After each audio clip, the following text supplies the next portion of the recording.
Good morning, everyone. It's May 9th, 2024. I would like to call the governing board meeting of the South Florida Water Management District to order. First, we're going to do a Pledge of Allegiance, and Ms. Meads, would you lead us?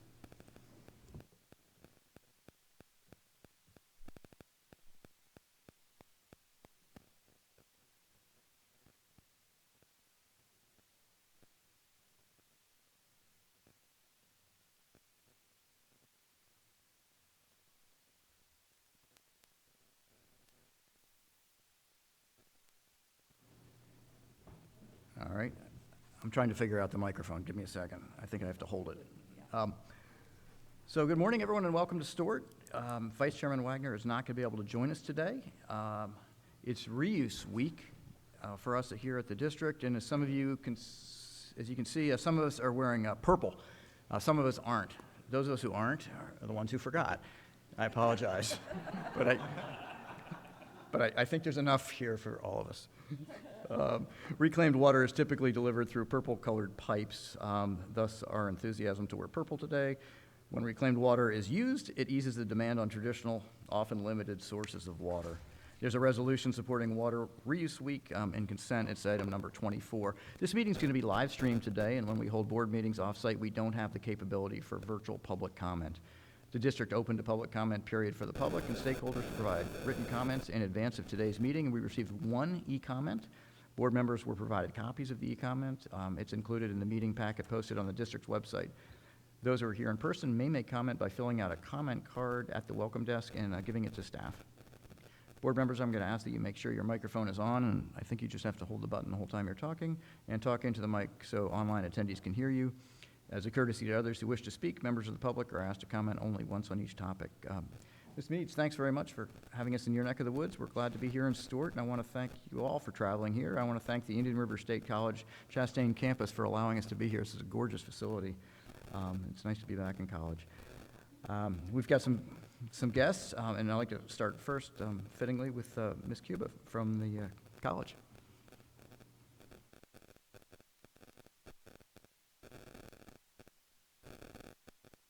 Welcome to Stuart and welcome to the Chastain campus. I hope you have some time today to check out our campus and walk our campus and just see how beautiful and special it is here in our community. On behalf of IRSC, it is my privilege to extend a warm welcome to all of you here today. And before you get started this morning, I wanted to share with you a little bit about our IRSC Promise program. It allows our high school seniors from our service area to attend college tuition free.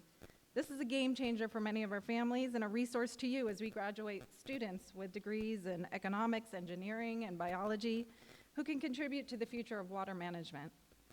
If you are a parent, uncle, aunt, neighbor of a class of 2024 senior, I encourage you to encourage them to sign the pledge with IRSC.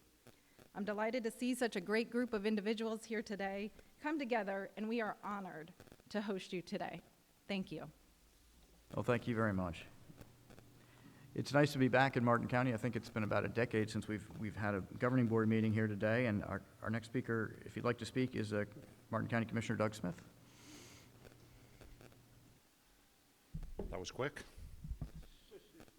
This won't be, but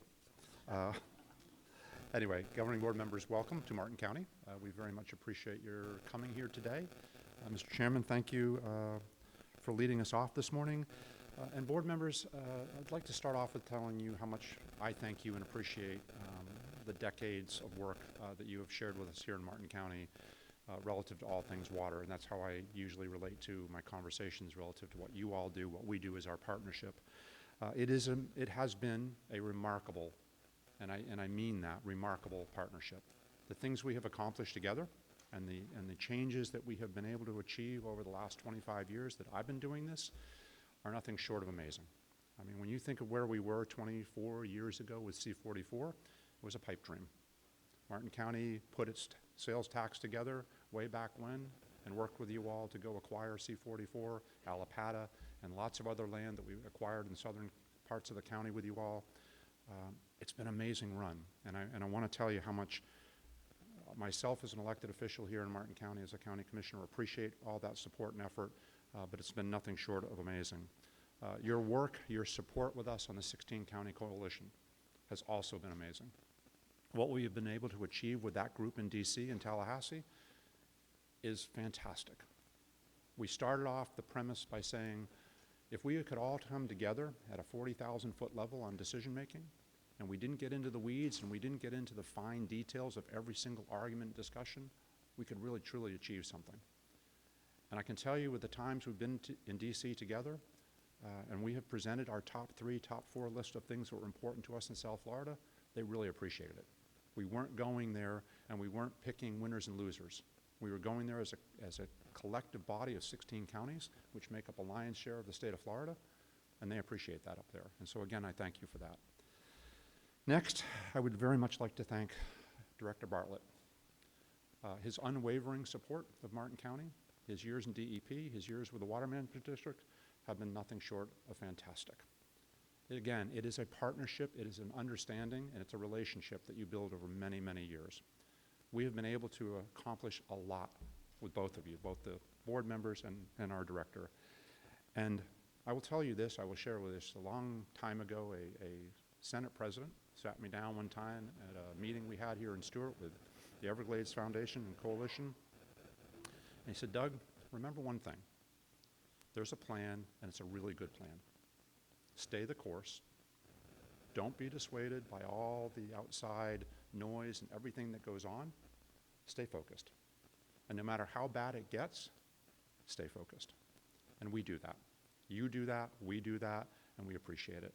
And Drew, we very much appreciate your years of support and effort and all the things that you have been by our side in Martin County to accomplish.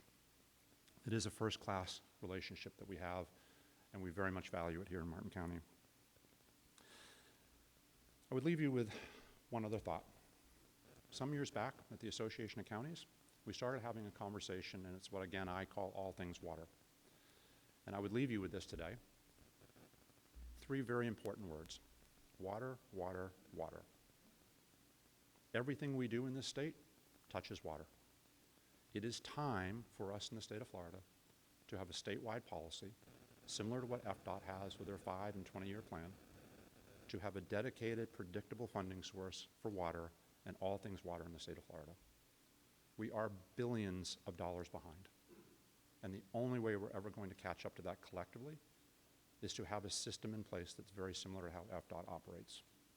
And so we at the Association of Counties will keep fighting for that and keep pushing. We are to understand that our new leadership in Tallahassee this coming year is very supportive of this idea. And so whatever you need from us in Martin County, whatever you need from us at the Association of Counties, lean on us. We are here to support you, and we are here to make sure that that happens for the state of Florida for generations to come. And with that, again, I appreciate your being here. It's super important to Martin County, and we appreciate the partnership. And Drew, thank you very much for all that you do for us. Thank you all.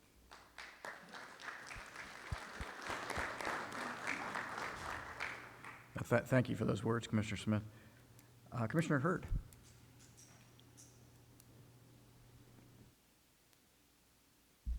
Good morning. Thank you for honoring us with your visit to Martin County. Fortunately, Doug just covered all the bases, so I will be extremely brief. I just want to thank you for the stunning progress that we've made on Everglades restoration.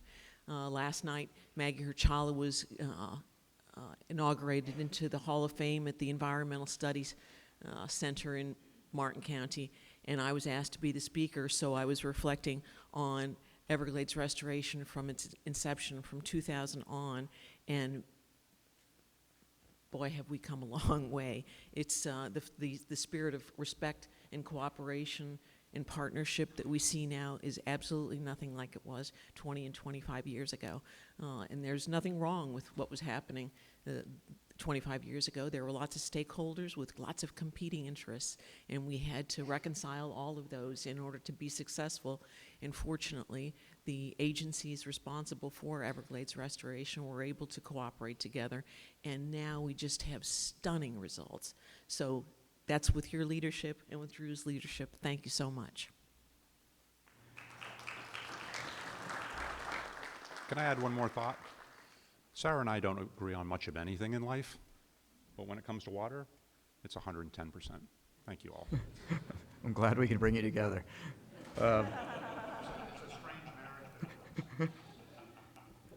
Is Mr. Layton here from Congressman Mast's office?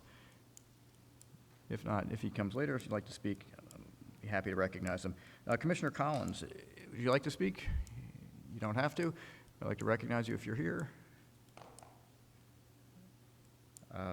Let's see, the chair of the St. Louis, I'm sorry, I'm trying to figure out who everyone is. Ms. Townsend, are you here and would you like to speak?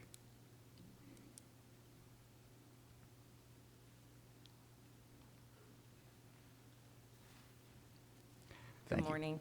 I'm Chair Townsend from St. Lucie County. I too want to thank everybody for putting this on this morning and hosting this and including us in this. I'm not going to repeat the great things that Commissioner Smith just said. I'm going to keep things very brief. But on behalf of St. Lucie County, I do want to say thank you. It's been a great partnership. You continue to do amazing things for us. We're looking forward to the STAs that are coming on board shortly. I personally have a past with the management through my small business. I was one of your subcontractors for 12 years, and so I have seen the progress and I have seen the unwavering dedication that South Florida continues to do in servicing our water, and it's been a privilege to serve as a county commissioner, to continue a partnership, to work with Drew and the ones of you that I've had the privilege of knowing personally. So again, thank you for hosting this, and we're looking forward to the relationship and the money and the things you have done for the residents of St. Lucie County. Thank you.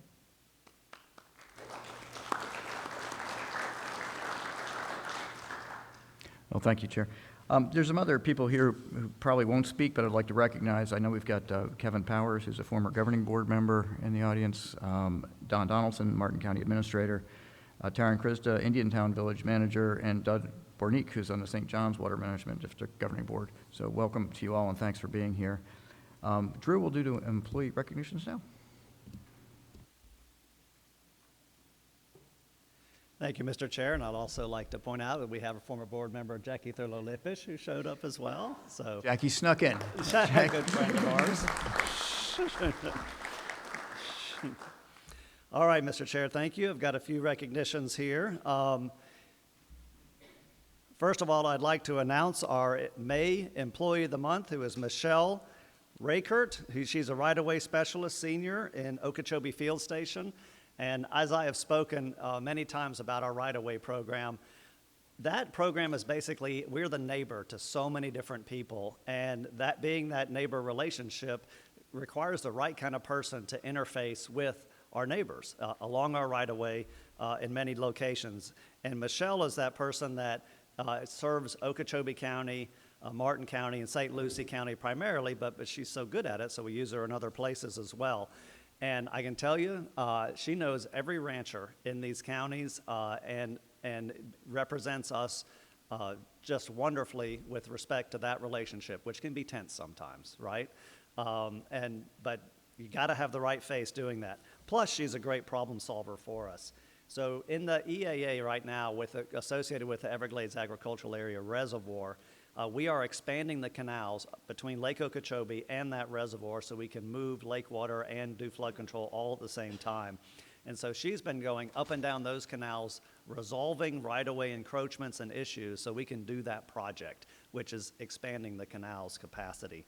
She is also, well, the team of the month that I'm going to talk about is a canal dredging team. That goes up and down our right-of-ways along our canals. She's been working that, making sure all issues and encroachments are resolved and our neighbors know exactly what's going on. And then most recently, the Bluefield Grove project, which is along the C-23 canal. She was able to work with Evans Properties to come up with an agreement where it's a significant portion of that canal. Well, they will do their work in the dispersed water management project and maintain our right-of-way for us. So it's a partnership there. So saving the district money. That's the kind of problem solving and dedication that she has for the water management district. She does it so well, we've made her a supervisor. She now has 4 direct reports that she trains in the same way that we've been blessed with having her interface with our neighbors. But she still does the right-of-way stuff too as well.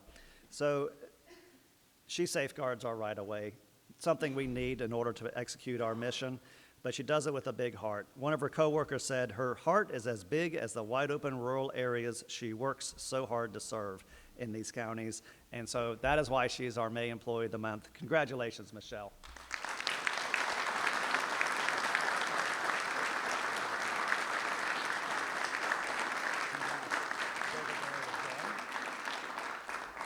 She's going to come by and shake all your hands.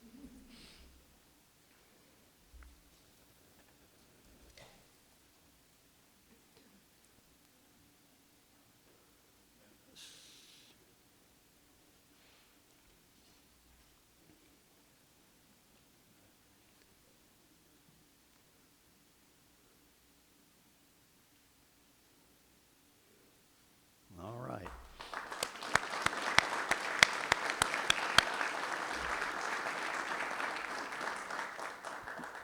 Now, our May 2024 Team of the Month is our in-house canal maintenance dredging program team that consists of Michael Farmer, Brody Lamb, Cody McElroy, Rance Pendry, Matthew Thomas, and Ethan Tubaville. We all have seen our canals. We drive over them, we look at them and everything, and it just looks like a line of water, right?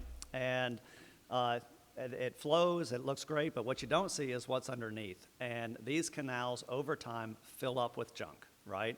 And in order for us to maintain our mission and our flood control responsibilities and water management responsibilities, we've got to get those cleaned out. So we have an in-house team that has been dogging it for a number of years, trying to get our canals dredged and to pull that material out. And what they use this 150-ton, 5-yard drag line. It's a gigantic drag line crane that pulls it out. This is the ingenuity of our field stations. This was a surplus drag line from the Bahamas, 1983 vintage, that they brought over to us, refurbished, made look nice, put the antique tag on, and we use that to dredge our canals, and they've been at it. They have been totally at it, even in the heat of yesterday. So they have, by the end of this year, they will have removed 478,000 cubic yards from our canals to try to keep our conveyance and keep it working. And when they pull it out, they have to manage it. They have to, sometimes move it away, sometimes make sure. They're basically going up and down our canals, making sure they're working right. And they've been at it, and they've been doing a great job for us. And we truly appreciate their efforts to make us whole. So that is why they're our May Team of the Month, in-house maintenance dredging.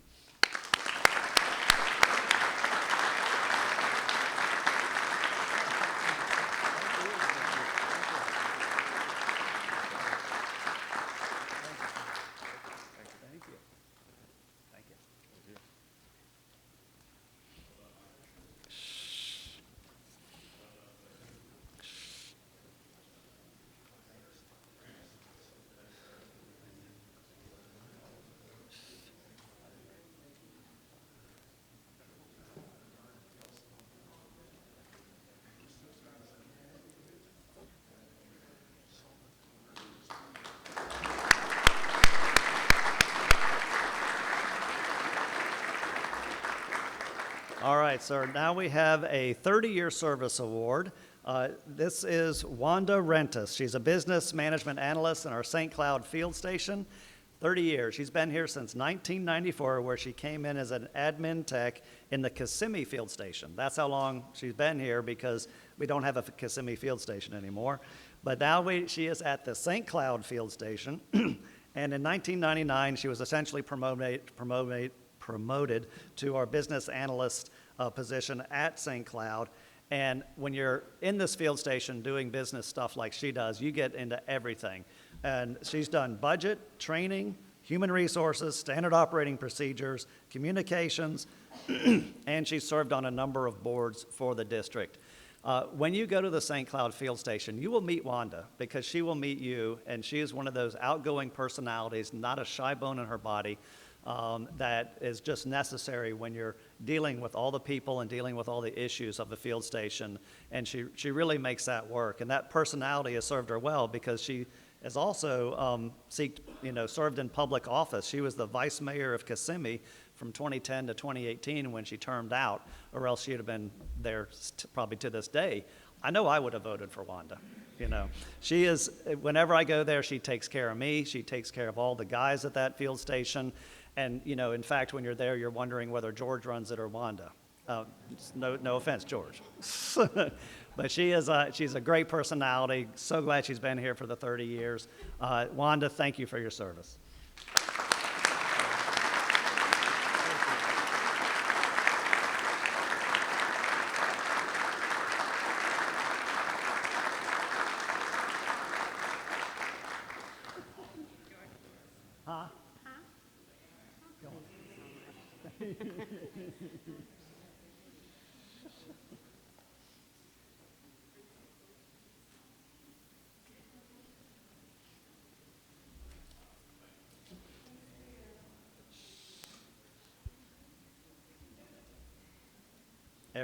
Everyone needs to notice her shoes as she's walking by.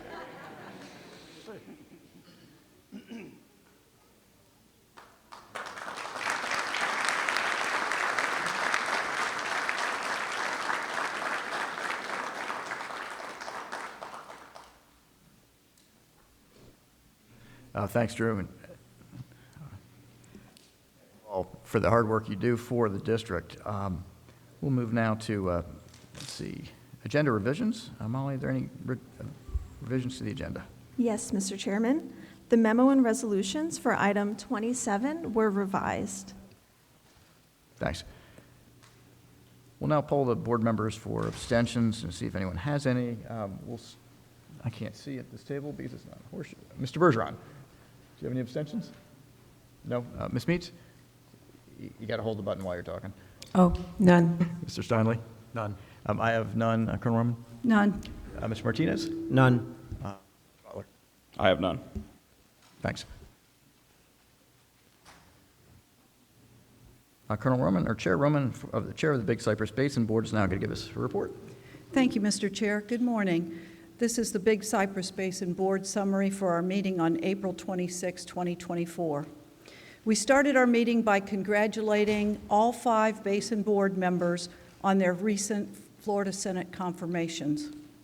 Next, our Basin Administrator, Lisa Keeler, provided an overview of the district's upcoming Hurricane Freddie exercise. Brad Jackson gave a capital project update on the communications tower. This new tower will eliminate cellular dependence and provide resiliency to our flood control systems operations. Construction is expected to begin in fall of 2024. Rory Feeney gave an in-depth overview of land management activities that take place within the basin. Highlights included managing nuisance aquatic vegetation in the canals, making improvements to trails in the Crew watershed, managing prescribed burns, and also the Python program. Ryan Brown then provided an overview of the tree removal program. Dr. Carolina Moran presented on future rainfall projections in South Florida. The district team, in collaboration with the U.S. Geological Survey and Florida International University, have been modeling future climate conditions utilizing available global climate models. The results show about a 25% increase in rainfall for a 100-year storm event. These extreme rainfall projections are incorporated as part of a future scenarios for resiliency adaptation planning effort, along with sea level rise, to ensure we design and build our structures so that they are resilient and withstand future conditions. We closed our meeting with technical and staff reports, and our next Basin Board meeting is Monday, July 8th at 11 a.m. That concludes my report. Mr. Chair, subject to the board's questions. Thanks so much. Does anyone have any questions or any comments on Big Cypress? Seeing none, thank you. We'll now consider the approval of the minutes for the April 11th meeting. Does anyone have any changes to the minutes? If not, can I have a motion to approve? Move to approve, Mr. Chair. Second. I have a motion and a second. Is there further discussion? Hearing none, we'll call that question, and I'll start on the left. Mr. Butler? Yes. Mr. Martinez? Yes. Carolina? Yes. I'm going to vote yes. Mr. Steinle? Yes. Ms. Meads? Yes. And Mr. Bergeron? Yes. Thank you. That passes unanimously. We'll move now to the Executive Director's Report. Mr. Bartlett. Thank you, Mr. Chair. So first order of business is I would like to introduce to you and the public someone who started on Monday as our new communications and public policy chief. His name is Tanya Center, and have missions and use our systems and really get ourselves prepared for that for the hurricane season. It went well. The hurricanes we simulate are really dramatic hurricanes, and this one was basically simulating Hurricane Harvey, which dropped 54 inches over Houston here in South Florida. That was a real stressful day, even though it was fake. But it was a very good exercise that really, got us prepared. And so we're doing some follow-up works and making sure that as hurricane season approaches, that the district is ready to serve. Also, week before last, we had the federal South Florida Ecosystem Restoration Task Force meeting in the Miccosukee Reservation. Mr. Bergeron represented the district on that task force.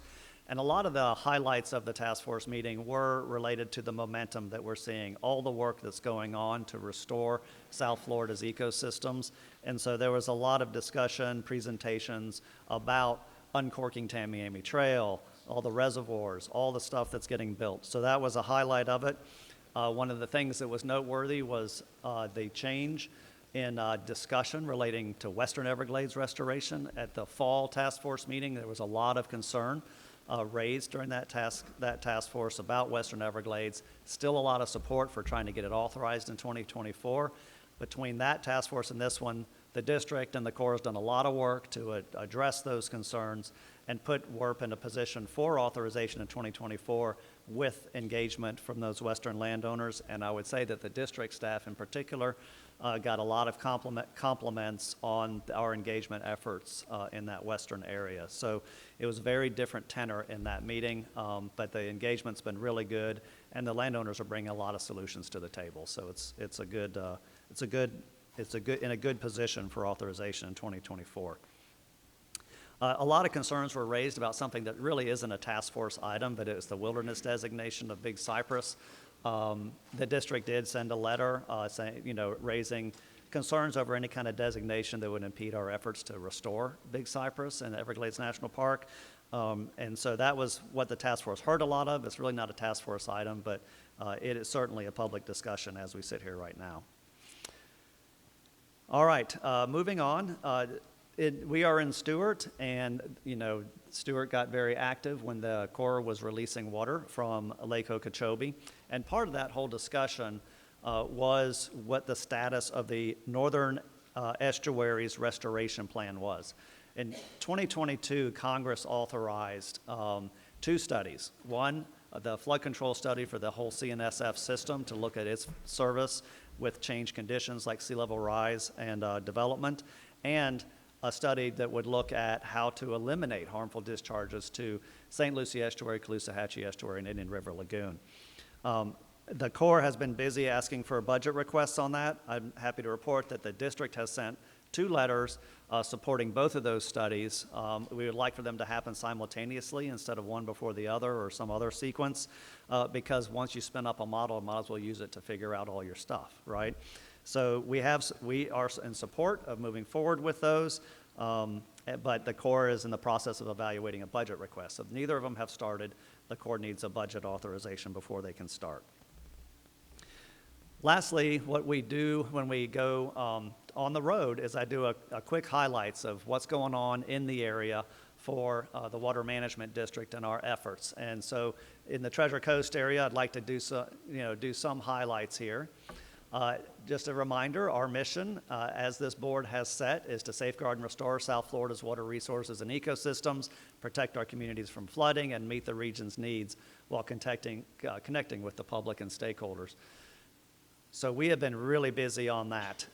It all starts with science, right? And we expanded our monitoring network to include 93 water quality stations, not only in the estuaries, but also up in the tributaries, so we can really figure out where water quality challenges are coming from and how they exist. And so that is ongoing. We've got great data. It goes in our South Florida Environmental Report. But what's really interesting to me, as I've been doing this for 32 years or so is the amount of ecological monitoring we have in the estuaries in here.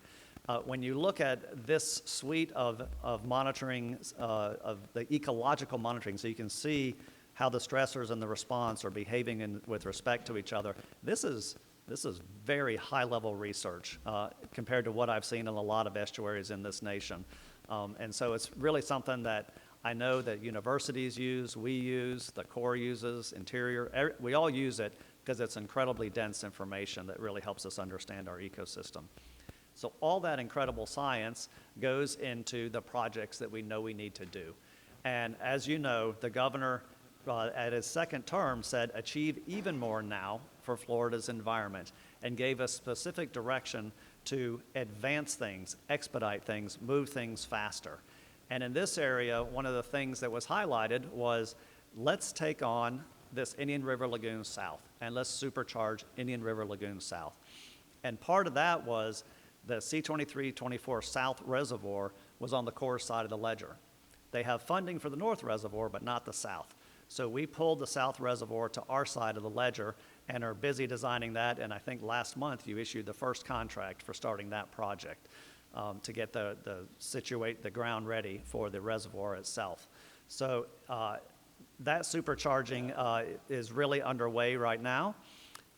We were at the C-44 reservoir yesterday, and it has water in it. It is being used at 2/3 of its capacity while it's going through operational testing right now. The Corps is addressing the seepage concerns that were found.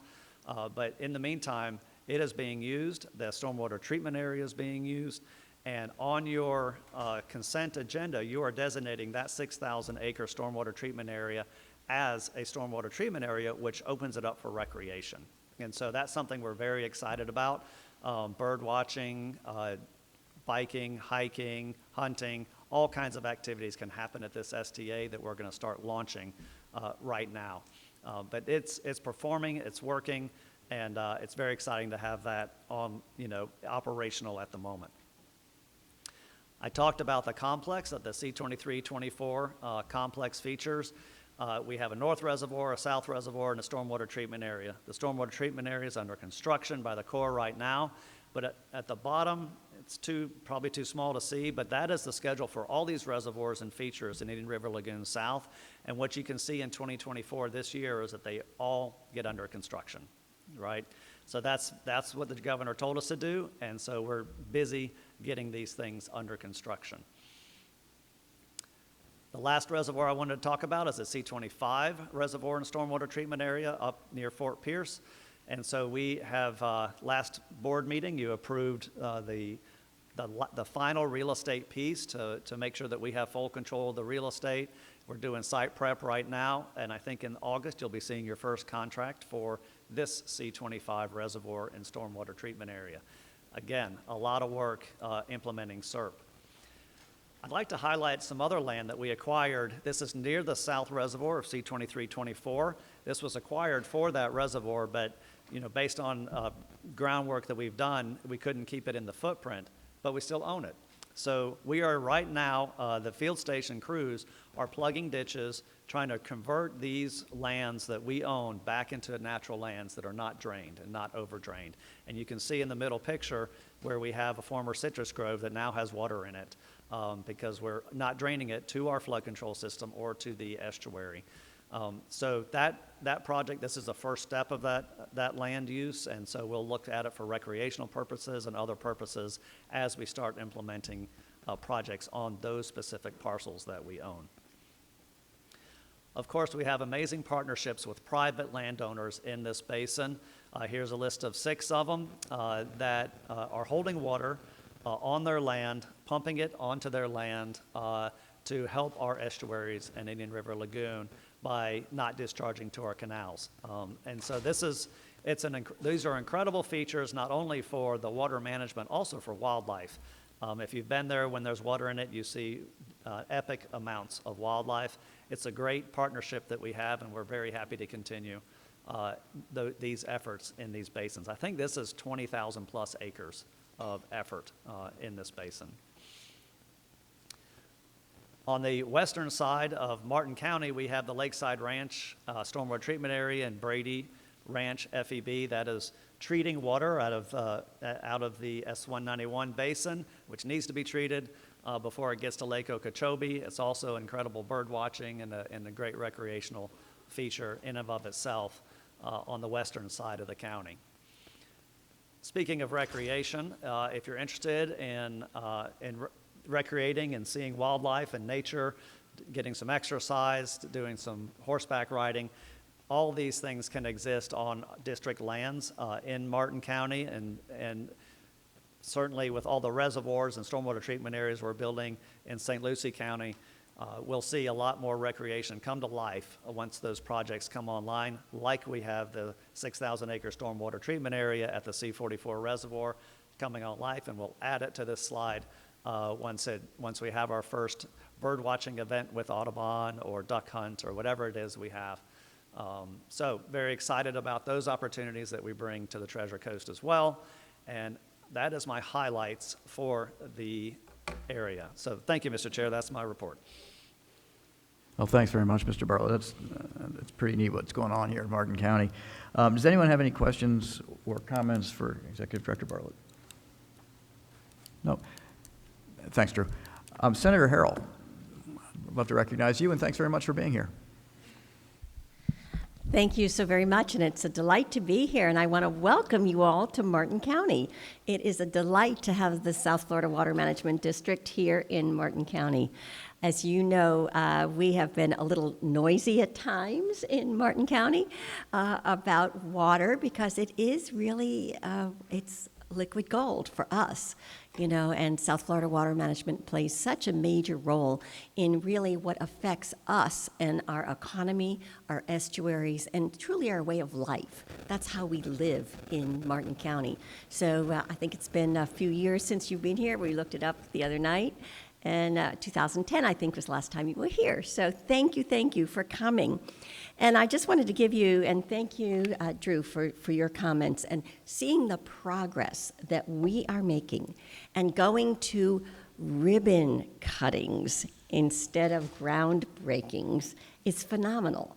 You know, having been at the C44 when we did that a couple years ago, it's just wonderful to see where we are today. I've been in this fight for more than 20 years, and I've seen the progress we are finally making. The last 6 years, and I know we have a lot of new board members who've been on for those 6 years, it has been phenomenal. Where we are today versus 10 years ago is just unbelievable.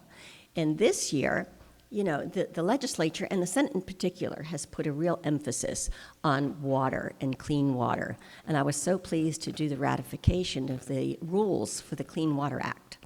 And that deals specifically with stormwater, and the rules that we did ratify this year. So major advances in that, and putting additional resources into that too. But, you know, from the budget side of things, we have put huge resources into comprehensive Everglades restoration and into South Florida Water Management District. Back in 2015, when I passed Legacy Florida, within that legislation, we guaranteed at least $200 million every year into comprehensive Everglades restoration, with priority given to projects that would really deal with the releases from Lake Okeechobee. This year, I mean, that was $200 million guaranteed. We've done that. We've met our obligation every single year since 2015. But I can tell you, this year, between the money specifically for SERP and also the additional money in stormwater management that you all are getting, is over $702 million. Over $560 million of it is SERP. So we have made major, really investment. It's an investment because it's the future of Florida, and it's certainly the future of our community. And you all are the key drivers of that, and how you spend that money, and seeing what you're doing with C23, C24, C25 in St. Lucie. You know, it's just wonderful, and I am thrilled to pieces that we are moving along also with the EAA reservoir. We are making significant progress, and your leadership and what you're doing, Drew, is just amazing. I just want to say thank you for coming to Martin County and really being part of who we are and helping define us. Because as I said, water and how we use it, and hopefully not abuse it, it changes the direction of the state of Florida, and specifically for our community. It defines us. So you all are key, and my door is always open. I am here to assist in any way. We want to continue projects on time, projects done, ribbon cuttings happening, and progress being made. The ultimate result for our children will be a very bright future for the state of Florida. So thank you for what you're doing.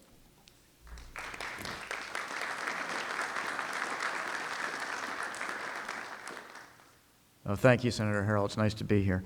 We're going to move into our first public comment period. If you're here to comment on a specific agenda item, we ask that you hold your comment until we reach that item on our agenda. This comment period is for general comments not related to agenda items. Public comment for consent agenda item is item 13 on the agenda, and public comments for discussion agenda items are going to be heard right before each presentation. Right after each presentation. Molly, is there general public comment? Yes, Mr. Chairman. We'll start with Newton Cook, followed by Gil Smart.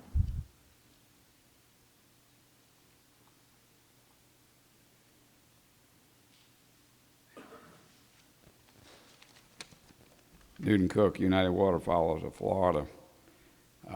First thing I want to talk about is the recreation meeting that we have will be on June the 6th at 5 p.m. at the district offices.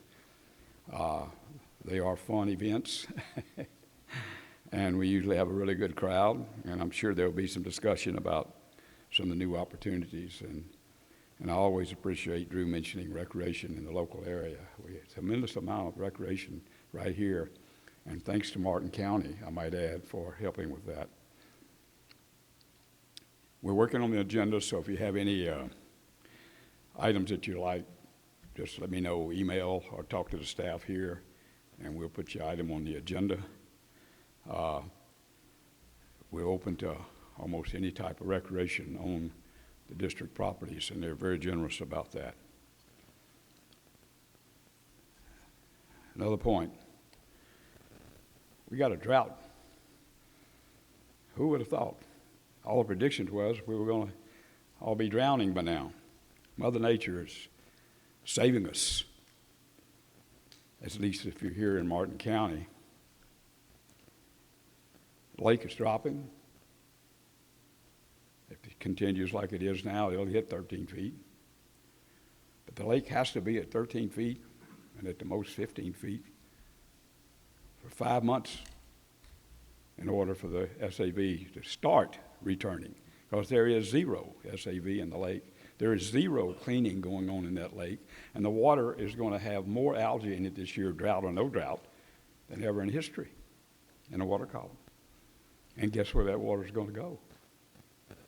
It's going to go west, east, and south. And a lot of it, despite all the talk, is going to come east if there's a storm.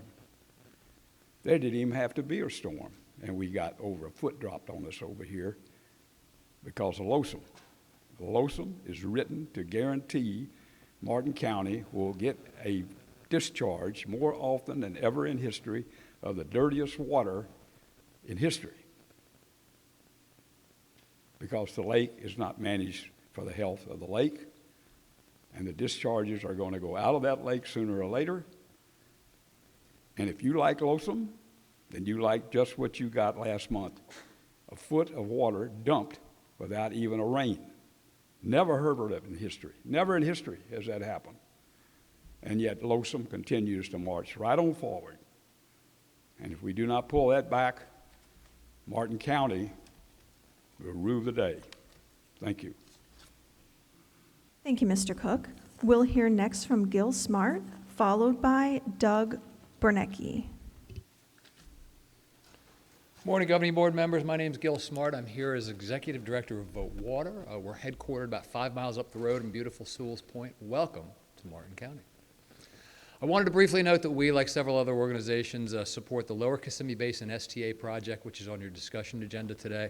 This is the right project in the right place. It couldn't be more strategically located in terms of capturing and cleaning water from one of the worst basins in terms of nutrient loading around the lake, and we believe the project will help send cleaner water to Lake Okeechobee, and a cleaner lake will benefit everybody.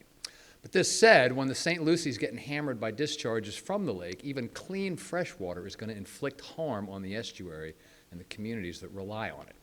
In recent months, we and some other organizations have urged you to take another look at how the lake is managed. We've gotten some pushback, some flack, and when you get that sort of flack, it means you're directly over the target. So I want to state again that we believe the district can and should reserve more capacity in the stormwater treatment areas for water from Lake O. You can manage the lake more equitably instead of the current system where Big Sugar gets the gold mine and the rest of us get the shaft, or the water, as the case may be. But even when the argument is that we can't do things differently, that all this is set in stone, I want to reiterate something very profound that Board Member Cheryl Mead said at your last meeting. She talked of how dramatically South Florida has changed since the passage of the Everglades Forever Act 30 years ago. And given these changes, she suggested that perhaps the rules, the assumptions, the law governing the way water is managed needs to change too. We agree with that wholeheartedly. Over the past few weeks, we've been lucky. The rains have held off. The lake has dropped. The crisis has dissipated. But we all know this is a temporary reprieve. Luck won't solve the problem of discharges. Only two things can: more capacity for water from the lake and the existing STAs, and more land for new STAs to hold and clean water and send it south. Times change, people change, situations change. The way we manage Lake O needs to change too, and the sooner the better for the people here in Martin County. Thank you. Thank you, Mr. Smart. We'll hear next from Doug Bornecki, followed by Mark Perry. Yeah, good morning, Mr. Chairman, board members. I'm Doug Bornecki with the St. John's Water Management District Governing Board. I also serve on the Indian River Lagoon Advisory Committee, and I've served on your RAC, I've served on your Ag Committee, I've served on your Upper East Coast Water Supply Plan Committee, St. Lucie Issues Team. I've served on everything that you can possibly serve on in my life to help manage water in this region of Florida.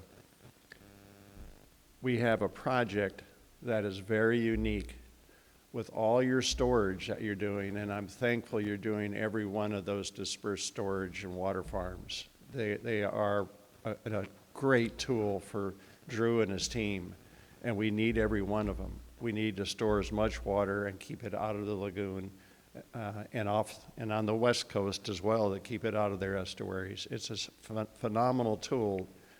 It rehabs the soil column of that area, of farmed areas. It gives wildlife a chance to come back. It keeps the evaporation cycle going. We're seeing that in the upper basin of the St. John's, the 200,000 acres that we rehabbed and reflooded in the 80s and 90s. We're seeing more rainfall there because of that. It's a phenomenal rejuvenating process to have a water farm or dispersed storage project on that land. So congrats for doing that. I appreciate Drew and his leadership allowing his team to do that. The one project that's unique that Drew and his team are looking at with our team at St. John's is reconnecting the districts. When we are totally flooded from a major storm event, and those are all at maximum, the one project that will alleviate the water from going into the Indian River Lagoon and bludgeoning the lagoon is reconnecting the districts and moving it north. That's the one thing that Mike Register and Drew can call each other and go, I need to move 100,000 acre feet or as much as you can take north now, or vice versa. We can design it to bleed it back into St. Lucie County when their needs are there, or it works better for the system. But it gives Mike and Drew a very unique opportunity to move water north-south rather than east, killing our lagoon. It can move a couple 100,000 acre feet if designed right, You've got the engineering staff here that can do that. Drew's got them in-house.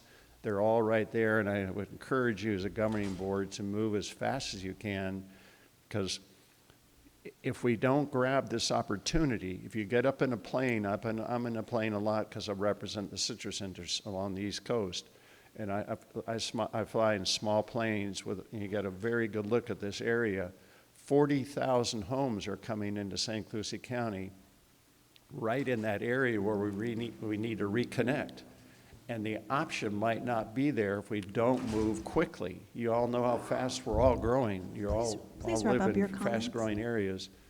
I'm almost done. And so I encourage you to move and let Drew's team move as fast as you can to get this project done. Thank you. Thank you, Mr. Bernique.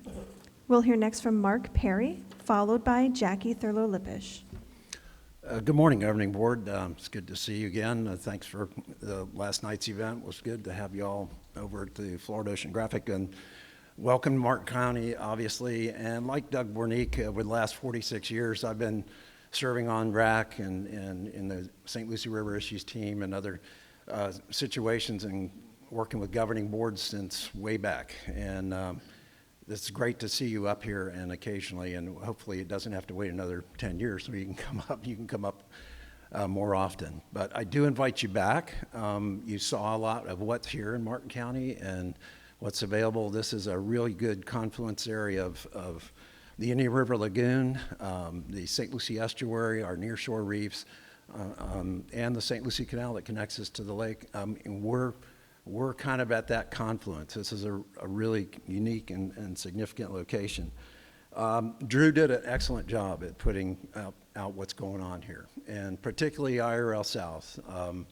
You know, we worked hard, a lot of us here locally, to work with the district and others, and finally got the word of passed in 2007. And that was supposed to be every 2 years, if you remember, from 2000. And finally, we got the first generation projects funded under the the integrated delivery schedule. So, yay, Indian River Lagoon South started. We started ribbon cuttings, we started groundbreakings, we did all kinds of stuff. But when you saw yesterday the C-44 kind of in action, that's what really makes you feel like, hey, this is really working. This is a really great project. And one of the things that I like to point out is that in that non-federal share of funding that comes from the state and others, it did come from others. It came from Martin County. And Martin County taxed, we put about, I think it was $27 million. That I remember going down there with one of the county commissioners, as Doug mentioned, and we handed that check over. So we put up our share to try to be unique about it. There's a lot going on here in this area.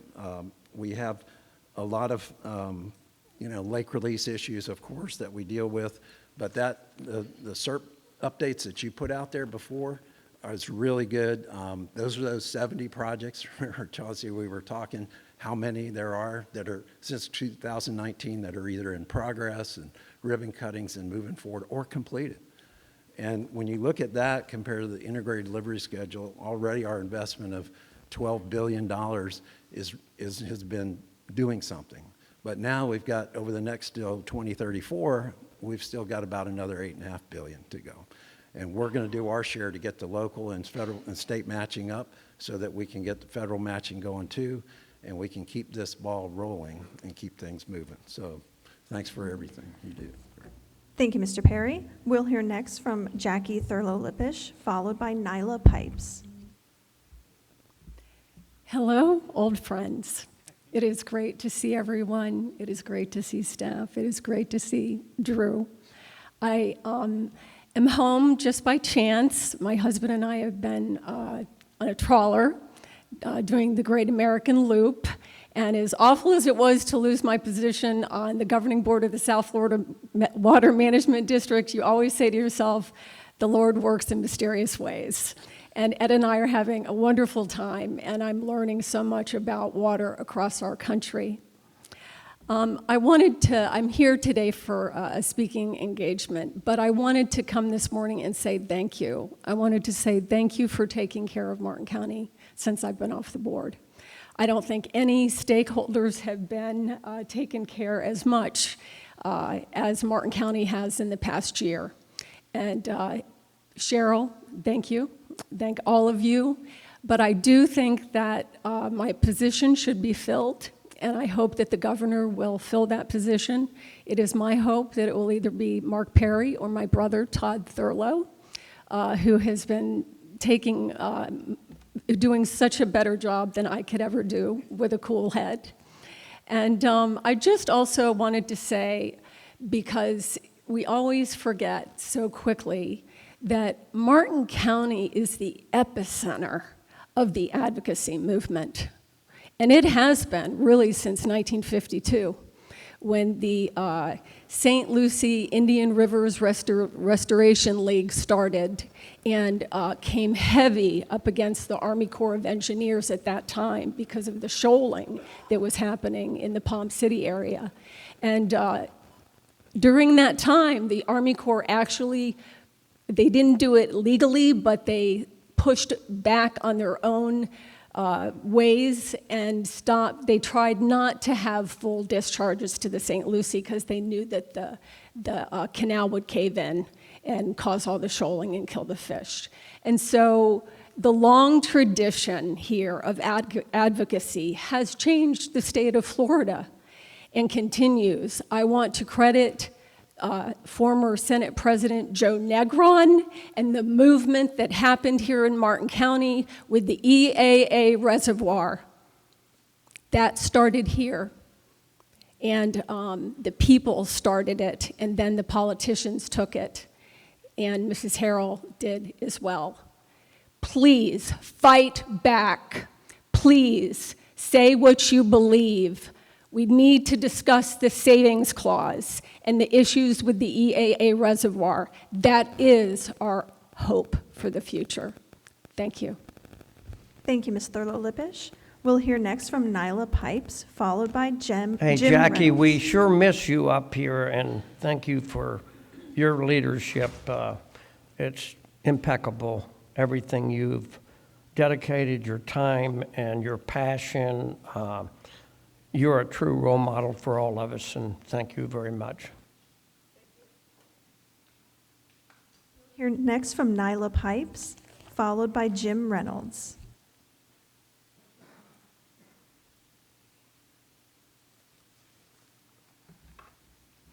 Good morning. It's so good to see all of your faces in person.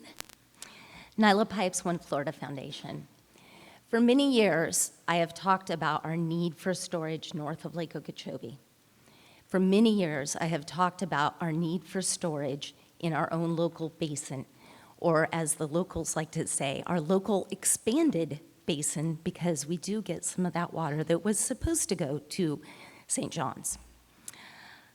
It is so nice to see these projects finally coming to fruition, and I want to commend you for keeping your foot on the gas pedal for storage north of the lake and for completing IRL South. I cannot tell you how much of a difference that's going to make. You guys see the numbers, but we see the results of the discharges, both from our local basin and from Lake O. Those are imperative to fixing what's wrong with the St. Lucie River. With that being said, every drop counts, but not every project is easy, and not every project is the same. I know that we have a few projects being discussed right now that people aren't 100% behind. I know that the STA that's going to be talked about later has been a challenging project for y'all to bring to the table. I want to talk about the fact that we, in this last few years, have gotten to a spot where it's really difficult to bring some of these projects to the table, and I think that there is an easy solution. There is a trend, and we see it with WERP, we've seen it with some of the other projects as we've gone along, and I do believe we've seen it with this STA project. There is a trend of moving forward so quickly that we're not involving the stakeholders from the very, very beginning. Used to be, a whole lot more sitting down at the table before these projects got presented and numbers attached and locations attached. And I think we need to return to sitting at the table before we get started, because people need to feel like they've been heard. We would not have such a problem with WIRP if we had included not just the tribes, but the landowners that are being affected by WIRP. And I have seen the same thing with this STA that you guys are going to discuss later. That being said, as always, we are supportive of storage north of the lake, and every drop counts. Thank you. Thank you, Ms. Pipes. We'll hear next from Jim Reynolds, followed by Eve Samples. This is Jim Reynolds. I'll reserve my comments for item 28. Jim Reynolds stated he would like to reserve his comments for item 28. We'll hear next from Eve Samples, followed by Ernie Barnett. Good morning, Governing Board members. Eve Samples, Executive Director at Friends of the Everglades, which moved its headquarters here to Stewart 5 years ago because this has been an epicenter in our fight for clean water and true restoration of the River of Grass, as was said earlier. As evidence of that, while you were at one water event yesterday evening, across the Indian River Lagoon, there was another water event going on, the induction of Maggie Herchala into the Environmental Studies Center's Hall of Fame. I was honored to attend that, and after her induction, I looked at some of the other plaques representing the other inductees, and one of them was Nathaniel Reed, who, of course, sat in your seat as a member of the governing board for 14 years, and there was a quote on Nathaniel's plaque that said, "Don't be discouraged, get angry, show up, make your voice heard, and when they ignore you, make it louder the next time."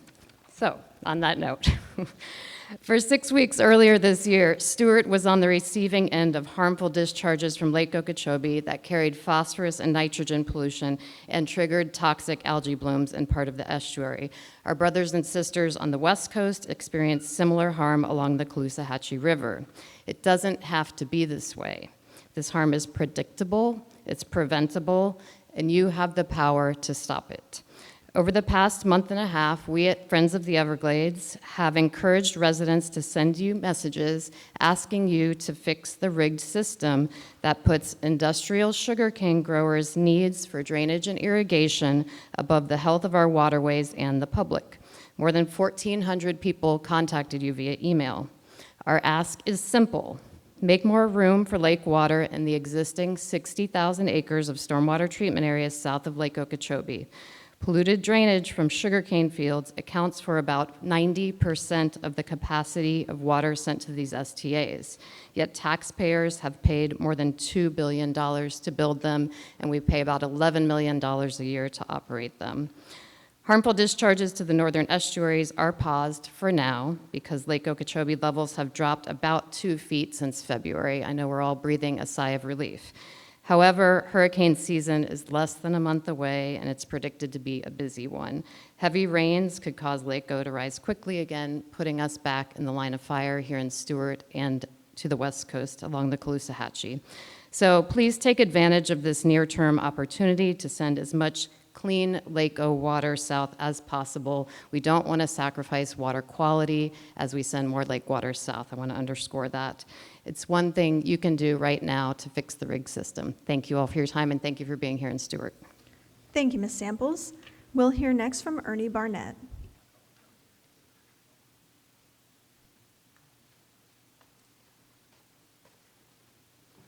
Mr. Chairman, members of the governing board, and staff, it's an honor to be here. It's particularly an honor to be here with Senator Harold and others, some former board members in the room as well.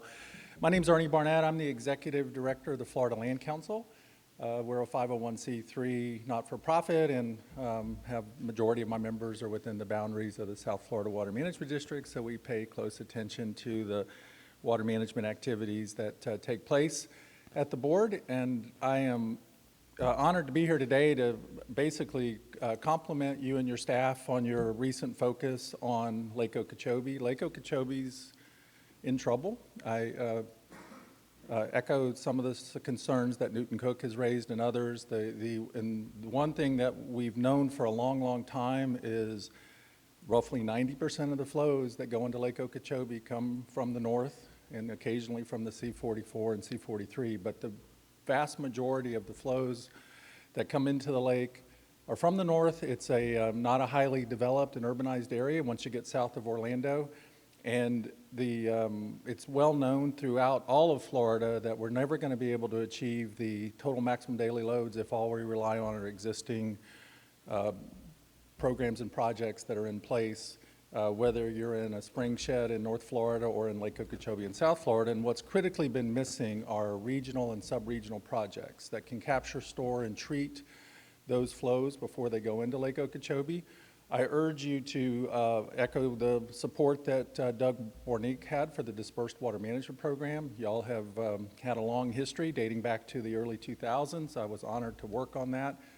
Along with Senator Harrell and others, we're able to get funding from the state to augment it, to do these public-private partnerships to capture, store, and treat water before it gets into the lake. But you also need to continue, and you've been doing a good job implementing the ASR wells. I've had a lot of conversations and briefings with the staff, and I'm very confident that y'all are on a good path. They're very methodical and safe path forward implementing those projects, as well as the other regional projects that you're looking at today. Would urge you to continue to find opportunities with private landowners for these public-private partnerships, and think that that's going to be the long-term key to ultimately getting clean water going into the lake, and that ability to capture, store, and treat the water before it gets into the lake is essential. I'll leave you with one little analogy. I'm a homeowner, and if my roof is leaking and water's coming in too fast and causing damage, I patch my roof. I don't open the door to make sure the water can flow out. I slow the water down from coming in, and I think the more that we can do that, that will complement the efforts that have taken place south of the lake in the EA Reservoir, east of the lake in the C-44 complex, and west of the lake in C-43. So thank you for your time. Thank you, Mr. Barnett. Mr. Chairman, we have no additional general public comment. Great, thank you all very much for your comments. Earlier, I mentioned water reuse, and that many of us are dressed in purple. One of us isn't. Before we begin board comment, I'd like to provide a brief history of the Purple Coat. Back in May of 2009, Governing Board Member Patrick Rooney wore a purple jacket in recognition of Water Reuse Week. Since its first appearance, the power of the Purple Coat has been passed on to a different Governing Board member each May. And Charlotte, I understand you've got some comments. Yes, thank you, Mr. Chair, and I've been looking forward to this moment for a year, and it's finally here. So this year has really flown by, and it seems like only yesterday that Jackie Thurlow Lipich surprised me with the power of purple jacket at our meeting in Naples. And thank you, Jackie. I'm glad you're here to share this moment with me, because you gave me an opportunity to make a distinctive fashion statement all year. It's been an honor, truly an honor to wear this jacket. And this past year has been amazing. I had the opportunity to work with stakeholders throughout the district to look for ways to add reclaimed water to their production facilities, their utility facilities.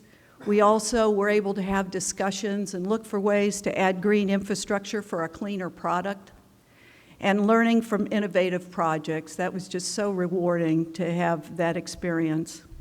One of the major highlights, however, was participating in the groundbreaking for Green K2. I don't know if you're aware of it, if you've seen the video. If you haven't, be sure to check it out. But they're planning a reclaimed education and center for advanced purification, which is the first of its kind. And it has a long title, but the way I've simplified it so I can understand it is it's like a microbrewery. You know how you go to a microbrewery restaurant and you watch the beer being made? Well, it's similar to me when I watch the video, but water's being purified. And it's just an incredible facility. And I was so proud and honored to be a part of that. I want to give a special thanks to the district team, Mark Elsner and Robert Wanvestrout, who have been with me every step of the way and provided tireless professional support and guidance. We've been busy, and they've been there right with me. To use Mark Elsner's words, we have definitely moved the purple needle. And with that, I will be transferring the purple jacket to an individual who I respect for their intelligence and curiosity, and someone who has the energy to keep the purple momentum going, my friend Cheryl Meads.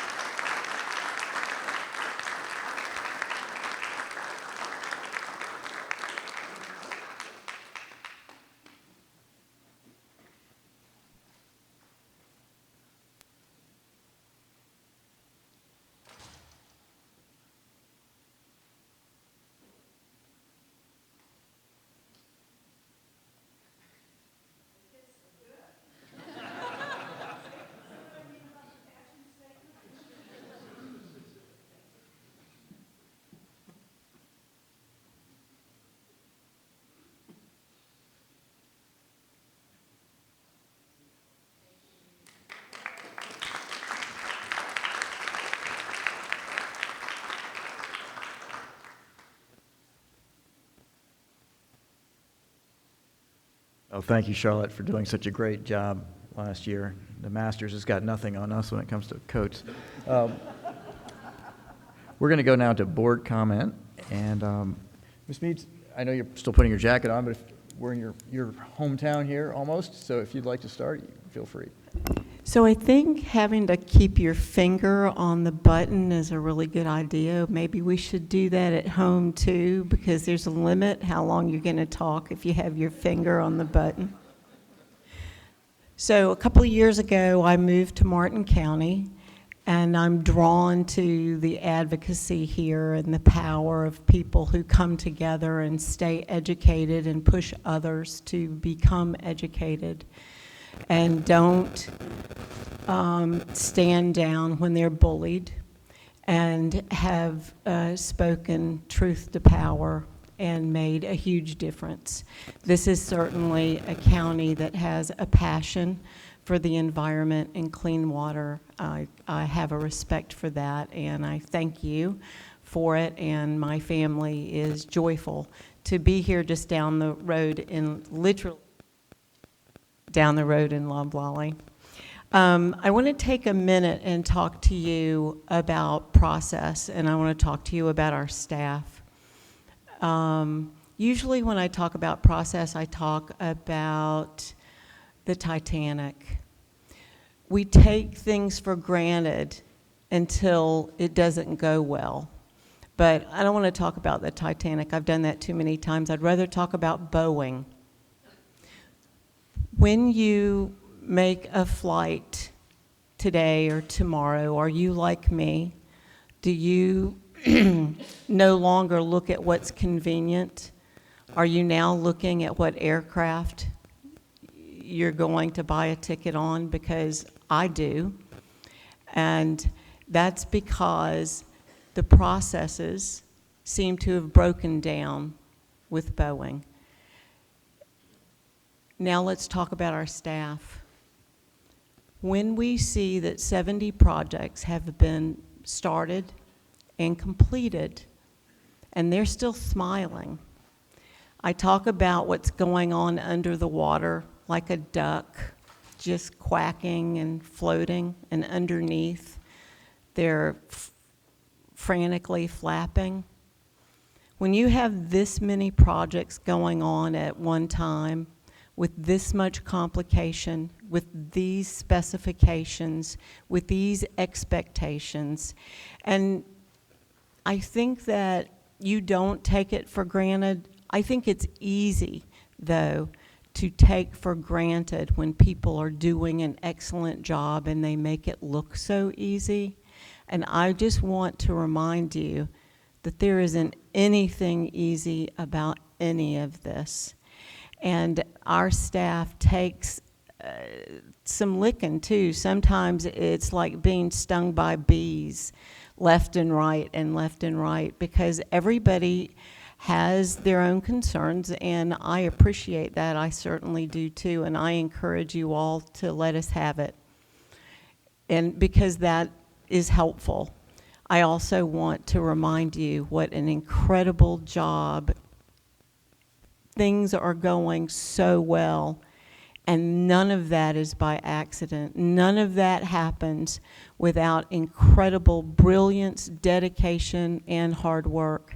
And unlike the rest of the people in this room, I didn't grow up here.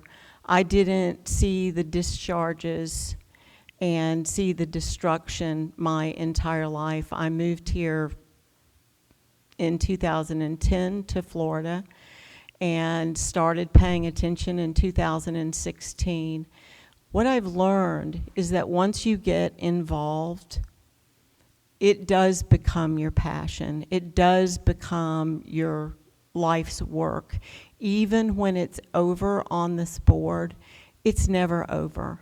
And walking and talking and working with this staff, I want to assure you that they share your passion to get this done. And I'm grateful to them. And I don't know what Monroe County's motto is. I don't know. Does Monroe County have a motto? But it should be something about advocacy and the passion for water, because I've not seen any other county like this county, and I really appreciate the spirit and how much you teach the rest of us and how strongly you lead, and for that I'm grateful.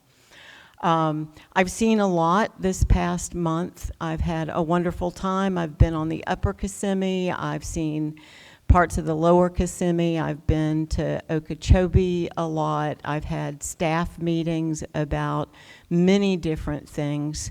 And all in all, I'm just excited and joyful.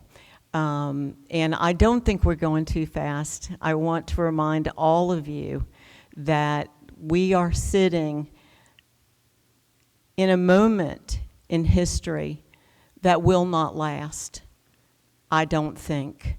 And so before the window closes, we have to go as quickly as we can. And I think that we are doing an exemplary job, and I'm grateful to be a small part of it. Thank you. And I wanted to close with one thing that I found out about it that I didn't know. Do you know what the motto for Florida is? Anybody? Anybody? The motto for Florida was selected in 1868, "In God We Trust." And after the 5 years that I've spent up here, I tell you, what's happening here in South Florida is just a miracle. It's just a miracle, and I'm grateful. Thank you. And thank you for the purple jacket. Thank you, Ms. Meads. Mr. Bertrand? Thank you, Mr. Chairman. Well, it's a great honor to be here today, a great honor to sit with my fellow board members and all of our staff and all of our stakeholders. And I'd like to give you a little family history of ours. We've been in Florida for 8 generations. Grew up out in the Everglades with a grandfather that was a game warden back before the levees and the pump stations. And it's such an honor to be here and to be a part of the journey of waters, the life of Florida, from sawgrass to seagrass, to make sure into the future that we have a balance, we have jobs and economical growth in the right areas, and we have preservation in our watersheds, the Everglades, our natural resources, the wildlife corridor, to have the infrastructure and the most important resource on the planet, clean water. So it's an extreme honor for me and I'm just amazed at our staff. And Drew, you got a team that's impeccable, along with our federal partners, the Corps, and also our stakeholders. I continue to learn more and more the more I listen and to our stakeholders. I would like to say that we had a great ribbon cutting on the seepage wall. And for some of you that may not know, that seepage wall was pretty well designed by the mining industry, and they put in the first 5 miles, they monitored it and improved that we can keep water in Shark River Slough and keep Dade and Broward County dry. It's a win-win. And so that was, and it lets more water move south, which is important to all of us. I want to thank the Mikasukis for hosting us right after the ribbon cutting. Drew and myself went on a tour. I brought Drew as my guide just in case I get lost. But, you know, it was interesting. We had probably 30 airboats, 100 people, the whole task force, a lot of stakeholders. And we were able to see the concerns of the Central Everglades and the Mikasukis, their tribal lands, their islands, their cultural impacts. And interesting enough, it goes right back to how important it is to move water south. And the seepage wall was one more barrier removed from that. So I definitely thought that was great.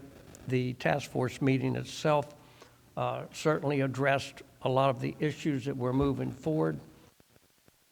I know everyone knows that I talk a lot about the Tamiami Trail, because moving water south benefits the global system. It minimizes the discharges out our rivers and the cumulative backup of water that needs to get to Florida Bay and Lossman Slough. I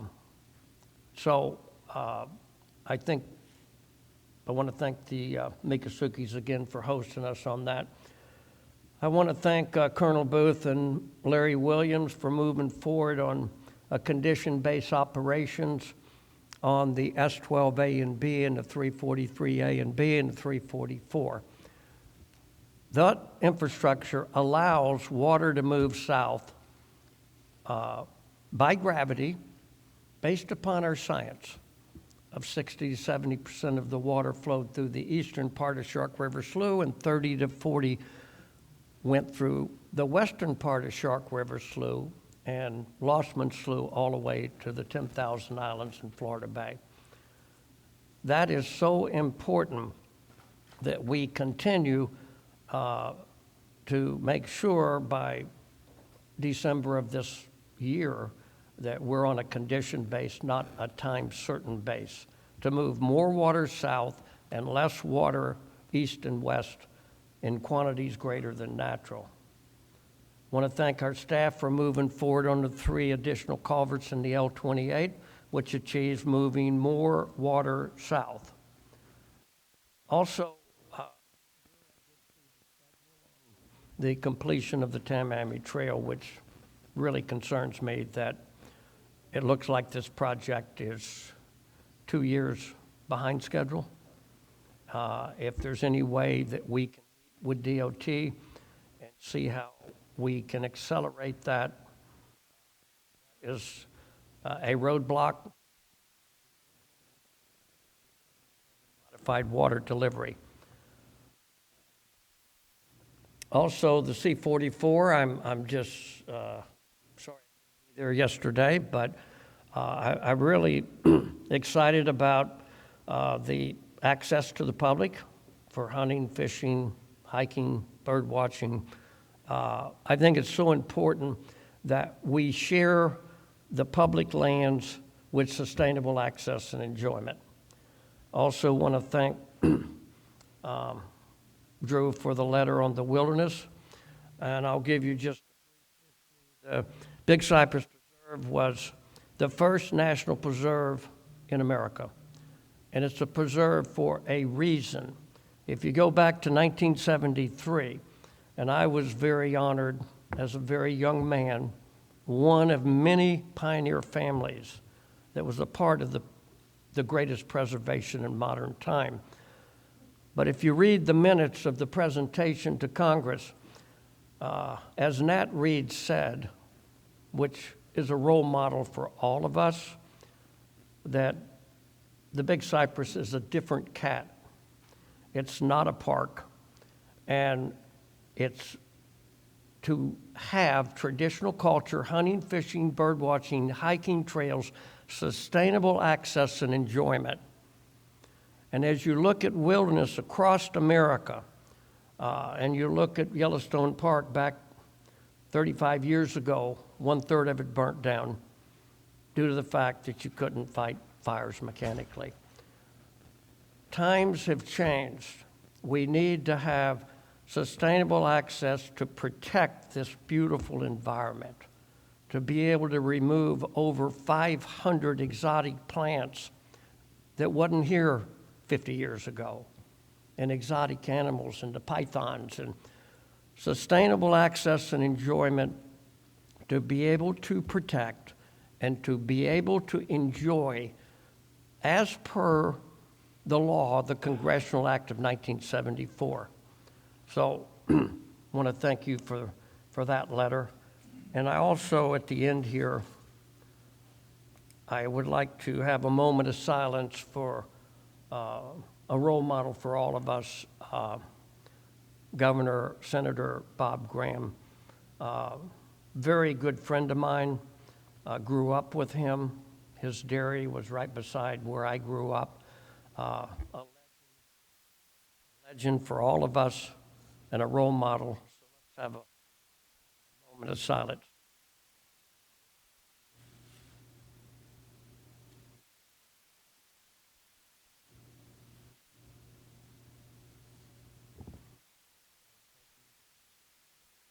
Thank you, Mr. Chairman. Well, thank you, Mr. Bergeron. Mr. Steinle, before we go to you, we've been joined by Representative Oberdorf. When I figure this out, I would love to hear from him. Thanks for joining us. Thank you, Mr. Chairman. Board members, welcome to Martin County. And thank you for coming up here. And again, the advocacy of Martin County is front and center with all the different bodies that are represented behind me.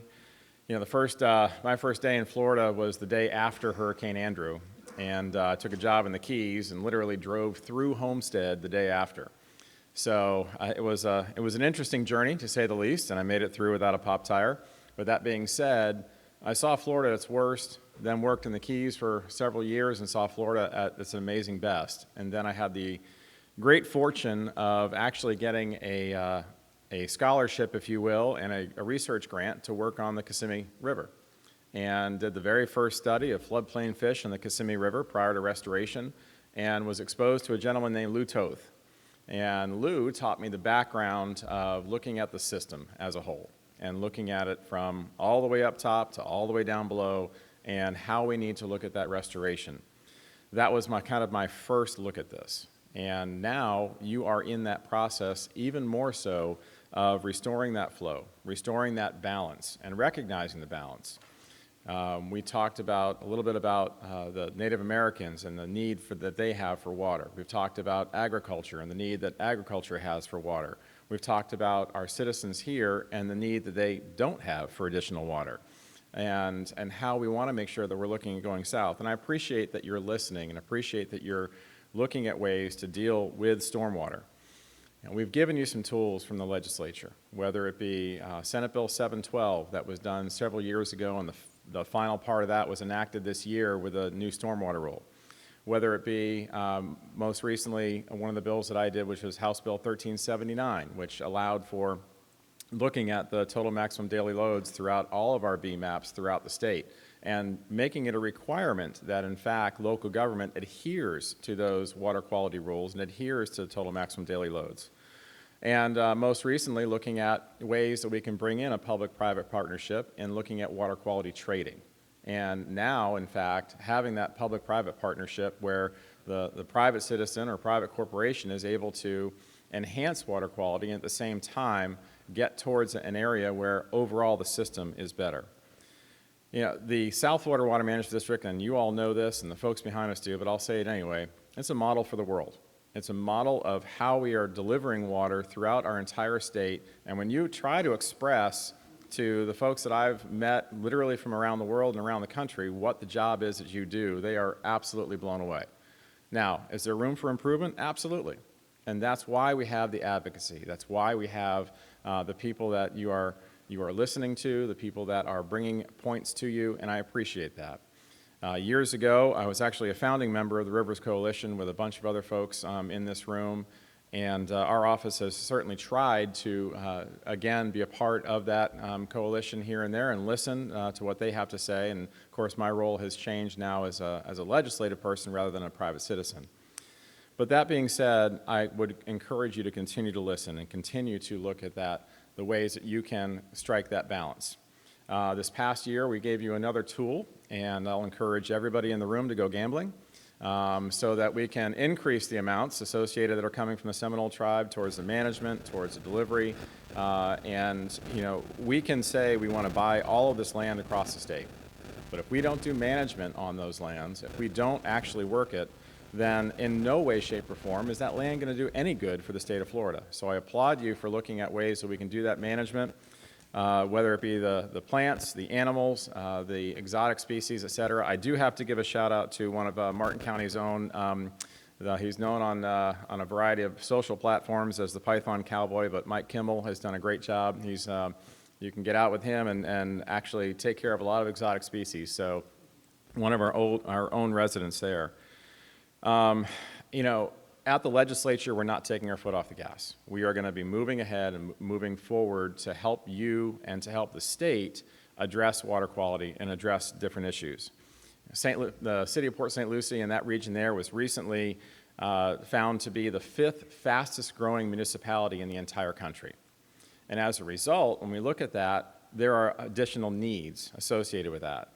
The western area there, whether it be the C23, C24, and looking up to the C25, these are areas that are delivering east-west, and now we have the cross-connector canal that's going to be going back down to the C44.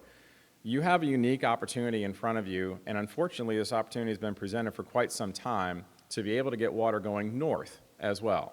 And I will encourage you to again look at ways that we can put water through an agreement from the South Florida Water Management District through C25 and into the St. Johns Basin. The St. Johns Basin needs additional water. You have that additional water. We don't need it here within, whether it be St. Lucie or in Martin County.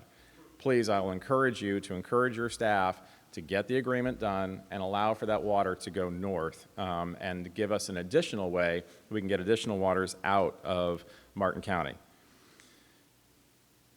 Ladies and gentlemen, I want to thank you for being here today. Mr. Bergeron, I wanted to say a special thank you as well to your friendship with a friend of mine, Sean Guerin, who sends his regards and asks that you would practice with the paddle that he gave you so he doesn't beat you again the next time you play ping pong. But that being said, you have heard from the folks here. We encourage you to continue to listen. If there's anything that my office or the people around us can do, please do not hesitate to reach out. Your staff does that on a regular basis, whether it be Drew or Phil or others. They've done a great job in doing that, so I will encourage you to keep up the great work and continue to send water south and try to, as much as you can, to limit it coming into our estuary. We appreciate you. Thank you so much.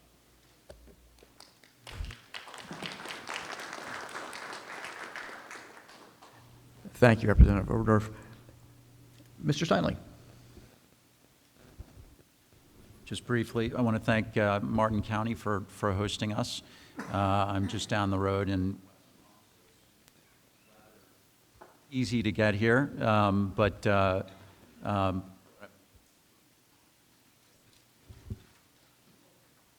it's being held.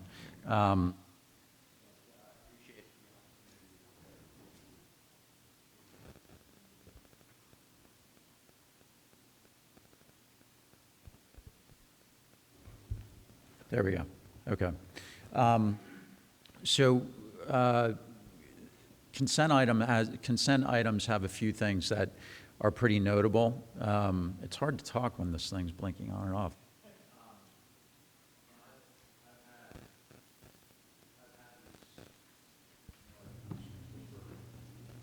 My time here.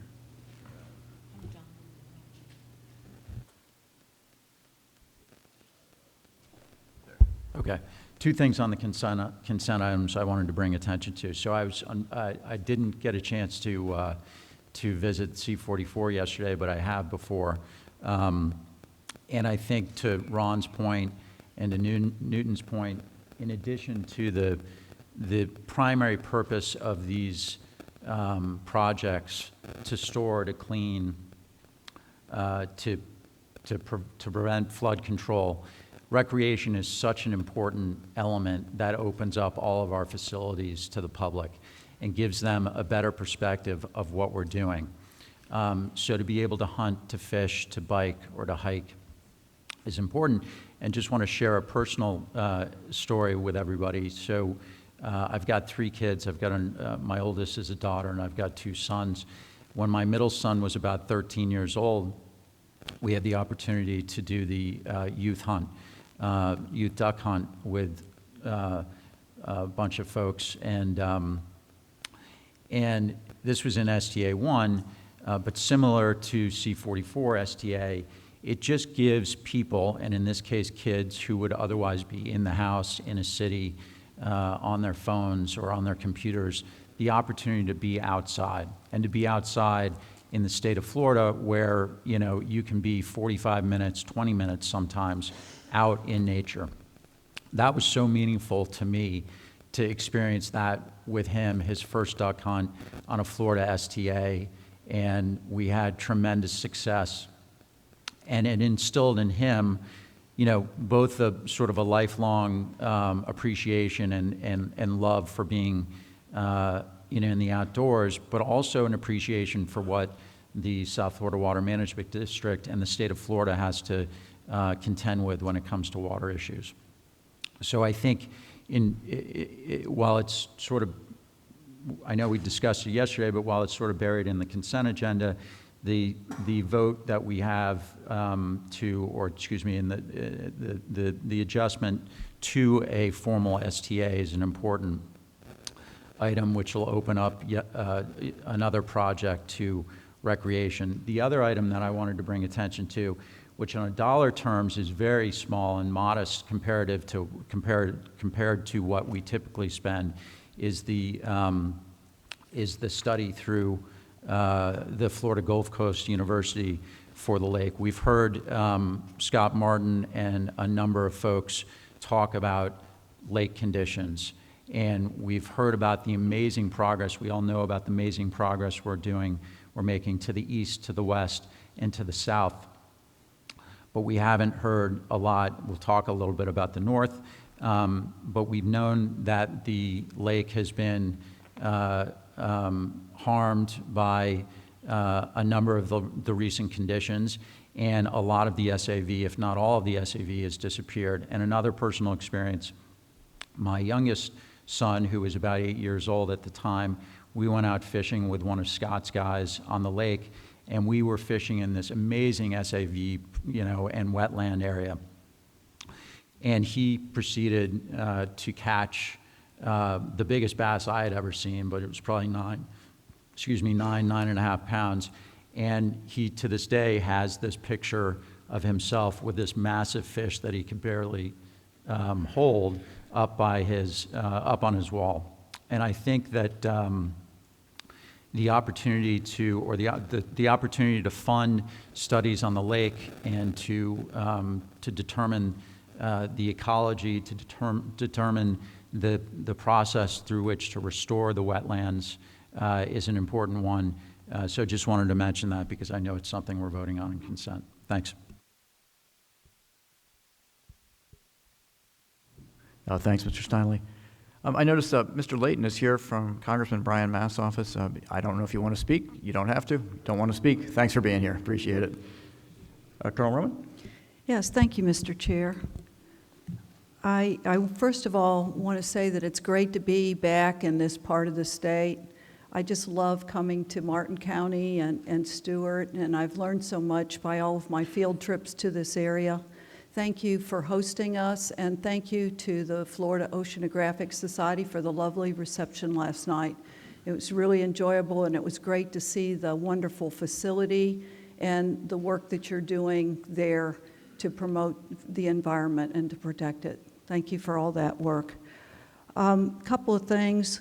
I attended the recreational forum that was held in Naples a couple of months ago, and I'd like to highlight a couple of things about that recreational forum. First of all, you have around 50 people sitting around the table that are participants in the RAC, including our district staff.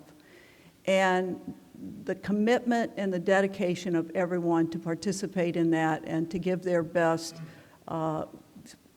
comments and thoughts, I want to say thank you. It takes a lot of time, it takes a lot of extra effort, but that collaboration is extremely important. There was a presentation by Lisa Andrews from the Big Cypress, and if you'd like to understand more about the Big Cypress National Preserve and understand the nuances of the wilderness dedication and its implications, please feel free to watch that meeting, because her presentation was absolutely stellar in terms of helping us understand what a treasure the Big Cypress is. Thank you, Drew and the staff, for supporting that effort. It was standing room only, and I'd also like to thank Newton Cook for his job in facilitating that meeting. You know, it's one thing to get people around the table and have a meeting at a certain time at a certain place. It's another thing to encourage dialogue, people to feel comfortable enough to speak their mind, to step forward with their concerns before they leave the room, and have them feel respected to get an answer. And so I want to give a big shout out to that forum, because the climate was set for everyone to feel very comfortable to have that kind of dialogue and exchange. So thank you to everyone who makes that possible. Since our last meeting, I had a chance to meet with Dr. Greg Tolley at the Water School at FGCU. And this is something that's come up, Mr. Chair, with us before when I've been talking about the efforts that we've been working on to maybe get a pilot project in the southern part of the lake by Coot Bay. And my last visit to that area, I was out with FWC. Well, it was, the meeting with Dr. Tolley was well received, and in a couple of weeks, we're going to be going out on the lake with him and 3 of his faculty and FWC and a whole group of us to discuss how we can advance this project further. And as you'll know, on our consent agenda today, item 22 is part of that contract is on the agenda, and it's a very tight timeline for having something ready to go by 1 January, but this one has been in the making for a year. So it takes a lot of talking to get the interagency process to actually getting to a point where we can break ground, but I'm encouraged by everyone's receptiveness and dialogue on this subject. Also, I know many of the board members and maybe some of the members here in the audience have visited Corkscrew Swamp Sanctuary in Collier County. I had the opportunity to attend the 70th anniversary celebration of Corkscrew Swamp Sanctuary. So I'd like to give a shout out to Florida Audubon and congratulations on reaching that milestone. And also during that event, they unveiled renderings of a new conservation commons and outdoor classroom that's going to be just incredible. So there's progress going to be made out there with the swamp. And it's not just going to be buildings. One thing that I'm very, very proud of is the basin-led effort for the Corkscrew Watershed Initiative. And that's, of course, for the technical working group to look for ways to improve the hydrology of the Crew watershed that includes Corkscrew Swamp Sanctuary and wood stork nesting.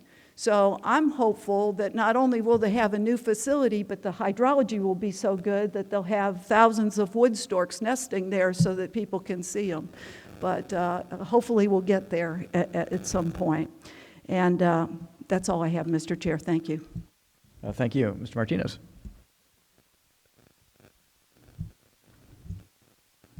Thank you, Mr. Chair. Thank you to the folks from Martin County for hosting us today. And thank you for all the compliments that you gave us about how we have very mindful of the past and the struggles that you have gone through. But I got to give most, if not all of that credit to my friend and former board member, Jackie Thurlow. She made sure that we knew about Martin County.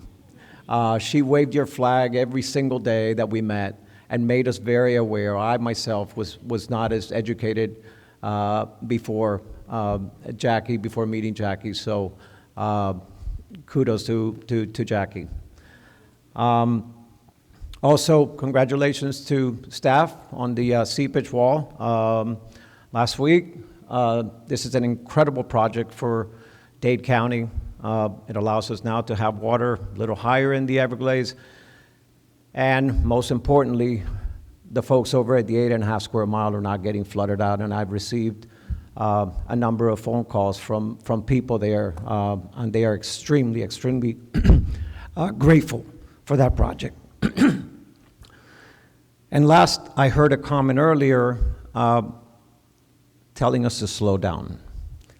While you tell a governmental agency to slow down, you don't hear that very often. So I take that as a compliment. And so to Drew, John, and all of you, pedal to the metal, don't stop. Thank you, Mr. Chair. Thank you, Mr. Martinez. Mr. Butler. Well, thank you, Mr. Chair. Begin with, I'll also appreciate the hospitality last night, Florida Oceanographic, sharing your facility, that great view with us last night, and that wonderful reception. Appreciated that welcoming to Martin County on top of the Indian River Lagoon. Also, thank you to IRSC, Dr. Tim Moore, and all the staff for hosting us today. Great campus. This is my home State College campus also. They've got a satellite campus in Okeechobee, the Dixon Hendry campus. But no, it's great to be here at IRSC. I want to recognize the Lake Okeechobee Airboat Association and the Florida Sportsman's Conservation Association. I crashed their party on Saturday. They were doing a volunteer cleanup day. They had about 50 or 60 volunteers, swamp buggies, side-by-sides and all, working on the Kissimmee floodplain, Kissimmee River floodplain, Chandler Slough in particular, some old fences, old cattle fences, barbed wire fences. They removed, I think it was about a quarter or half a mile of fence on a good hot morning. Fortunately, they had all the poles pulled out of the ground by the time I showed up for lunch. So I had my gloves with me, but I didn't get to pull any poles out of the ground. Here we go. I think these may have a timer on them or something. Maybe that's what we need in Palm Beach. But no, it was a group volunteer work. Dan Cotter, Mike Cheek, and other staff there, they helped to organize it. But no, it was great to get to spend lunch with them and visit with everybody there and thank them for their service to helping make some of our public use areas more usable. This way, airboats they aren't running over fences, and they're posting more signage. So trying to get a little more access on the Kissimmee River. So appreciate what they've done there. Also had the opportunity to attend, we'll just call it a Mike Elfenbein trip. Mike Elfenbein trip on Lake O. He organized a great trip with about 50 stakeholders. Some their first time on Lake Okeechobee. Others had been out there many times. Brad Ferris and Representative Overdorf was there, and it was just a great discussion. You get everybody out. The Florida Airboat Association had everybody out on airboats. Of course, the lake is big, and it is easy to get lost. Part of our group, we went flying past. I think we went 20 miles further south. Started in Okeechobee, probably wound up almost in Moorhaven. Before we realized we'd gone too far, had to come back. But no, it was a great discussion. Senator Grahl was there, and talking about Lake O issues, and again, trying to just impart upon those that had never been on the lake some of the issues and challenges and bring them along, and hopefully we're gaining more support there for improvements on Lake Okeechobee. With Lake Okeechobee discussion, Herbert Hoover Dike is the wall within Herbert Hoover Dike. The restoration of Herbert Hoover Dike has been completed. But before we did Herbert Hoover Dike construction, we had the Lost Trail, the Lake Okeechobee Scenic Trail, paved trail all the way around the dike. And we talk about public access, public recreation. That was a highly, and still is a highly used trail. And for the most part, that trail has been reconnected after they did the rehab work. But there are a couple spots in Pahokee and Belle Glade that haven't been connected yet. And I'm hearing from a lot of stakeholders that are wanting to see that reconnection made. I don't know if that is, I know that's not necessarily a district deal. I don't think it's a core deal. I think DOT weighs in on that. But whatever we can do, Major Bell is here, and whatever we can do to finish the connection. The district is working on our part there on S190, 169, okay, the crossing there, and to help reconnect there. But whatever can be done down there in Pahokee and Belle Glade, again, let's finish that connection so everybody can get out and see the lake and make the complete revolution around it. Finally, we've all kind of done it today. I'm going to channel my inner JTL. Another one of the things that Jackie and I have in common, of course, her mother, my grandfather, great historians, love to talk history. Jackie and I, Jackie's an alumni of the Natural Resource Leadership Institute. I recently graduated last month from class 23. Jackie, what class were you? 2015. And if I get a show of hands, anybody else in this room been through NERLI? I don't think so. Okay. But let me tell you, we talk about, we had a couple commenters, Miss Commissioner Hurd, I think Nyla Pipes made some comments talking about stakeholder engagement. And that is what this class is about. And it's training the next group. It's an 8-month professional leadership class. You're looking to improve your facilitation skills in the areas of natural resources. I encourage you to seek out this class and become a part of it.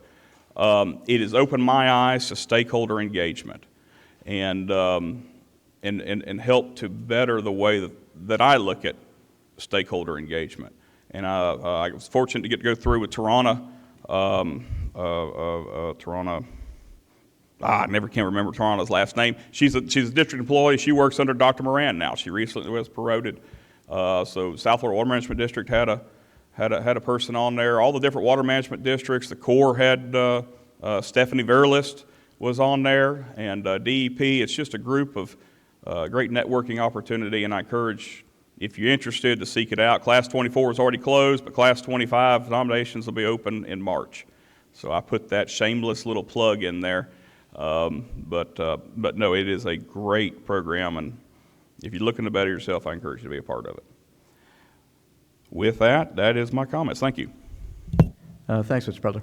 I'd also like to thank Mark Perry and Florida Oceanographic for the nice event last night. It was really a great welcome to this area. Jackie, it's so good to see you. I finally got a chance to visit Sewell's Point, and I can see why you love it. I can see why you live there. It's beautiful.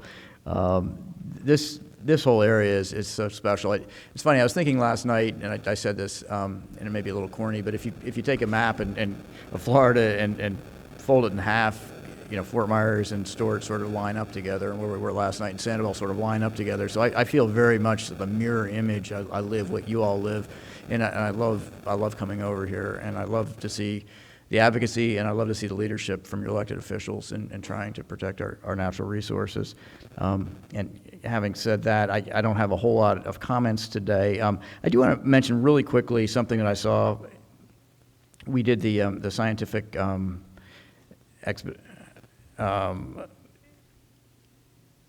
the presentations that we all had. Was it last month or 2 months ago? was last month, and that was really, I just want to say thanks to staff. That was really special. That being able to walk around and see what the district does and to be able to talk to staff about each of their projects was just incredible, and it's just amazing the breadth of this organization. One of the things that stuck out to me, and I'm sorry, Drew, I didn't talk to you about this earlier, but it was the iguana presentation, because the pythons get a lot of attention, and some of the other exotics get a lot of attention, and the iguanas are sort of slipping under the radar, and the iguanas are a real problem, and they're a problem for our structures, they're a problem for turtles, for birds, for everything else, and I think that if we could focus a little bit on trying to figure out how to eradicate iguanas, it probably wouldn't be a bad idea. So anyway, that was totally non-scripted, but just a thought, and I'm sorry, iguana lovers, but it's time. So that concludes board comment. And now we'll go to the consent, and is there any board member want to move any items on consent to discussion? Seeing none, is there any public comment on consent? That's items 15 to 26. Yes, Mr. Chairman. We'll begin with Newton Cook, followed by Mark Perry. Thanks.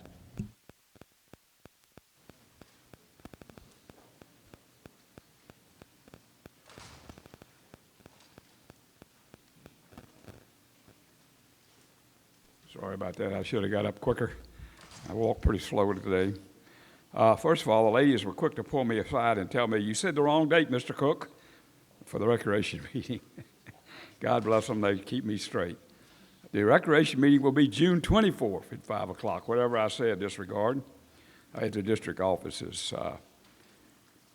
Anyway, Newton Cook United Waterfowlers, I want to thank the district for the tour yesterday of the massive C44 reservoir and SDA. And I really enjoyed the chance to ride with the chairman and the executive director and bore them with 20-year-old district war stories about the EAA1 and EAA2 reservoir trials and tribulations of the day. It was a great day, and I very much appreciated the opportunity. Seriously, the C44 reservoir and SDA are really impressive. And yet, when we look at this, it is a miniature of what we're building at the EAA2 reservoir. I mean, the EAA2 reservoir will fit in a corner of this thing. It's just incredible what the Corps and the district are doing with these SDAs and these giant reservoirs. The engineering and construction and the staff work, and it has to be extremely complicated. I also enjoyed Dan Cotter's presentation on public recreation opportunities on this particular piece of property. Now, it's not going to be simple. It is a complex piece of property. We had deer running down along the road with us while we were riding around, so there's plenty of wildlife there. But we also have to be very careful about how we get on this property and how we use it, because it is a very complex piece of ground. It's not a simple place. The reservoir itself has concrete banks, embankments. That's going to create a very interesting situation. There's a great boat ramp there. Needs obviously some railings and some public use appointments. But all in all, the opportunities are there for a lot of things in the future. Quite frankly, we could probably reduce all the mowed areas and let some of that go back to natural Florida.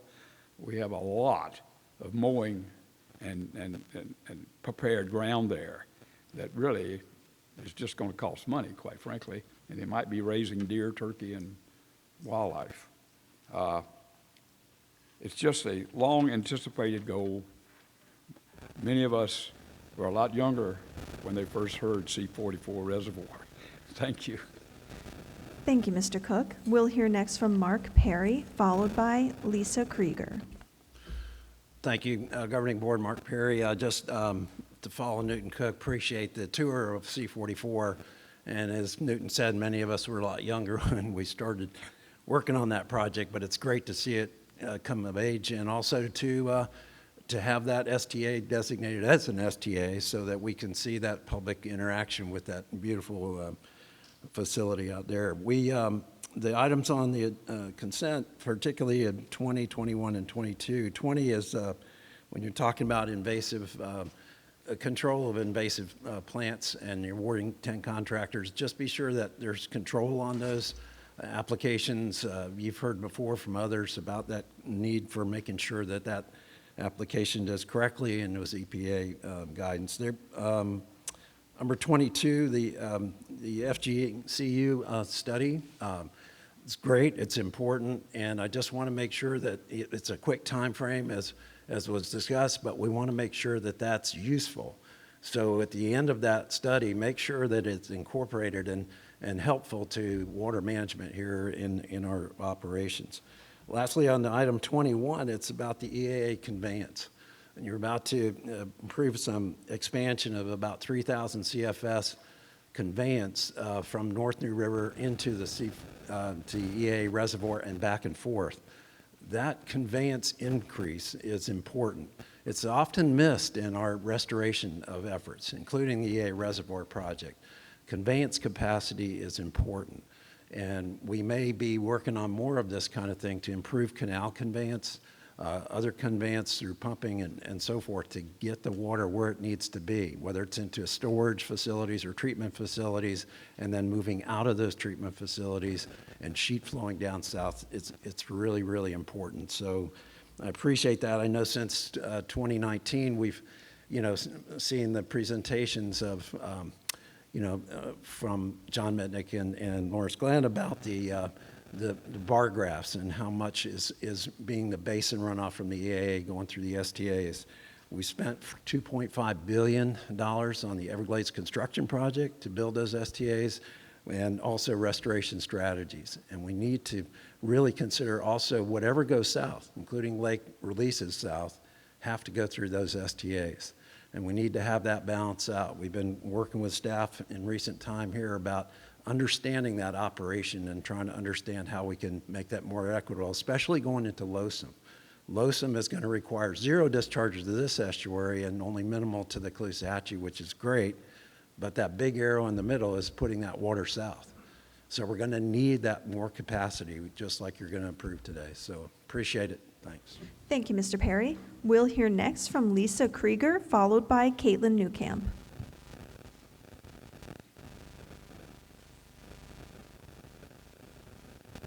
Good morning, Governing Board members. My name is Lisa Krieger. I work for the Lee County Department of Natural Resources, and I was here to comment on agenda item 23, which is the University of South Florida contract for model development that will assist in restoration of oyster habitat in the Caloosahatchee River estuary. Lee County strongly supports this project. The outputs could greatly benefit not only the decision makers, but also the resource and provide insight on the complexities of larval transport in a highly managed estuary. If possible, we would like to hear updates about this very important project as it goes along. We don't know if any data comes about that perhaps could be shared on the periodic sciences calls, because we're very, very excited about this. We are happy about the development of an oyster larval trajectory for nowcast and forecast, and so it's a greatly needed tool for more informed management of the Caloosahatchee. We really appreciate your support, and we thank you so much for moving forward with this important project for the Caloosahatchee. Thank you. Thank you, Ms. Krieger. Next, we'll hear from Caitlin Newcamp, followed by Matt DePaulis. Good morning, Governing Board members. Caitlin Newcamp with Audubon, Florida. I want to touch on agenda items number 17 and 19. First, number 17, Audubon, Florida has been following the district's recent release of reservations. At the last Governing Board meeting, several stakeholders, including Audubon, expressed concern over the piecemeal releases. The district and its partners are engaged in several restoration projects, including the development of a regional resiliency plan. Considering these efforts, it would be prudent to conduct a comprehensive assessment of the number and location of these reservations, as well as a needs assessment. In light of rising seas, increased flooding, and rapid development, it is crucial to evaluate the role these reservations might have in enhancing resiliency. In urban and built-out areas especially, current levels of stormwater management and flood control infrastructure may be wholly inadequate. These reservations might provide the district and local governments with the flexibility to build storage features to mitigate these problems. Purchasing land after the fact is an expensive endeavor, as we know. Therefore, we ask this assessment to be prioritized as we move on. And then number 19, just echoing some of what the other commenters and the board members mentioned about the C44 STA. We know this project is a priority for Everglades restoration to help improve regional water quality. Audubon is extremely supportive and enthusiastic of the designation to an STA to be managed not just to improve water quality, but also for public recreational opportunities like hunting, hiking, and bird watching. We thank the district for holding the tour yesterday. I heard from many last night at the reception that it was a really engaging and interesting event. And this new designation will allow for many activities, like I mentioned, and will be enjoyed by the community and larger county. As we've seen over the years from various other projects, STAs have become an environmental treasure to both the wildlife and humans in the area. A win-win situation, often enhancing the local economy with an influx of birders from across the state, country, and even internationally. A water quality improvement that can be enjoyed in a unique way. Changing the C44 project to an STA opens up a variety of opportunities and benefits for the surrounding communities, and Audubon's local chapters will be quick to take advantage of these. We thank the district for their innovative planning, working with partner agencies to improve the quality of life for residents in the areas, always ensuring resources are used effectively with tangible benefits to the taxpayer. Thank you. Thank you, Ms. Newcamp. We'll hear next from Matt DePaulis, followed by Rich Reed.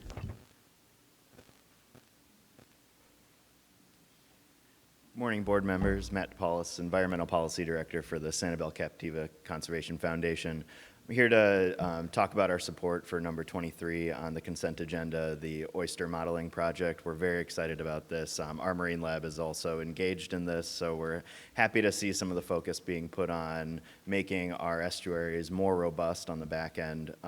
We have a lot of talk at these events about projects coming online for storage and treatment north, south, east, and west of the lake.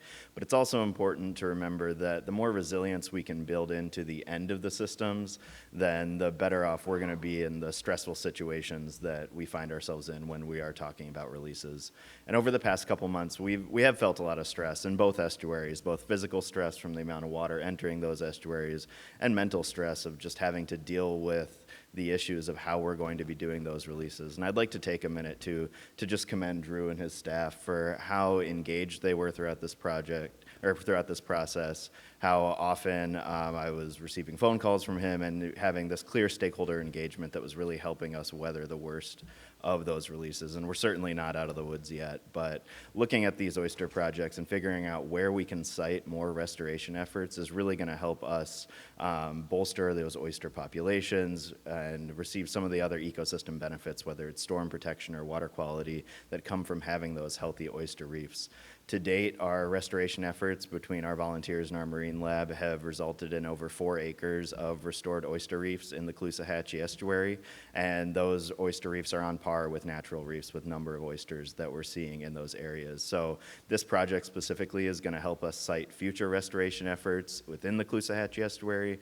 It's going to have larger benefits to other areas that are trying to do oyster restoration after the fact. It's a great use of this EPA grant money. So all in all, we're just very excited to see this moving forward and can't wait to see the results of it. So thank you.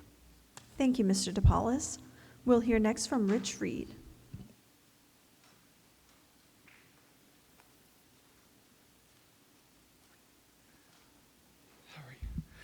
Good morning. How are you? My name is Rich Reed, Deputy County Administrator, Okeechobee County. Wanted to speak real quickly on item number 22. The county would be in support of a study to determine and improve the health of Lake O. As you may be aware, the lake is critical for not only our water supply in our county, it's our primary water supply, but also for our community and our businesses, our local businesses. So again, we would appreciate the opportunity to participate, in the study and have a strong voice and help in any way that we possibly can. So thank you. Thank you, Mr. Reed. Mr. Chairman, we have no additional public comment. Thanks. Thank you all for your comments. Board Board members, just so you know, consent agenda item 16 requires a 2/3 approval. Can I have a motion and a second to approve the consent agenda 15 to 26? I'll move to approve. Second. Okay, I have a motion and a second. Is there further discussion? Seeing none, I'll call that question, and I'll start with Mr. Butler. Yes. Mr. Martinez? Yes. Colonel Roman? Yes. I'm going to vote yes. Mr. Steinle? Yes. Ms. Meads? Yes. Ms. Meads is yes. Mr. Bergeron? Yes. Thank you. That passes unanimously.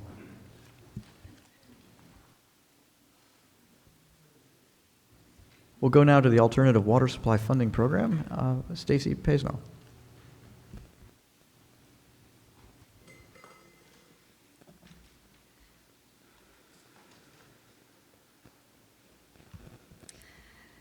Good morning, board members, members of the audience. My name is Stacy Paisno. I'm the lead project manager in the Water Supply Bureau. Today I'm going to be talking about the FY25 DEP Alternative Water Supply Grant Funding Program update. At the end of my presentation will be 2 resolutions for you to consider for approval. As you may recall from my presentation in November, alternative water supply includes brackish water, reclaimed water, and capturing excess water for later use in such things as ASRs and reservoirs. Why is alternative water supply important? More than 3 billion gallons of water are used every day in Central Florida and South Florida by 9 million residents and millions of visitors every day. Water demands are constantly increasing. And based on our district's water supply plans, we know that traditional freshwater sources are not sufficient to meet all future water needs, and development and use of alternative water supply and water conservation is vital. Governor DeSantis signed a new executive order, Achieve Even More Now, which continues to include recurring funding for alternative water supply development projects. The governor and the legislature have recognized the importance of these projects in protection of Florida's natural systems, and over the past 5 legislative sessions have allocated $230 million statewide.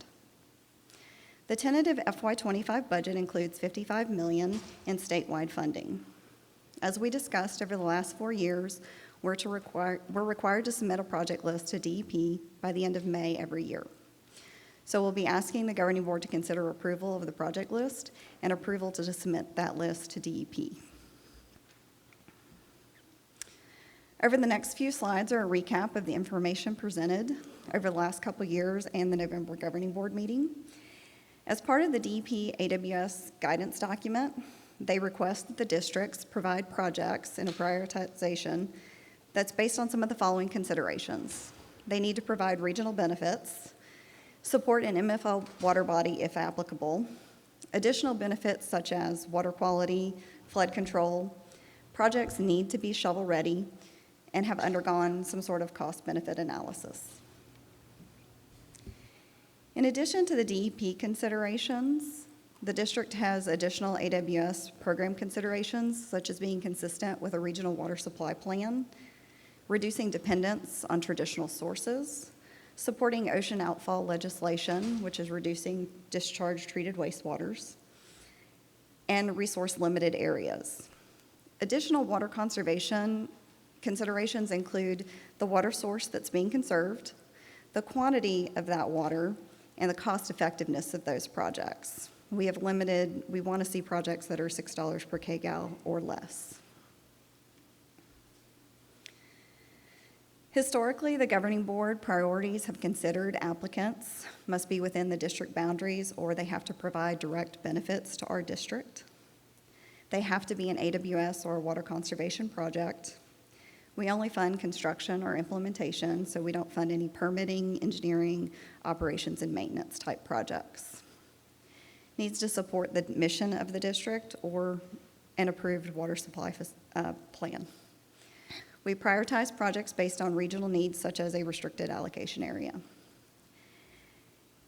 Over the past couple years, the governing board has approved some new eligibility requirements. Last year, the year-round irrigation ordinance that comports with the district's year-round irrigation rule took effect. And this year, the adoption of a water supply facilities work plan per state statute became an eligibility requirement for local governments. That did not apply. Neither one of the last two, the year-round irrigation ordinance or the water supply facilities work plan, affects private entities. We released an application on December 4th of last year, and it closed earlier this year on February 26th. We received 30 applications, 22 were alternative water supply projects, and 8 were water conservation. The applications we received totaled over $601 million in total construction or implementation cost. Phase implementation cost was over $121 million, and total requested funding for these eligible projects is $50.8 million. Those projects will create over 6.45 million gallons per day of new capacity and over 14.5 million gallons per day of reclaimed or brackish water distribution capacity. Since fiscal year 20, the district has received over $60 million towards 89 alternative water supply and water conservation projects, creating and saving over 54 million gallons per day, which is equivalent to the entire Upper East Coast public water supply use. For transparency, over the next couple slides, all of the projects that we received are listed in this presentation. I don't expect you to go through these currently. We went through them individually with you. Pursuant to governing board direction, not all projects were eligible per the program requirements to move forward in the review process, such as applicants are required to be in permit compliance, and local governments must have an approved irrigation ordinance and a current adopted water supply facilities work plan pursuant to sections 163-3177 and 163-3184. As previously discussed, one project was a resubmitted FY24 application which received FY24 allocations and is now considered withdrawn from this process. As a reminder, all eligible projects for funding consideration are not guaranteed to receive funding allocations.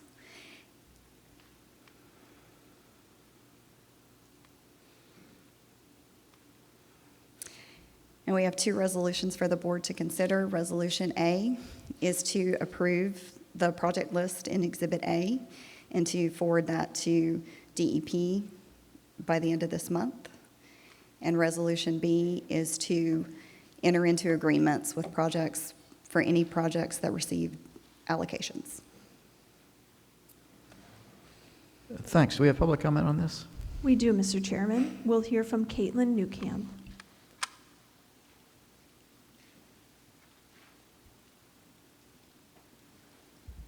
Hello again. Thank you for the opportunity to comment and the updated water supply funding program list. We are definitely happy to see a diverse set of projects, not only focused on reclaimed water, but other project types as well, such as brackish and stormwater. In celebration of water reuse, later this month, and as we review the Lower East Coast Water Supply Plan, we'd like to offer the following suggestions that are related. First, Audubon suggests prioritizing reduction in irrigation for water supply planning and conservation. Landscape irrigation demands are projected to increase alongside Florida's growing population. Therefore, it is imperative we improve conservation for irrigation where possible. One way to do this is to prevent overwatering by planting natives that are less water intensive than turf grass. The district has several avenues it can use to implement this, such as planting natives in right-of-ways and canal banks, and implementing rain gardens that also help with stormwater instead of turf grass. In addition, with the projected public water supply increase, diversifying sources is crucial. For alternative water supply projects that focus on reclaimed water, we ask the district to incorporate advanced wastewater treatment to reduce nutrient loading and setting stricter standards for both phosphorus and nitrogen.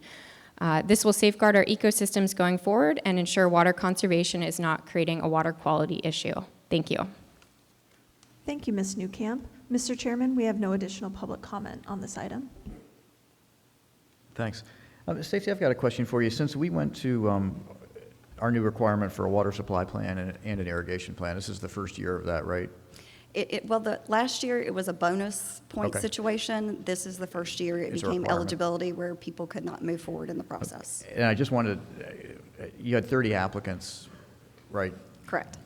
Is that a big drop-off from last year, or is it about the same, or? It's actually, I think last year we had 24 applications, and the year before was 27. Okay, so these new requirements aren't scaring people away? There are at least 2 that I know of who did not apply for funding this year because they knew they would not qualify. But they can next year if they implement those requirements? Yes. Okay, thanks. Any other, Charlotte? Yes, thank you, Mr. Chair.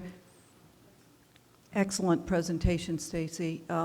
I'd like you to address how you've incorporated green infrastructure. We talked about it last year, and you were going to mention it in your presentation today.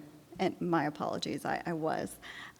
We did, as we discussed in November, what we did is we updated our application to include a question. So any applicants that were going to include green infrastructure as part of their AWS or water conservation projects, that they explained that to us. And we also included it in our webinars that we held in January for them to explain, to make sure that they knew that it was important that they provide that information when they applied for funding.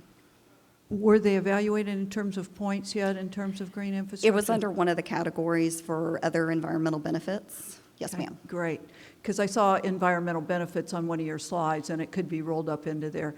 You know, what I learned is it's such a cost-effective way to polish reuse water and reclaimed water and do good by our water quality. And so anything that we can do to move that forward, I'd appreciate it. Thank you. Yes, ma'am. Mr. Steinle? Quick question. Sure. So I remember we had a lot of success with folks adopting year-round irrigation ordinances who didn't previously have them, so they could be approved for this type of funding. In terms of the water supply facilities work plan status, have we seen, I mean, the idea for this process is to incentivize progress towards these plan adoptions. Have we seen that being effective or be an outcome of this new process? I believe so. The reason being is I'm going to use Fort Pierce Utilities Authority. Unfortunately, they were one of the ones that this affected, but I've been in contact with the applicant, and she said they're moving forward to make sure they have a current adopted plan, and that'll be in place so they could potentially apply for future funding. There are a couple applicants that are on the eligible list right now who are actively trying to get theirs done before the deadline within the lower West Coast. Yep, Charlotte? I was going to ask Stacy to explain, just in general for the audience and for the board, how the water supply plan and the local work plan fit together. Okay.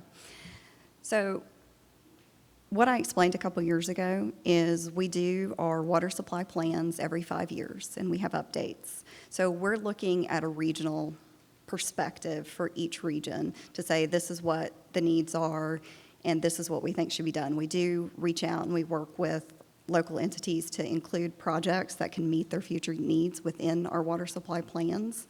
But those water supply facilities work plans that will become part of their comprehensive plans are to establish that at the local level, what they're going to do to meet their current and future needs with our water supply planning efforts at the regional level. Thank you, Stacy. Good explanation. That's why they're so important. They are very important. Thanks. Anyone else have any comments or questions? Chairman. Mr. Butler? Charlie, I have a motion after me. Just one of the things before we kind of got off that discussion, year-round irrigation ordinance, and we talked about those that hadn't adopted yet. You know, when you get into your smaller rural communities, some of the discussion has been, yeah, we can adopt it, but we don't have the manpower or the resources to enforce it. And I do have to kind of share that type of site. That I don't like rules that you don't wind up enforcing. So, you know, I mean, I can understand some of these other smaller communities that that just don't have the resources for enforcement, that haven't done it, that may not be able to participate in alternative water supply that could benefit from it. So it's something that I do want to make sure to recognize and put on the record here. I guess we can't use the grant money for enforcement. And Mr. Chair, and I would just like to say, Ms. Meads, congratulations on being the recipient of the Purple Jacket. And speaking on behalf of staff, we look forward to working with you over the next year. Martinez? Motion to approve, do we take them separately? Do we have to take them separately? Let's take them separately. Okay, motion to approve Resolution A. We have a motion, and Mr. Bergeron, is that a second?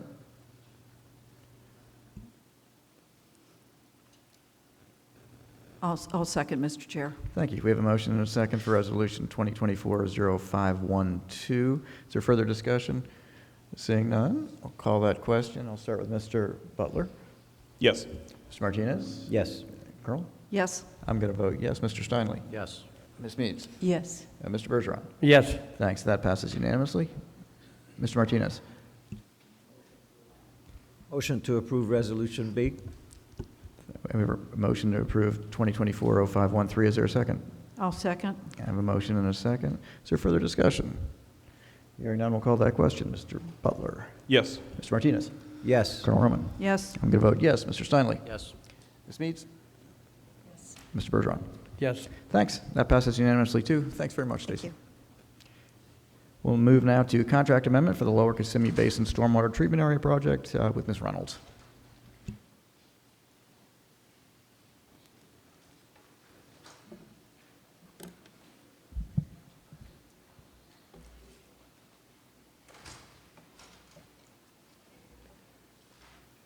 Good morning, Mr. Chairman, board members. I'm glad that I don't have to push the button while I'm speaking because there's already enough other buttons to try and do slides and pointers and those kinds of things. So I'm happy to be here this morning to talk about a contract amendment for the Lower Kissimmee Basin Stormwater Treatment Area. So this contract amendment that I am bringing to the board today is not to ask for your approval to construct this project. This is the board action before the board today is for staff to continue to move forward with a preliminary design for this project. As I'll discuss in just a few minutes, we had a public workshop by Zoom last Thursday where we provided a project update to the public on this project. And we provided additional details, and I'm going to summarize some of those details in the presentation to the board today, but I would encourage the public that if you weren't able to participate in our meeting last week, we did record it and it is available on our website, so that if you wanted more information about this project, we did go into a little bit more detail last Thursday on this project, and we look forward to continuing that public dialogue on this project as we move forward. But what we have before the board today is a contract amendment. And I'm going to go through a little bit of the project history, the background of how we ended up where we are today, and a little bit about the context of the project, and then what this contract amendment is and our steps forward. So first, a little bit about the project background. So the Lower Kissimmee Basin Stormwater Treatment Area is a project that is located in the Taylor Creek Nubbin Slough sub-watershed of the Lake Okeechobee watershed. So the Lake Okeechobee watershed includes all of the area north of the lake and is the area that drains into the lake. Water quality improvement, as we've talked about many times, is necessary for the health of the lake and in order to meet the maximum daily load targets that are outlined in our Basin Management Action Plan in coordination with the coordinating agencies, which includes the Water Management District, the Department of Environmental Protection, and the Department of Agriculture and Consumer Services. And so as we work together on those, the role that the district has is to implement regional projects. And so the Lower Kissimmee Basin Stormwater Treatment Area is one of those regional projects. And back in March of 2021, we put out a solicitation to request folks to bring projects to the district that could help us meet our goals for nutrient reduction in this basin. And we targeted a specific area that's outlined on this map. And the reason we targeted this specific area is because the Taylor Creek Nubbin Slough subwatershed has a very significant load to the lake. And it has the highest concentration of nutrients of all of our subwatersheds in the Lake Okeechobee watershed. And the reason we pursued a solicitation from the public is because the district did not already own sufficient land in these areas in order to implement another regional project. And so we received 2 applications, and in May, the board authorized us to enter into a performance-based contract with a private entity to design, construct, and operate a project that would allow us to achieve some nutrient reductions. And that contract included a phase 1, which was a preliminary design, and a phase 2, which would be what happens after a preliminary design. And so we've been in that phase 1. And so just to go over a little bit of why did we need a regional project in this area.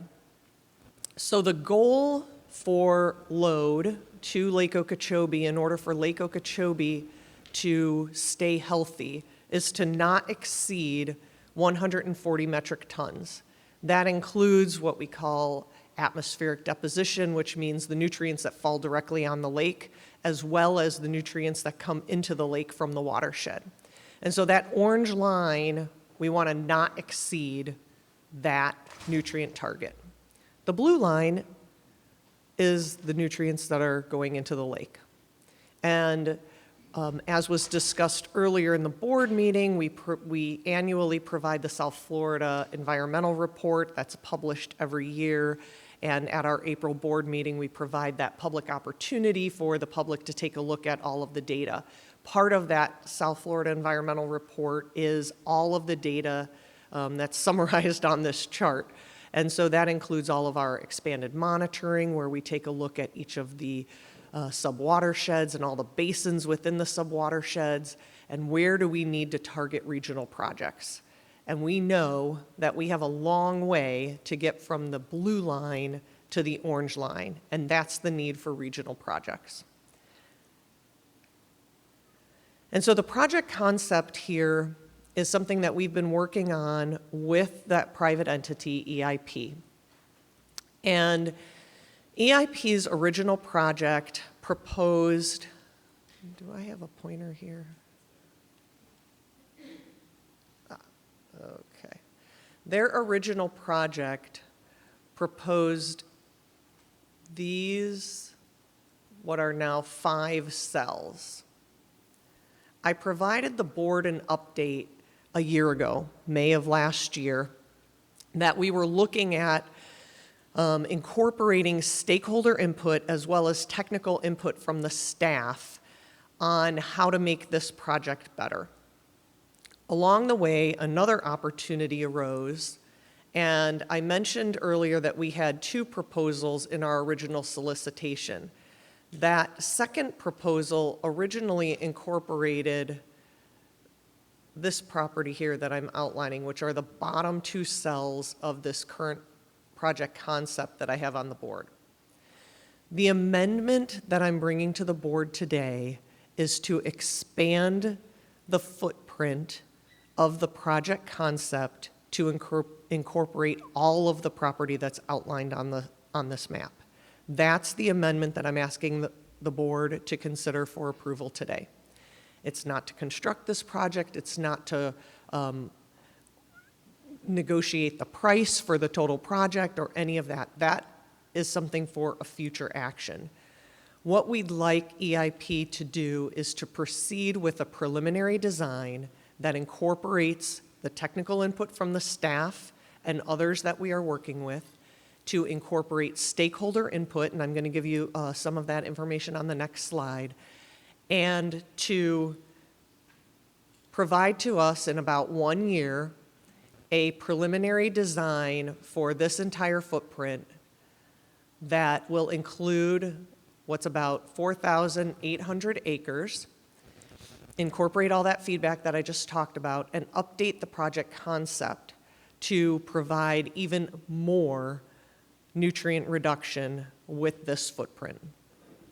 The way that this project concept will work is that it incorporates water from this L62 canal, which is the drainage from the C154, the S154 and the S154C basins. This project will provide the nutrient reductions for 2 of the 5 basins in this subwatershed, so the 154 and 154C, completely help us meet the target for nutrient reduction in those 2 basins, as well as have additional capacity to treat nutrients from other sources, which would be drawn from the C38 canal. So this is the C38 canal, or the Kissimmee River. And south of this structure here, this pointer is not very precise, I apologize.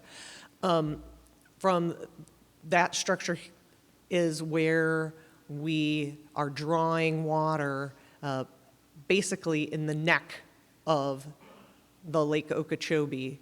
And so we can, through this project, draw water directly from the C38 canal, treat it, and then return it to the lake. So what are some of the design changes based on stakeholder input and technical interaction from our team? We've incorporated some buffer areas between the project and the residential communities that are around this project site. Based on input from the FAA certified wildlife biologists, we've removed open water areas. So again, when I provided the board an update back in May of last year, we talked about at that time potentially incorporating in these 2 cells here a flow equalization basin, or consistently some deeper water in a flow equalization basin format that would then be captured here and then feed STA cells. But we have removed that because of the input from the wildlife biologists that open water attracts additional avian species that are more, that are not currently in the footprint of this project site. It could attract those which could be hazardous to airport traffic. And so that has been removed from the project concept. As with all of our projects, we are required to maintain existing flood control, and our project will not impact the FEMA flood zones. We are also working with EIP to make sure that they are incorporating all of the seepage monitoring through groundwater monitoring that is, some of which is currently in place, some of which would be put in place as part of the project elements, and incorporating, again, as with all of our projects, a seepage management system that ensures that the project does not impact adjacent lands' groundwater levels. So what's next? Today's resolution is to expand the preliminary design, incorporating the holistic design of that expanded footprint. About a year from now, we anticipate that we will receive that preliminary design from EIP. It will allow us to better understand the specific project benefits, ensure that stakeholder comments have been addressed, And importantly, it will provide us the price and the proposal for moving forward with this project. So we will be able to consider at that time aspects that we are incorporating into the contract for us to have what we're calling off-ramps for this project. So the board, about a year from now, will have additional considerations. For example, do we want to continue moving forward with the project to final design? Or do we want to take an off-ramp with the preliminary design and maybe go a different route with this project? Do we want to have EIP consider selling us the land in cooperation with the preliminary design and proceeding with final design on our own, having EIP do the final design and the permitting, incorporating the land transfer at a later date? All of those variety of options is what we anticipate bringing to the board with prices that would go along with each of those options about a year from now. And so none of that is necessary to consider today. We just want to bring to the board the expanded footprint so that we can enter into a contract amendment for them to incorporate that additional area into the preliminary design for your future consideration. So what does that mean in terms of costs? When you originally approved for us to enter into the contract that we have with EIP, that was for a project cost not to exceed $300 million. So far, we have paid about $10.6 million for the preliminary design on the portion that was in the original contract. We anticipate that the entire preliminary design will require about another $13 million, so a total of $23.6 million is what we anticipate spending on the preliminary design. That is an increase. So the original contract price for phase one for them to deliver it was 12.6. We've spent 10.6 of that. And so the total contract amount, we're not asking for any additional authority there, and we don't plan on spending anywhere near that amount to get to this next step. But I did want to be clear about what we're asking for. We don't need any additional authority for the monies that was already approved. Just how we're spending it has changed a little bit, and I wanted to be transparent with the board about that. And so here's the schedule. We have already conducted the reconnaissance study and the design documentation report, and part of the deliverables with that preliminary design, that's what that $10.6 million has already paid for. We incorporated the idea of the additional land, and that's what we're bringing to the board today. And so where we'd like to go from here is bringing that expanded preliminary design back to the board. That is that first off-ramp option. We anticipate that happening about a year from now. And then if the board proceeds with final design, there would be a subsequent off-ramp option following the final design. And so this just outlines sort of where we are, where we're headed with the project schedule. With that, I'd be happy to take your questions and have a resolution for the board to consider. Thank you. Before we go to questions from the board, we'll go to public comment. That was a very clear presentation. I thank you for that, Ms. Reynolds. Is there public comment? Yes, Mr. Chairman. We'll hear first from Mark Perry, followed by Paul Reich. Governing Board, thank you. This is an important item, and we always talk about the need for storage and treatment north of the lake is really critical. You've heard me talk about this before, but it's, when we established that TMDL for Lake Okeechobee in 2001, the legislature thought we'd meet the TMDL by 2015. Well, we got to 2014, and they set up a BMAP for that, and in 2020 we had an update to the BMAP, and then in 2024, just this year, they had starting the 5-year review process for the BMAP. and it's really not coming together, not meeting the targets for those reduction loads. As you saw on slide 3 that she presented, that Jennifer presented, it was really, really interesting to see that 5-year average that you monitor and compare that to the 140, or which is actually 105 metric tons a year. This 402 metric tons a year for the 5-year average. We've seen it even go higher, of course, to over 700, 800 metric tons a year coming in from the watershed. That 3.4 million acre watershed around the lake is really critical. But it ties into also, proving that these kind of projects will work. In your description, you talk about, well, we're going to reduce, expected to remove so many metric tons of phosphorus per year, and if we add another 1,400 acres, it's going to remove more metric tons per year. We need this monitoring to continue to show the proof of these regional projects working within the watersheds, working within the BMAPs and BMPs. We really need this Northern Everglades and Estuaries Protection Plan workshop to come about. And I know we held one a little while ago.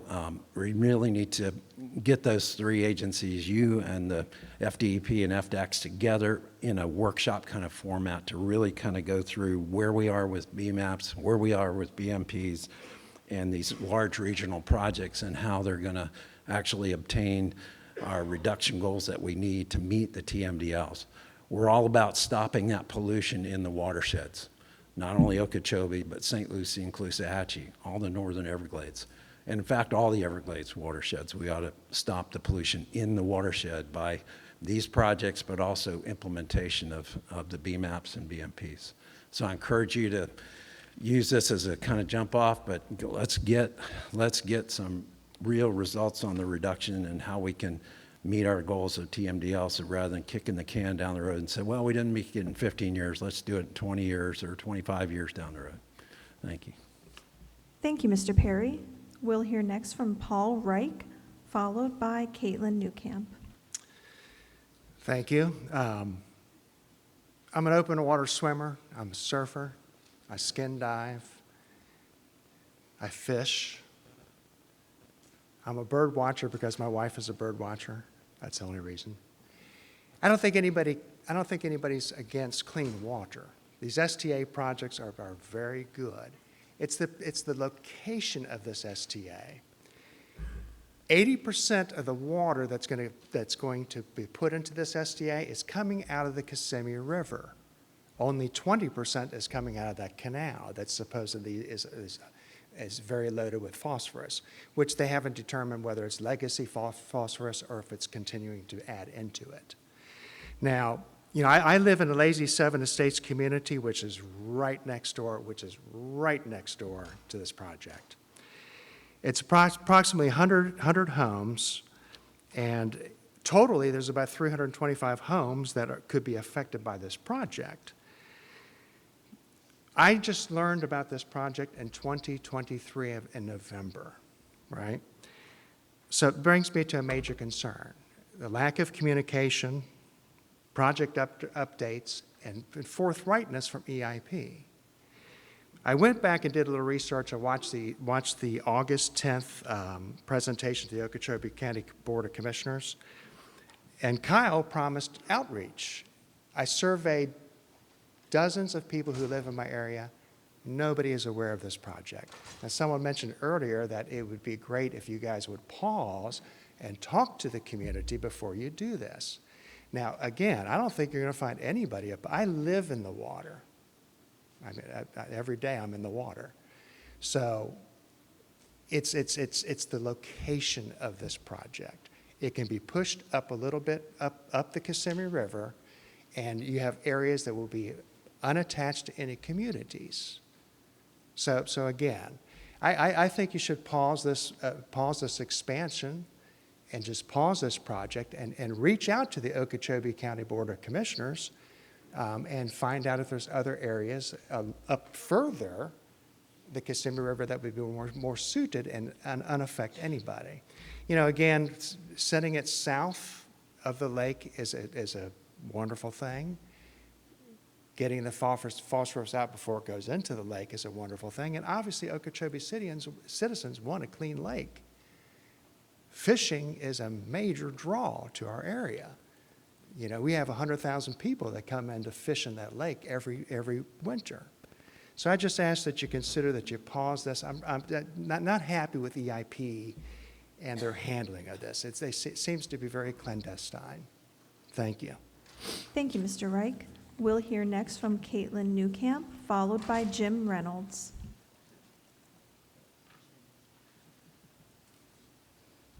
Good afternoon. I think it's the afternoon now.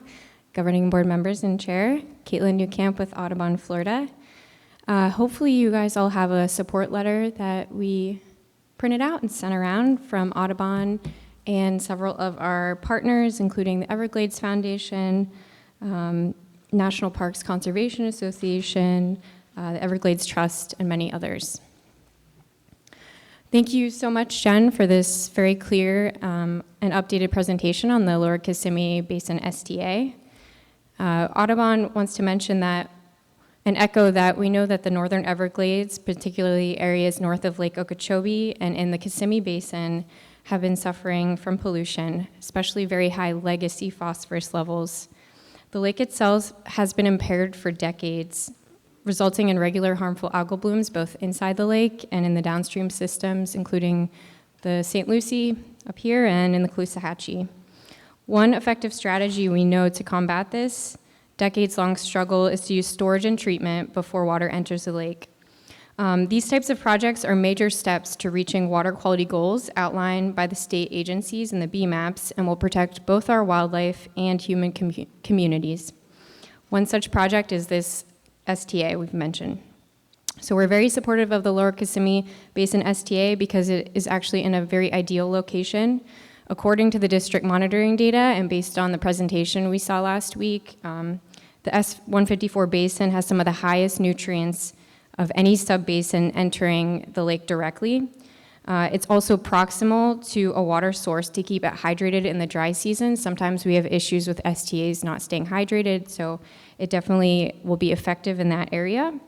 And we know, like Mark has mentioned, we are far from reaching the TMDL goal outlined in the Lake Okeechobee BMAP.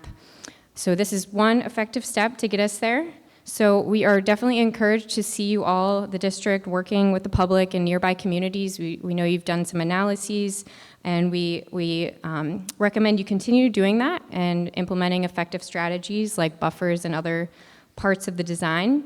We're also really happy to see that it's been expanded by 1,400 acres. So we just want to thank you for your continued efforts, and we urge you to keep moving forward expeditiously with this project because it will not only help the lake, but it will also help the greater Everglades ecosystem. Thank you. Thank you, Ms. Newcamp. We'll hear next from Jim Reynolds, followed by Benita Whalen.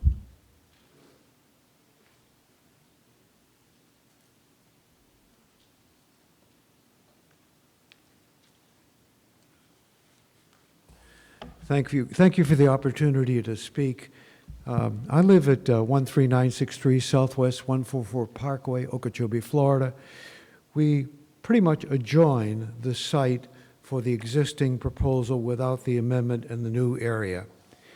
Let me say this to you.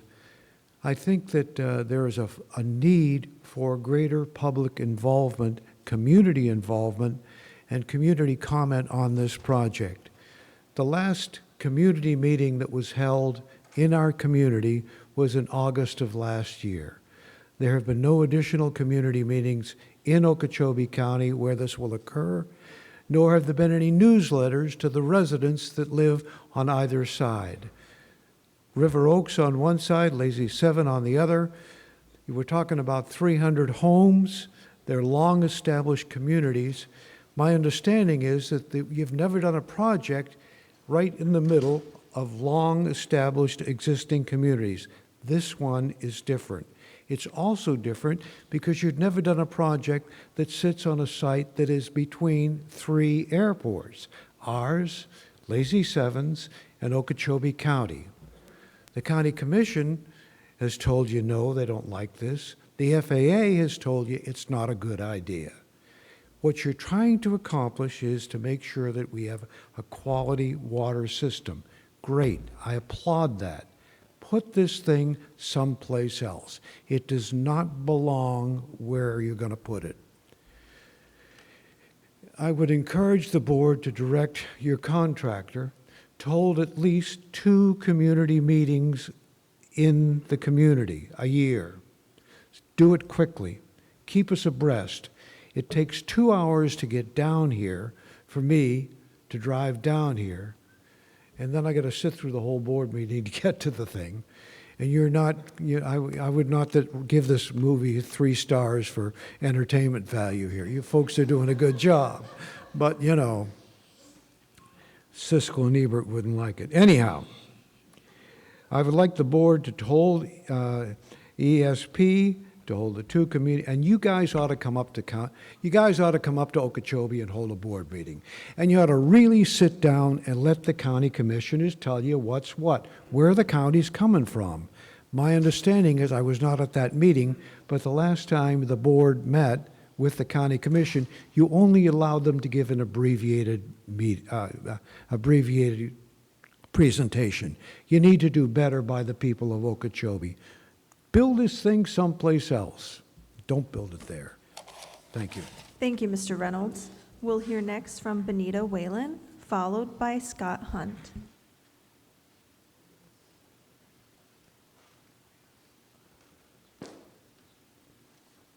Hello. Benita Whalen, Water and Environmental Manager for the Florida Cattlemen's Association. Thank you for this opportunity to comment. The association is a group of ranchers, private landowners, stewards, and conservationists, and they would like to offer these following statements in regards to regional water management areas. Our association encourages the use of public-private partnerships for storage and water quality improvement. We believe that partnerships and public project planning should be based on science, be cost-effective, feasible, and have private property owner willingness. It's also important, and I think that was a theme of a lot of the previous commenters, is getting early input and utilizing the knowledge of existing landowners is very important.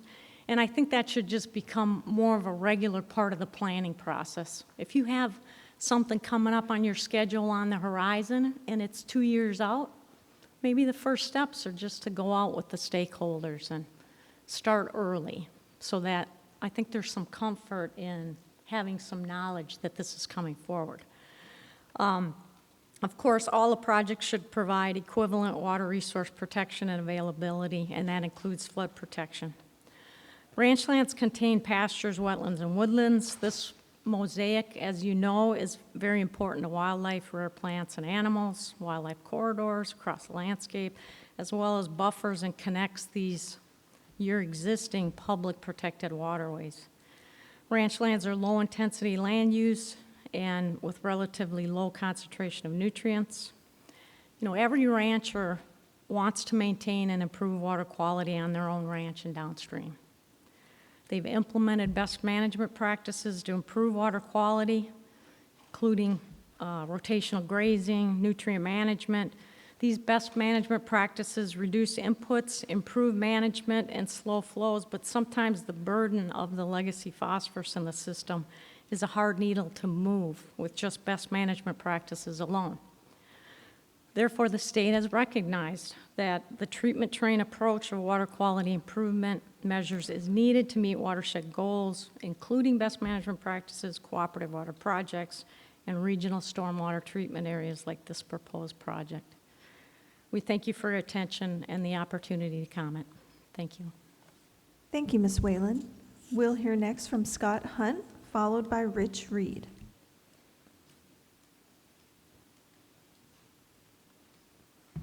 Thank you for the opportunity to speak today. I want to talk about the STA. I can't say enough good things about Jennifer Reynolds. Been very generous with her time last year. I haven't bothered her this year. But quite simply, we don't trust EIP. And Ben was at the meeting. Drew told me he watched it. I assume Ms. Reynolds watched it.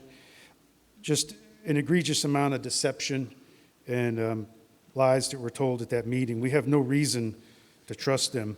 I want to share an excerpt from a private equity real estate news interview when they interviewed Nick Dilks, co-founder and general partner of EIP.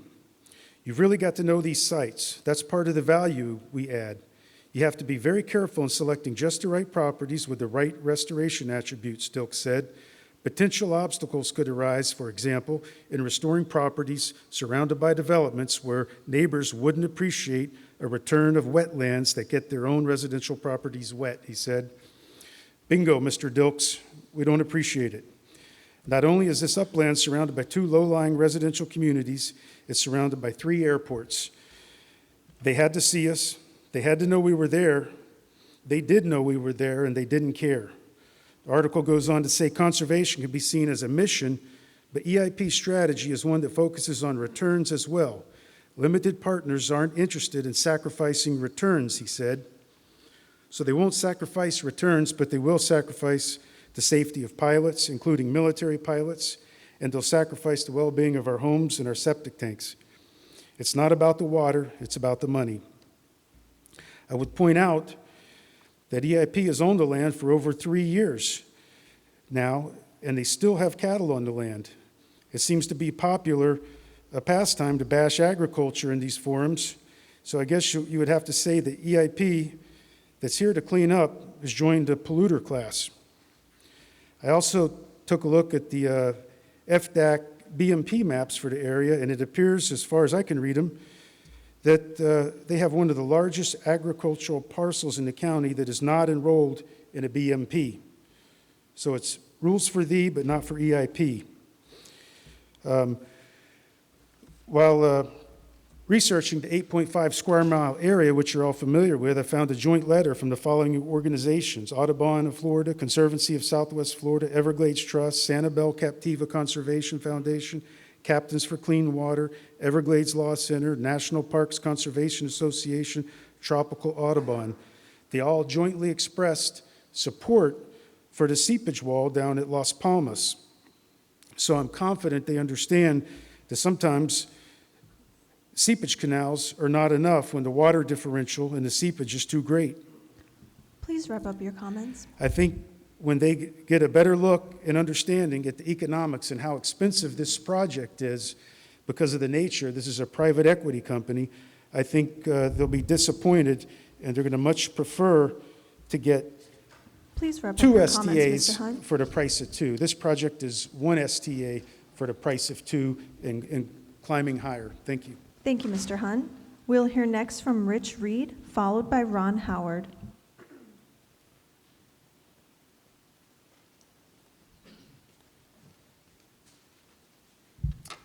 Good to see you again. Good afternoon, Mr. Chair, members of the governing board, Mr. Bartlett, of course, staff. I'm here today on behalf of our Board of County Commissioners. The chairman, as well as the rest of the board, extend their hellos and greetings. Unfortunately, they weren't able to be here today. They have a regular meeting today that I need to get back to. So you're stuck with me right now. So with that being said, I wanted to address a letter that was sent by email a couple of days ago outlining Okeechobee's concern, the Okeechobee Board of County Commissioners' concerns with this expansion, as well as the continued concerns with this project. Of course, as with the original project, the EIP project, the county is opposed to expanding this project from 3,300 acres to almost 5,000 acres in its current location. The BCC would request, again, that this project be located north of our county. As much as it's been discussed, much of the water that will be provided to this STA will actually come from the Kissimmee River. It should also be noted that the county was not notified or apprised of this expansion until the meeting that was held on May 2nd. We've had multiple meetings or requests for information of EIP on the update of this project. Let me say, staff is incredible. Whenever we have a comment or a question, we appreciate it. We appreciate your entire staff, all the way to Ms. Pigman in the back. However, with EIP, when we met with them back in January 2024, after our meeting in December, we were assured that we would be updated every 4 weeks. That's not happened. The county has not been apprised of any updates, any proposed changes, any potential changes to this project from your contractor. And that's been a concern, as we do have a number of folks within our community that continue to ask, where are we? How are we doing with the project? Thus, we were, of course, surprised that the RES project was included. It should also be noted that our county commission has been said multiple times directly to this board, as well as within emails, presentations, that we are in no way opposed to STAs. In fact, we find them very necessary and important. It's the location of this STA that's disconcerting to our community, to our business community, and to our county commission. Please wrap up your comments. Would I have a little bit extra time? As a representative of the commission, I appreciate that. Again, I do want to mention that during the January 2024 meeting with EIP, the county informed EIP through a letter that was hand-delivered to them that this project would be required to meet all requirements within our LDRs, including permitting and review. A letter, again, was provided as backup in the letter that was sent the other day so that the entire board is apprised of what was provided.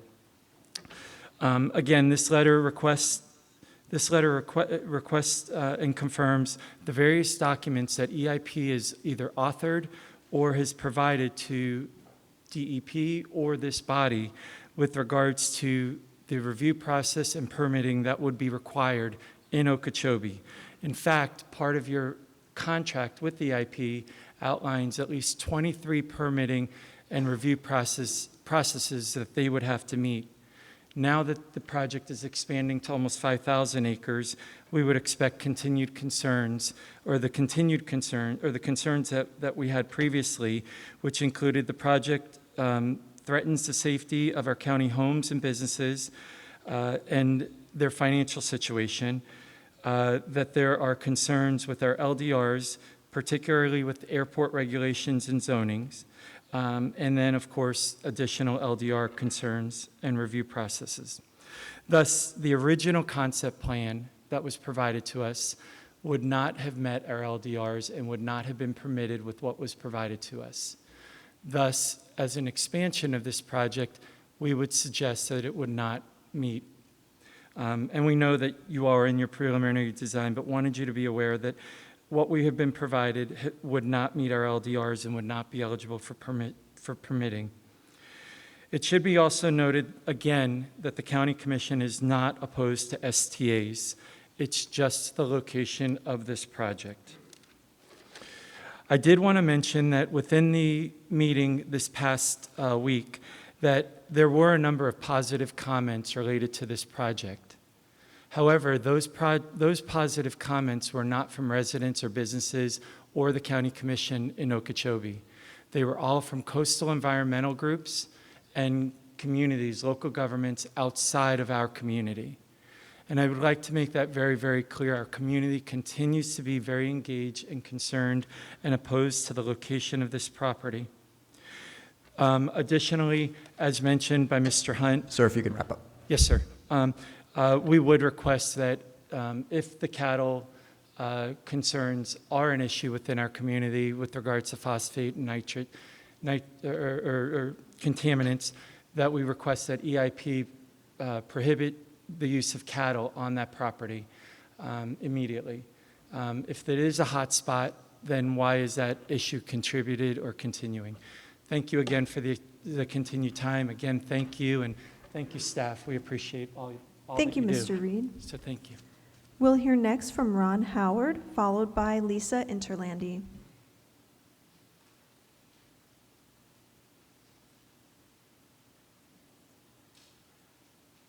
Good afternoon, Good afternoon, Board. My name is Ron Howard, not Opie, but Ron Howard. So nobody. Okay. Anyway, I'm coming here today because I live in Lazy 7, and I'm a retired police officer from Baltimore, where AIP's from. The reason why I mention that is because during that I had to wear a bunch of different hats. The police hat and the sympathy hat of, hey, well, why did they do that? Sympathize, understanding. So I'm asking you to wear that other hat for the moment. I'm a pilot as well. I live in Lazy 7 Sunset Air Park. I live just on the eastern boundary of this proposed area. Also have landed in our adjacent sister airports right around the community, which is Okeechobee, KOBE, and River Oaks. It's dangerous. You can go ahead and look up YouTube and look bird strikes, even jetliners, causes havoc. And that is just one hat that I want you to think about. Endangering pilots in our area. It's a big aviation community. And I've also lived on this side of the coin. I lived in St. Lucie. I enjoyed the Port St. Lucie River, and I know the problems that happen there. And I would really love to see it cleaned up. This proposal is a good one. The idea that we can clean up Okeechobee and Waterway. However, I was at the board meeting in August 2023 when all of a sudden we came up with this proposal, and they told us, well, here's the problem. They put a big map up and said, well, there's Orlando. Orlando, we got all these nutrients and phosphates come down and chokes in, and then it gets dumped in Okeechobee. And I watched our county commissioners explain to them, well, there's a lot of great spots that you could do that and not affect anybody. There's millions of acres in Okeechobee, lots of places that we can put this that we own county lands. And that still has not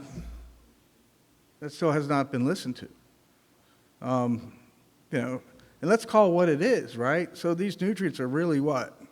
And that's what it feels like, and it's going to be resting in my backyard, where there's other places that my horses that I own aren't going to be leached, poor water quality, from everything comes down from Orlando. And it's really the Kissimmee River problem, not an Okeechobee problem. Please wrap up your comments, Mr. Howard. And also it's going to, it's also going to be in our backyards as well as, I don't know if they didn't come up and say, hey, well, we have 80 different projects and this all worked out really well. I lived in Baltimore for a long time. For 23 years, I've patrolled it. And Inner Harbor, not good quality water there either. The Patapsco River, I lived off of that, which is right by Yes, sir, where... if you could wrap up, I'd appreciate it. Okay, You've had your 3 anyway, I minutes. appreciate your time, but also just please consider the hat that I'm sitting in right now. Thank you. Thank you, Mr. Howard. We'll hear next from Lisa Interlandi, followed by Matt DePaulis. Hey, everyone. Lisa Interlandi with the Everglades Law Center. I think that, it's pretty clear we've been trying to meet the Lake Okeechobee TMDL for more than 20 years, and we have had almost zero progress in that 20 years. It's not getting any better. And if doing water quality projects north of Lake Okeechobee were easy, they would have already been done, because it's not easy. There's no site that's ideal for water quality projects. But the need for this project and the need for these types of projects is really indisputable. And just doing the math that from how far we are in reaching the TMDL and the amount of phosphorus that this project will possibly reduce shows that we're going to need many, many times more regional water quality projects than just this. So, and also, looking at the data, the water quality data for this subbasin shows that we need a project in this particular basin more than any other, and it is based on science, the science of water quality monitoring. And I thank you for doing that and accommodating that so that we can have that data. So this project's maybe going to get us maybe 10% of the way there that we need to get to improve the water quality and meet the Lake Okeechobee TMDL. Doesn't seem like it's that much, but it's significant, and we need to move forward with it. I do appreciate the work that the district has done, talking to residents, trying to accommodate their concerns, and I hope that you guys will continue to do that. I really think that part of that, I hope that you can do more to show how these types of projects are not incompatible with communities, because we can't restore our environment without being near communities. Some of our projects are going to have to be near them, and we need to make sure that people understand that they can be compatible and that we are building them in a way that they are compatible. So I hope that you all will continue those discussions. And I hope that you also will continue to look for more opportunities around this whole area, this whole region, for more of these regional water quality projects, because we can't stop with one. We have to keep putting them and implementing as many as we need in order to ultimately meet those Lake Okeechobee water quality goals. All right, thank you guys so much. Thank you, Ms. Interlandi. We'll hear from Matt DePaulis.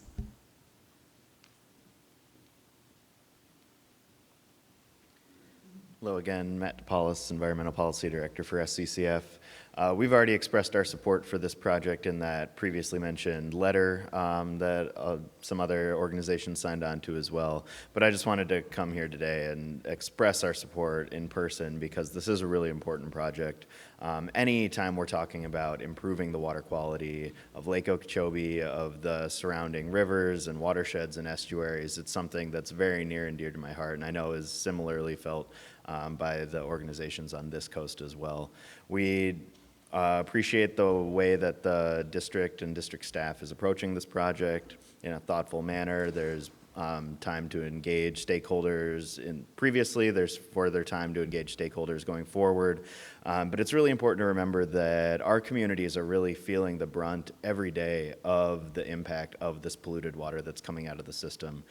On Sanibel and Captiva, we're the catcher's mitt of the Caloosahatchee. We're receiving everything that's coming down that watershed that starts in the lake, that comes down the Kissimmee River chain. And anytime we have an opportunity to improve that water, it's really, really important for us. We've recently released a study with our partners at the Conservancy of Southwest Florida, Captains for Clean Water, that highlighted the impact potential of just one harmful algal bloom on our communities in Collierly and Charlotte County. And that impact, it cannot be overstated how devastating it is to our communities. One of these harmful algal blooms can result in over 43,000 lost jobs within our coastal communities and loss of over $5 billion of economic output. And as long as we're not moving forward on fixing our water quality, as long as we're not taking nutrients out of the water, as long as we're not implementing source controls to stop those nutrients from going into the water to begin with, it's not a matter of if when we deal with one of those harmful algal blooms, it's a matter of when. So I appreciate the district moving forward on water quality solutions, anything we can do to support that and make sure that all stakeholders are along so that everyone can benefit from cleaning up Florida's water. Thank you very much. Thank you, Mr. DePaulis. Thank you. Mr. Chairman, we have no additional public comment on this item. Great, thank you all very much for your comments. Ms. Reynolds, if you, I know I have a couple questions, and I'm sure the other governing board members do as well. Starting out, it looks like we're pretty far away from the TMDL. That one chart you showed was pretty depressing. We're pretty far away. We have about 262 metric tons to go, 262 metric tons on an average annual basis based on our last 5-year report. Can we get there without this kind of project? We cannot get there without these kinds of projects. And so we have a lot of projects that we need to do maybe as a metric. Lakeside Ranch STA, we have good data, and that stormwater treatment area is performing very well. It removed 14 metric tons in the last SFER report. So last year we removed 14 metric tons. So that's a measuring stick. So that's the type of performance that we would expect to see from regional projects like this. Thanks. This is an STA, right? It's not a water storage Correct. operation. It's strictly cleaning up. So it's going to be pretty shallow? Yes. We anticipate that this type of project would operate at about 18 inches of water. Okay, I went out to C-44 yesterday. The STA there, is it about the same? Correct. Okay. Is there an airport next to C-44? There is an airport next to the C-44 stormwater treatment area. Thanks. Anyone else? Yeah, Ms. yeah, Meeks? yep. So I'm just a huge fan of this project, but I want to thank the people who have spoken today for coming, and you're right. This isn't the most entertaining show in town unless you come here on a regular basis, then it is a lot of fun. But if you're here to make one comment, it's pretty dry.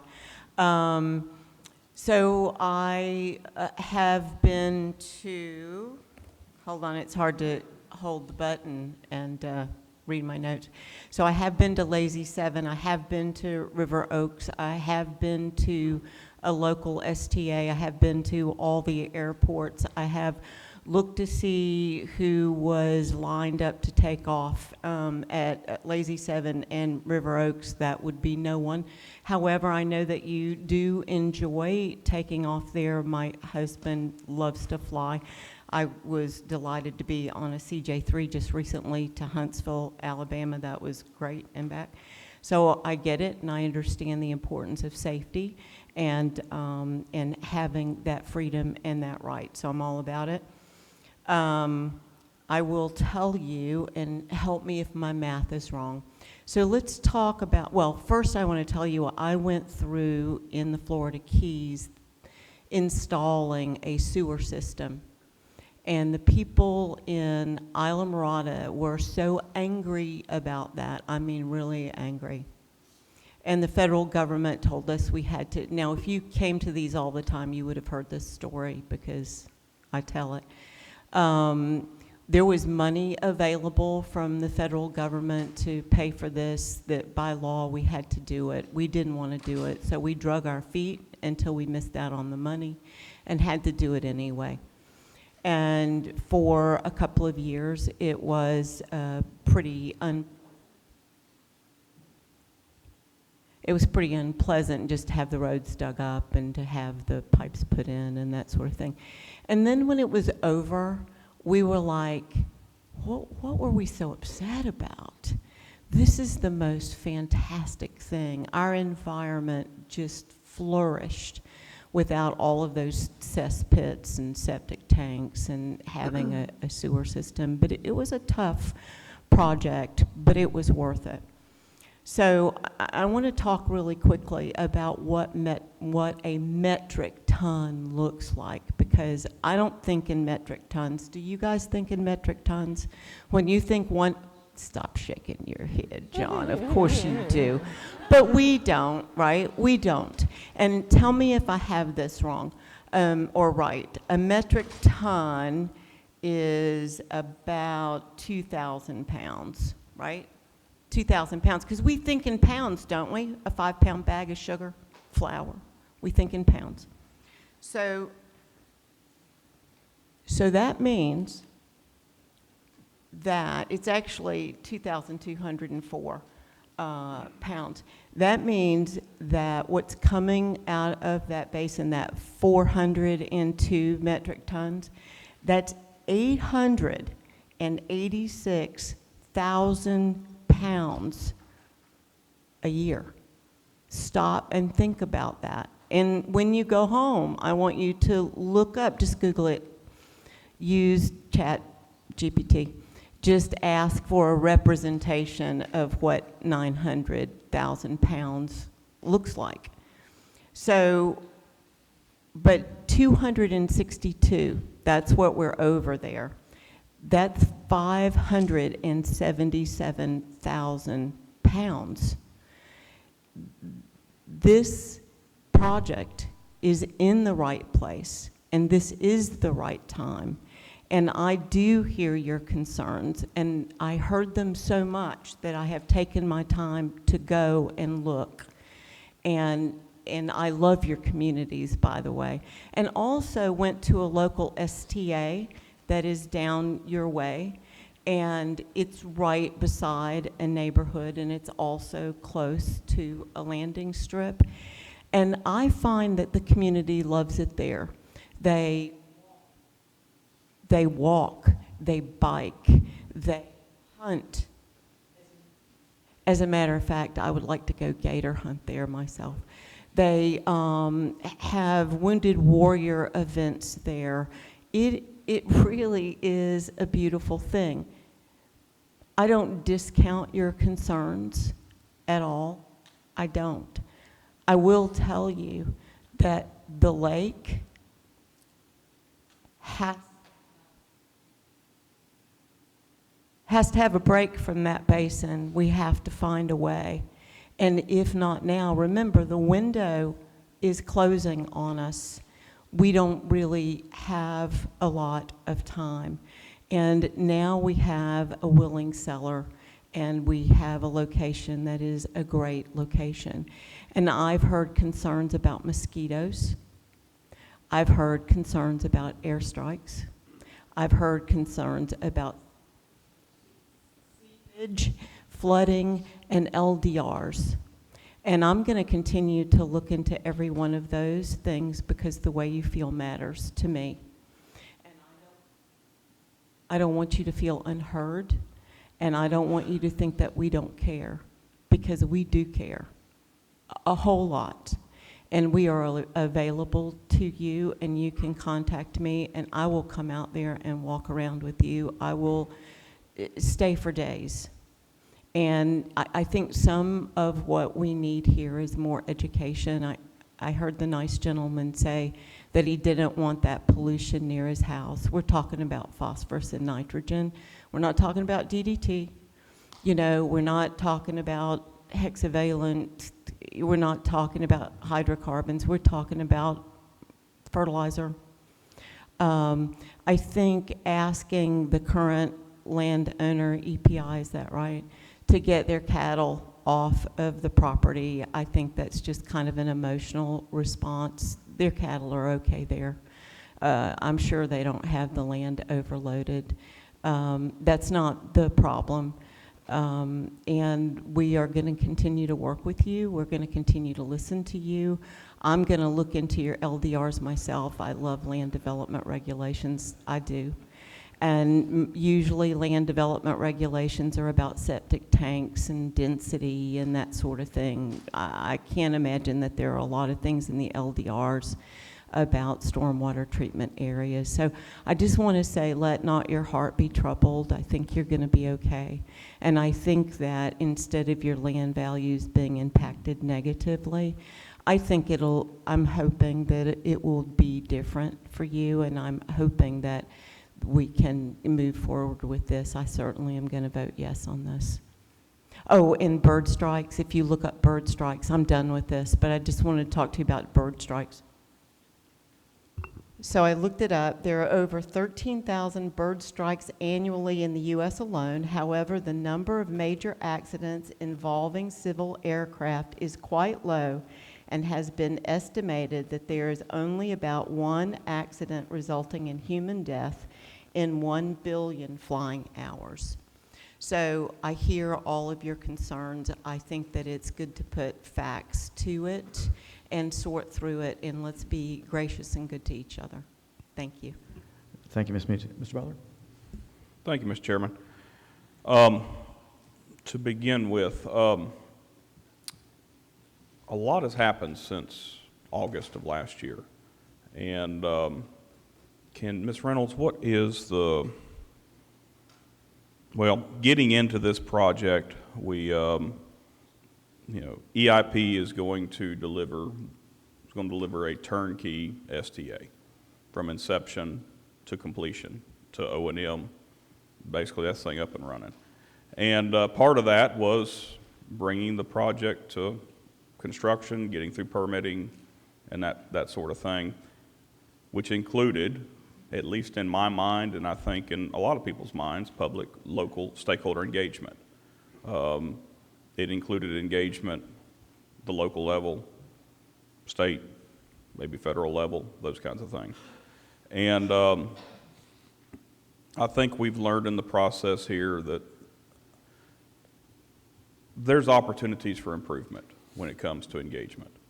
And I think that I'm guilty. I was one of the ones that if EIP was going to deliver it, EIP's job was to do the stakeholder engagement. And I think they did some good stakeholder engagement, just not necessarily at the local level. I think going forward, of course, we've had plenty of discussions here over the last several years with staff, and engagement being a large part of it. Going forward, Ms. Reynolds, and so the district has made a commitment here to kind of to take over some engagement, or take over engagement on this project. What do you envision engagement to look like? I know we've got the check-ins at the governing board level, but what do you envision engagement to look like with local stakeholders going forward? Yeah, thanks for that question.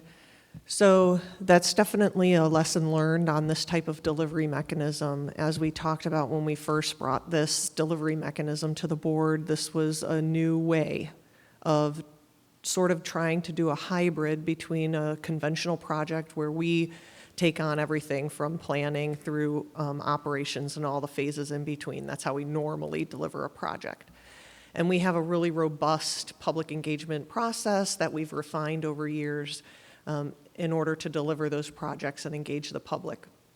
On the other hand, we have our dispersed water management storage with local private landowners as a second model that has been very successful, that has very limited, really, public engagement because it's developed on a private landowner's property at their under their direction, and we engage directly with them.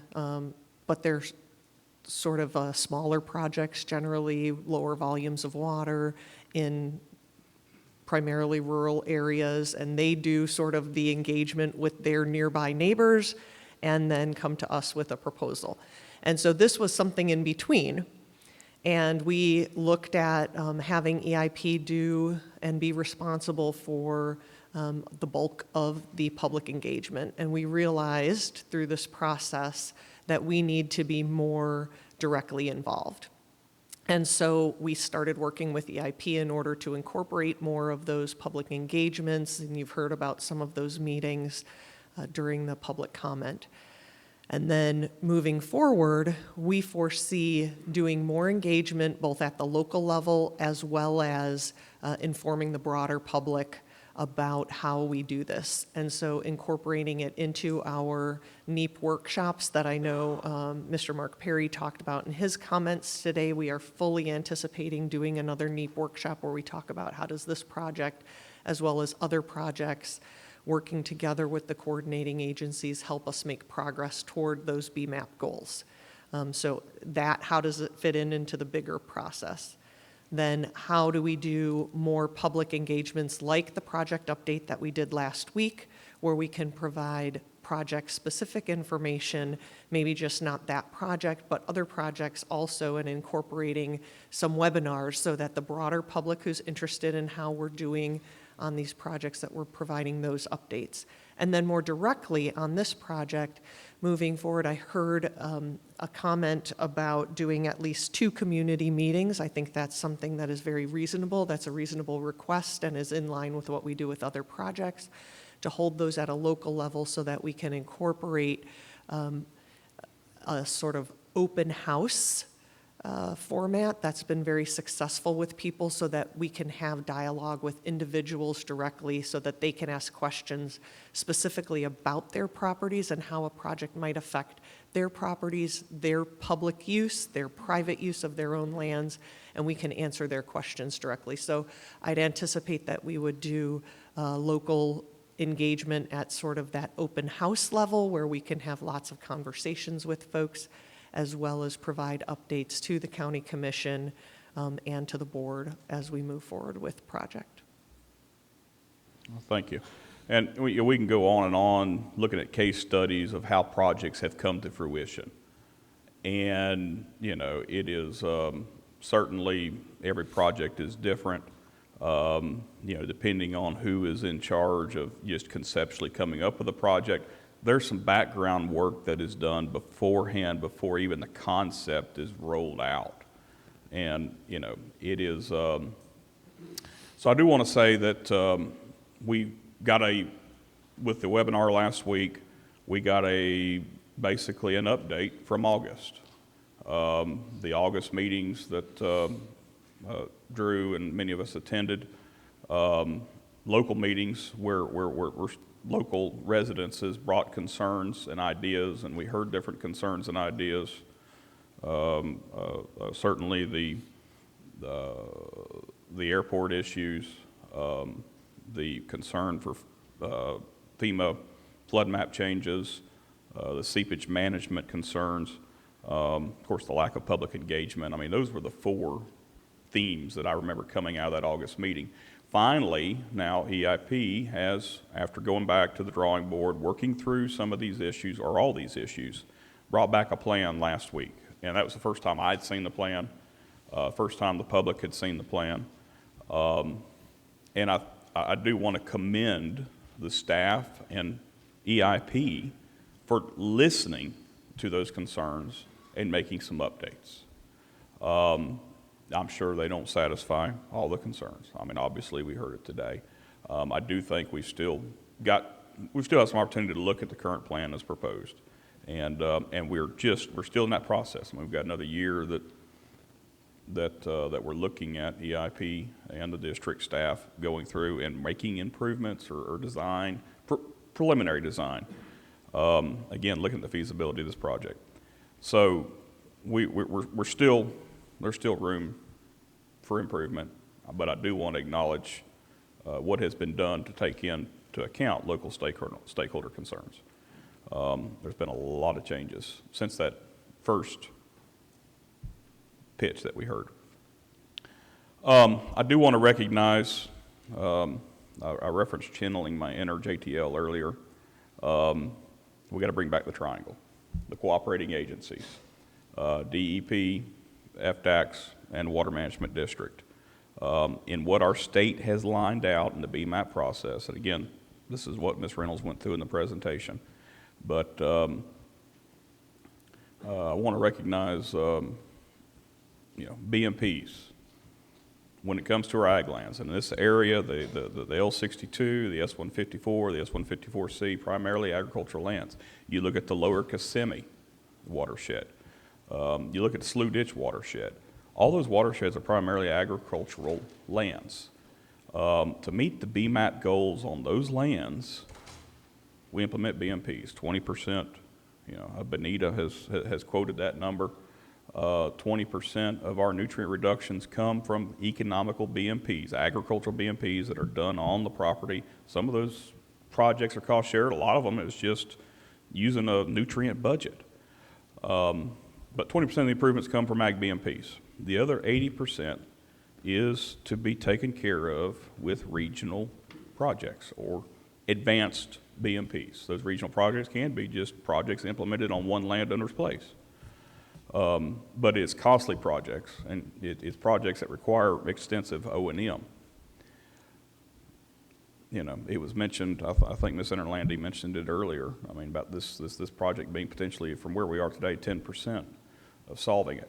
I remember many years, well before governing board, where you'd have the Water Management District and DEP would have local community meetings. The one in particular that I remember where you would lay out, basically they'd throw a map up against the wall and they had landowners there saying, hey, help us. We want to make improvements. We're looking, bring us project ideas. Is there anything we can do on your land to help meet this TMDL? The one I remember is at the Okeechobee Livestock Market, a DEP meeting where it was just kind of a BMAP update. But as part of that, I met Ms. Sarah from DEP. Part of it was to engage cattlemen, large landowners, say, listen, we want to do projects. Please bring ideas to us. It's difficult. It's been mentioned. There's going to be, I think, Ms. Mead said it, there is no perfect location. No perfect location left. We're trying to adapt what we have. We're trying to fix a system amongst 9 million people within our 16-county area. And we're running out of spaces to be able to adapt and fix everything.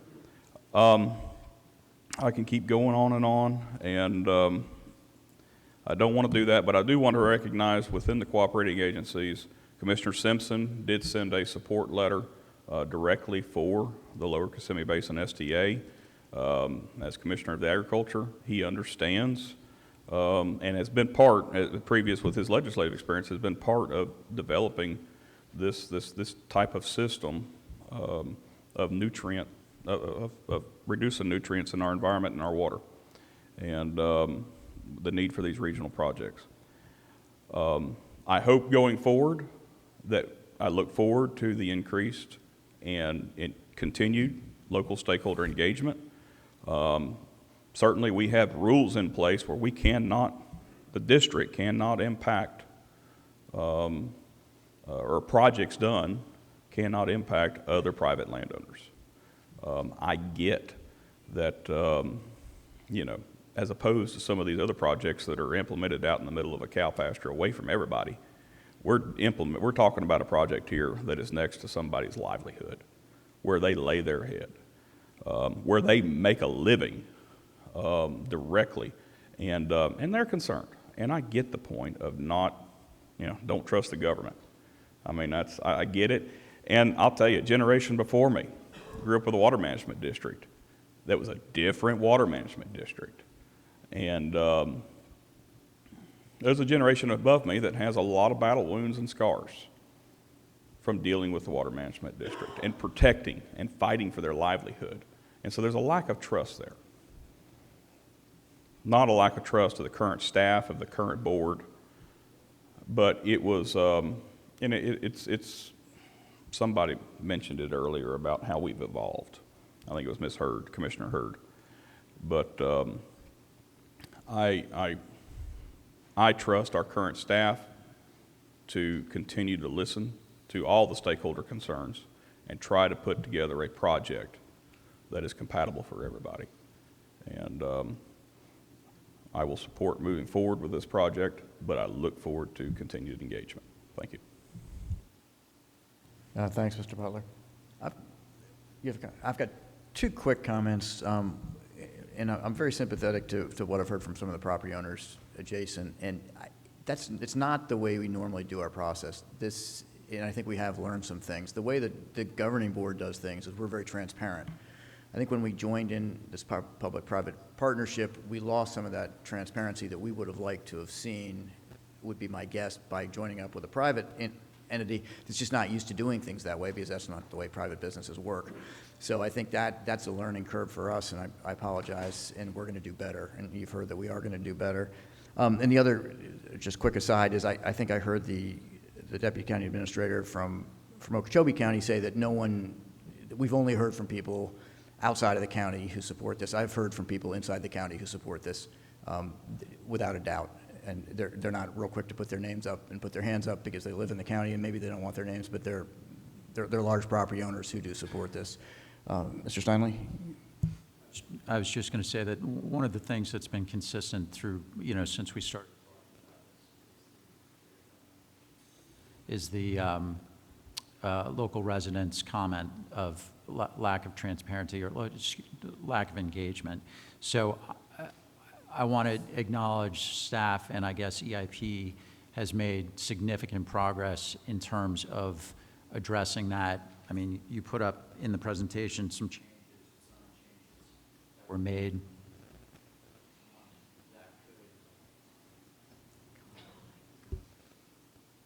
That could mitigate the effect of bird impacts, no open water.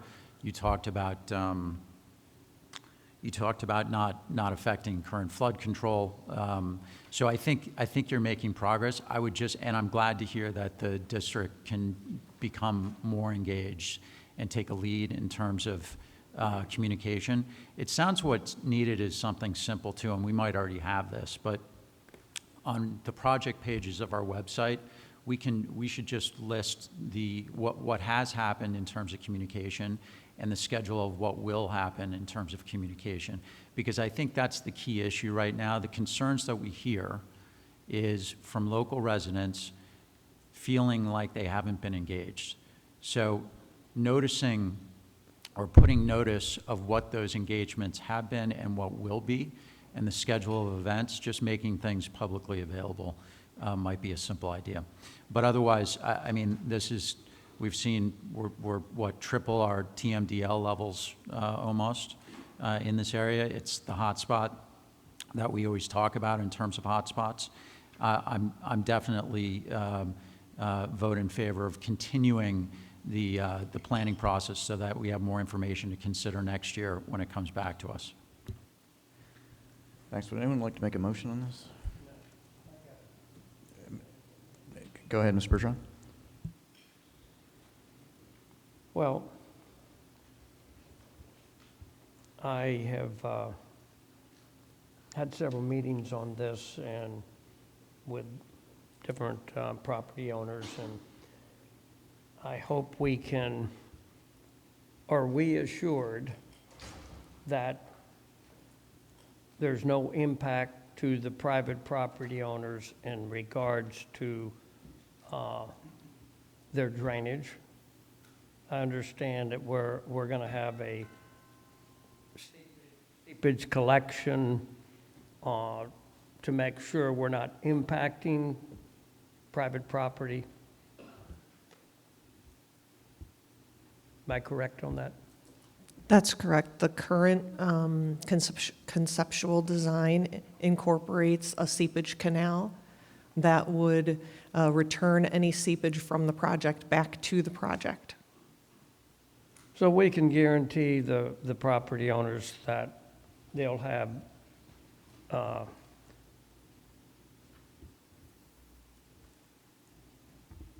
don't know how to operate this thing, but they're not going to be impacted from a drainage standpoint, that they'll have the same drainage protection, if not greater, in this plan. Am I correct on that? Yes, that's correct. So we build our projects so that we do not impact any drainage from adjacent landowners. If there is a project, as we talked about with the C25 was a good example, where an adjacent landowner had drainage rights through a project footprint, and we were required to remediate that to their to something that was mutually agreeable, right? So we either reroute their drainage or we provide some alternative to their drainage if the project does impact any of their drainage. And as far as the safety and welfare to the general public on the airport final approaches, and you have a study that says we're not creating any danger to aircraft coming into the airport? Yeah, thanks for that question. Let me clarify how we addressed those stakeholder comments. So we received a letter from a FAA biologist that was provided to us by Okeechobee County that said that they had concerns that this project would increase the potential for bird strikes. And so we directed EIP to hire a FAA-certified wildlife biologist to do a report to look into that matter. Their report provided information and a look at what this project proposed to do, and the outcome of that report was that the project would not increase the likelihood of bird strikes so long as open water were mitigated in the project, and that during the construction period, mitigation steps were taken to prevent open water areas from attracting hazardous birds during the construction, and then it provided some recommendations of what those types of mitigation activities could be. We then hired an independent FAA-certified wildlife biologist to review that report, and our expert determined that the report was sound and that the recommendations, their recommendation to us was that those recommendations should be followed. And so that was how we addressed those comments. Also, have you established a value with the property owner? You have a willing property owner for this project. Have we established a value of the property? So we have so EIP is the current property owner for the original parcel. The expanded parcel, they are under negotiations with the willing seller for that property as well. And so EIP would be the owner for both parcels. We have a assessment of that value of the property from EIP. And our real estate office has taken a look at that, and they think that it's a reasonable value of approximately $35.5 million. And so although that isn't, a negotiated cost or anything like that, that's information that our staff has that's going to help us be able to provide options to the board when we come with the price proposals that EIP has for fully implementing the project. Well, I think it's important that we establish a value for a certain time frame as we design something on someone's property as we continue to go forward. And I hope we can work with Okeechobee County and the residents and truly assure them that we're not going to impact private property. I'm a strong believer in private property rights and making sure that we have no safety and welfare issues to the airports is extremely important, I believe, as we continue to go forward. Mr. Chairman, I'd like to make a motion. I'll second. Thanks. I have a motion and a second. Is there further discussion by the board? I'm hearing none. I'm going to call that question. Mr. Bergeron? Yes. Thank you. Ms. Meads? Yes. Mr. Steinle? Yes. Colonel Roman? Yes. Mr. Martinez? Yes. Mr. Butler? Yes. I'm going to vote yes also. That passes unanimously. Thank you. We're going to take a break now until, let's say 1:45 for lunch. Thanks.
Good afternoon. I'll call the governing board meeting back to order, and we'll go now to technical reports with Mr. Mitnick and Mr. Glenn. All right, thank you, Mr. Chair. Do not let the post-lunch diminished attendance in the room behind us dissuade you from the fact that this is the most entertaining portion of the meeting. All right, so as usual, Lawrence and I are going to run through the conditions, both the water conditions and the ecological conditions throughout the water management district. So looking back at the rainfall, you can see there the month of April, it was a lot less rain than it has been for the last several months, so it was well below average. In total, it was about only 36% of average rainfall for the entire month. The trend over the dry season continued though, but so the areas that did receive higher amounts of rainfall, but still well below normal, are down there in the southern end in Miami-Dade County and Everglades National Park. And most of the majority of everywhere else within the water management district during the month of April received hardly any rainfall at all. So the other thing that I'll do is we're sitting here, it's May 9th. I'll welcome everyone to the 2025 water year that actually started on May 1st. So we've wrapped up the 24 water year. So the graphic over here on the right-hand side is the summary of water year 24 and where the rain fell and what the total was. So total district-wide, we received just over 55 inches of rain, and you'll see that number again a couple more times in some other slides yet to come. But as I was saying, predominantly the majority of that rain was in the southern portion of the system, and in a couple slides I'll break down rainfall from the southern portion of the system south of Lake Okeechobee through to Everglades National Park versus what fell north of Lake Okeechobee up to Orlando and then the east and west coast. But just from looking at this graphic, you can see those darker green colors are all in the southern portion. Then the central through Palm Beach into Lake Okeechobee and then across to the eastern Caloosahatchee basins, kind of moderate average rainfall, but the two outliers there are the upper east coast and the southwest coast. Received proportionately less rainfall throughout the 16 counties. So with that, looking at East Lake Toho and the lakes in the upper chain, as we've talked about, East Lake is just coming down, trying to get down here to its summer pool prior to June 1st, and we're well on our way to doing that. Of course, the month of April helped significantly in that. Similar story down in Westlake, just following that recession down, trying to get down to the June 1st and its summer pool down here. The other thing that you'll notice on all of these different graphics is now there are two numbers there for the water level. The water level did not change. It's just how it was measured changed. So we've provided both datums on these slides for everyone's reference as we all try to recalibrate and readjust our brains to the new numbers. So I'll continue that trend for several more months to come as we get used to thinking in terms of the new datum NAVD. Over on the left-hand side, similar story, Lake Kissimmee.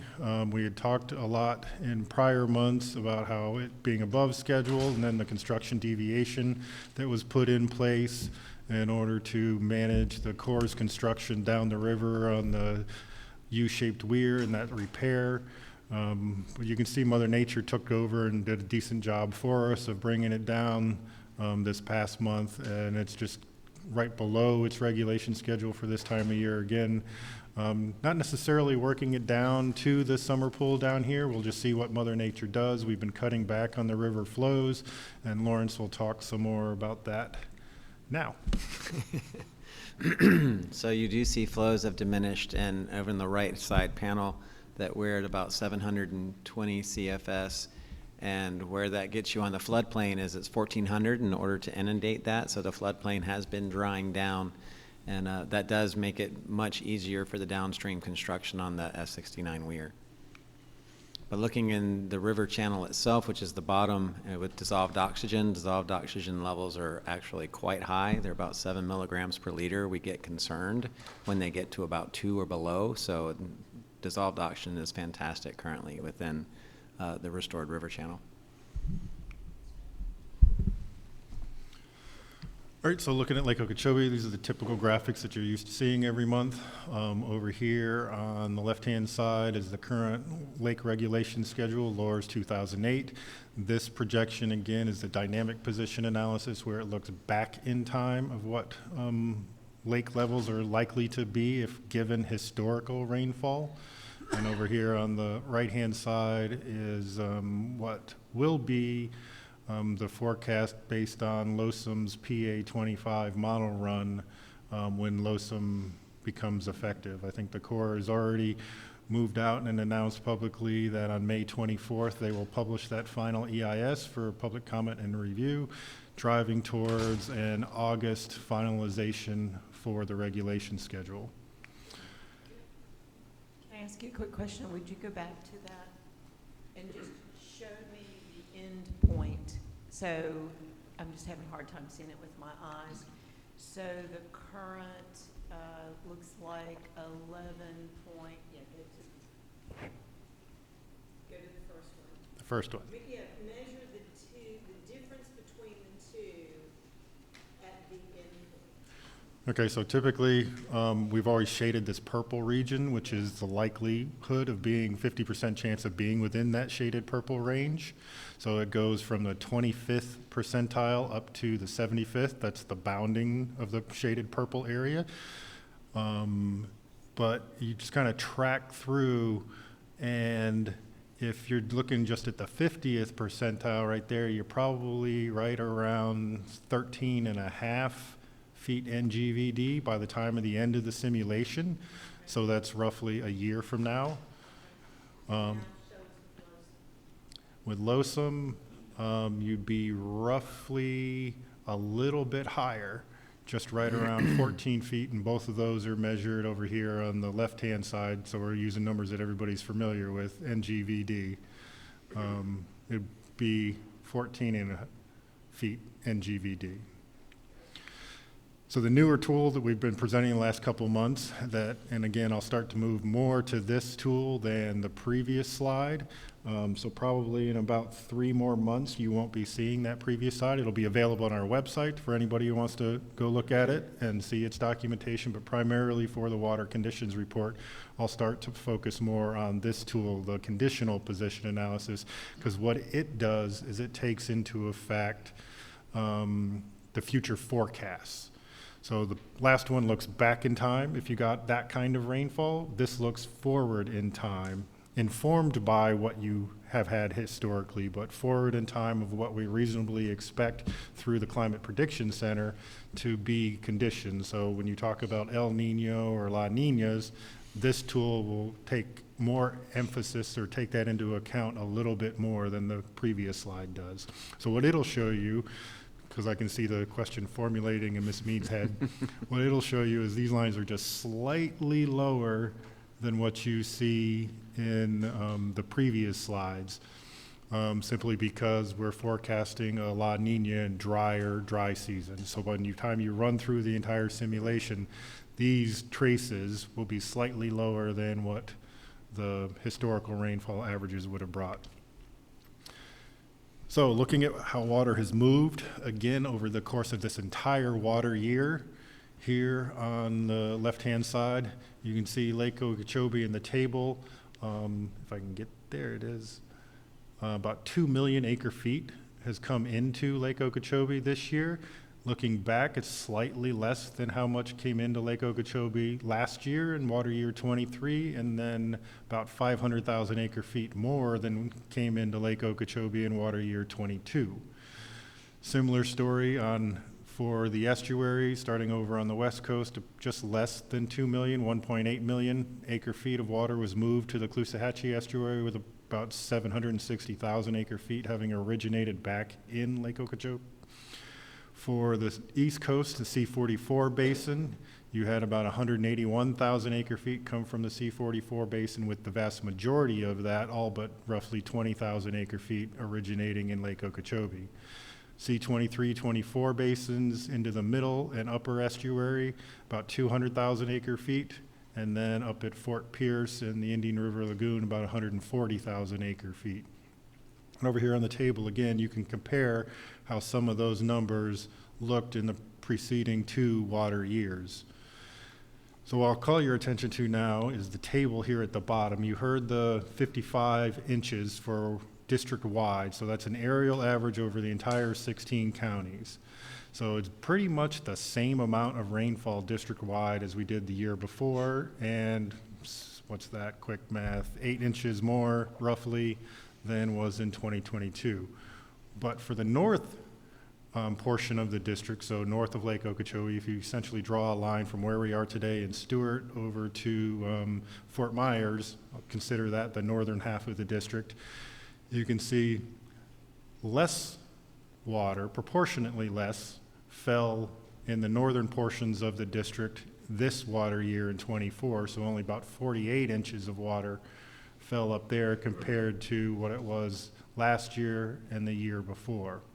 And then when I get to the slide in a couple minutes, you'll see how much more, proportionately more, fell in the southern portion of the water management district, which led to a lot of the conversations that we've had over the past 6 months about high water levels in the conservation areas and the continuing need to move that water down through the system.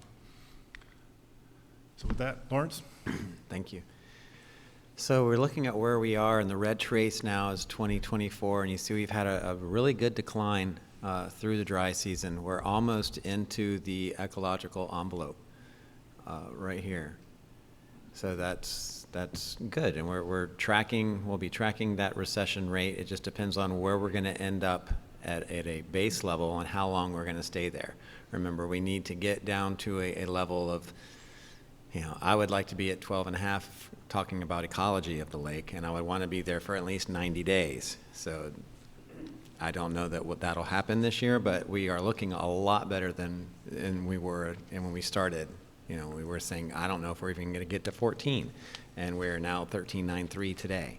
So if we continue in this dry spell, maybe we will get to a point where we can have some sort of recovery of SAV in the lake. When you look over at the depth change in the maps on the right-hand side, you see that we are starting to get what we would expect during this part of the season, which is when on these peripheries you're getting the deeper marsh starting to dry down on the outsides. We also have the NAVD and the NGVD in here. So you're used to the ecological envelope being 15.5 to 12.5.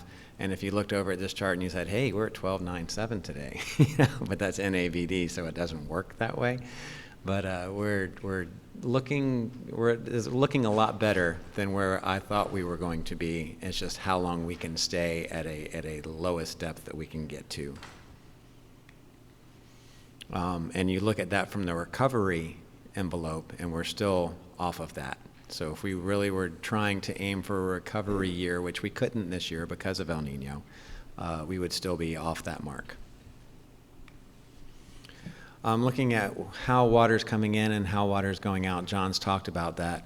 One of the things I just wanted to key off on this figure on the left-hand side is this time of year, evapotranspiration really helps us. I mean, we have 3,400 CFS going off the lake just in evaporation. So that's quite helpful in bringing those numbers down. Looking at the cyanobacterial bloom, we are starting to heat up, and bacteria or BGA on the lake is starting to occur more rapidly. Typically, as you see in this bigger picture on the right-hand side, the blooms generally occur early in the season on the periphery of the lake. It's because that water is shallower, it heats up quicker, and that's where the blue-green algae likes to need a temperature of about 25 degrees Celsius, and you hit that and it can start to go. But I want to talk about in 2 slides about where I think we're going to be going.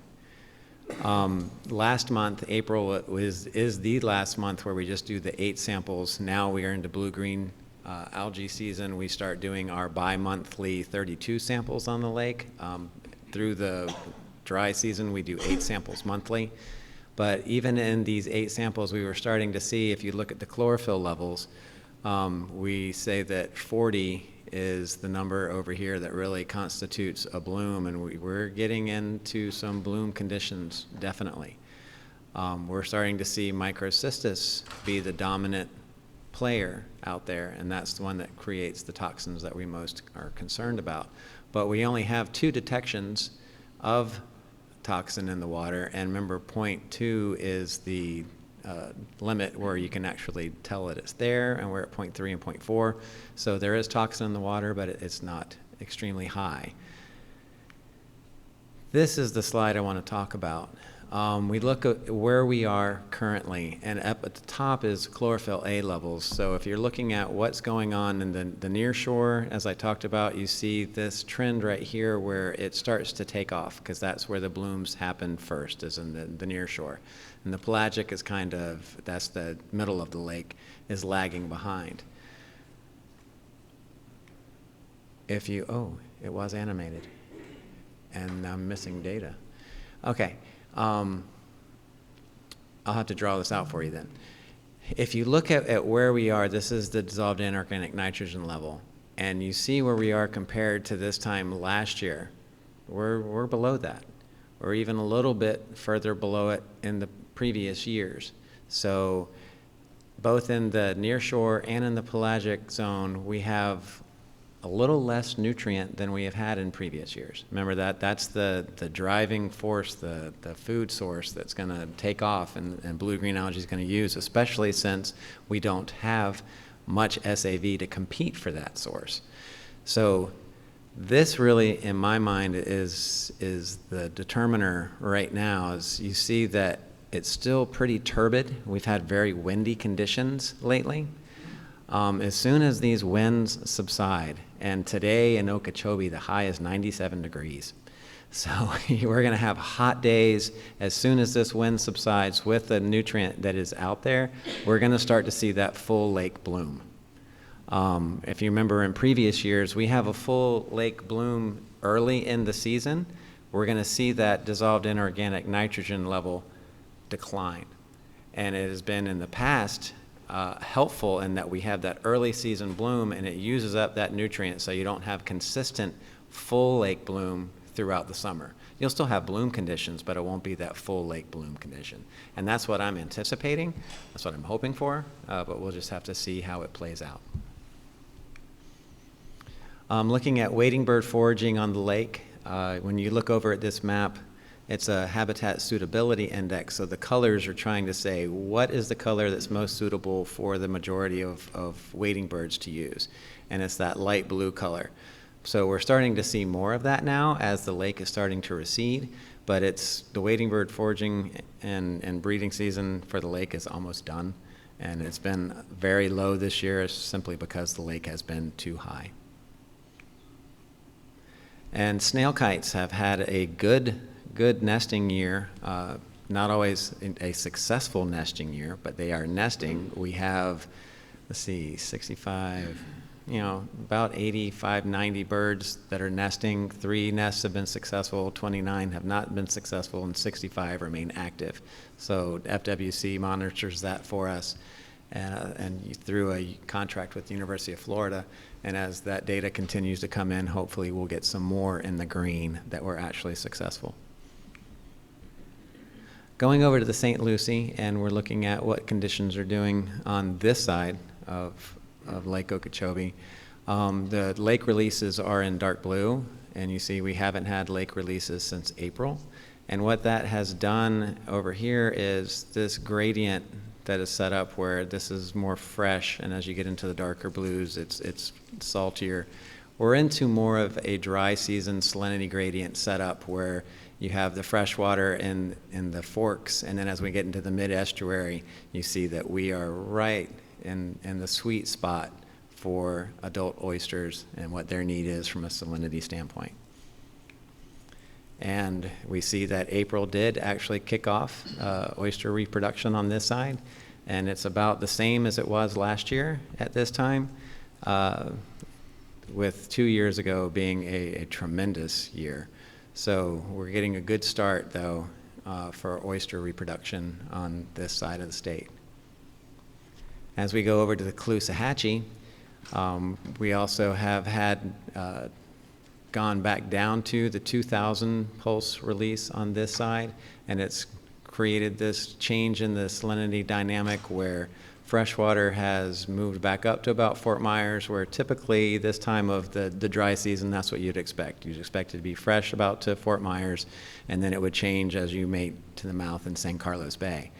And what we're seeing from an oyster standpoint there is that we are in the beneficial range at Cape Coral, and we're kind of straddling it and the stressful range at Shell Point.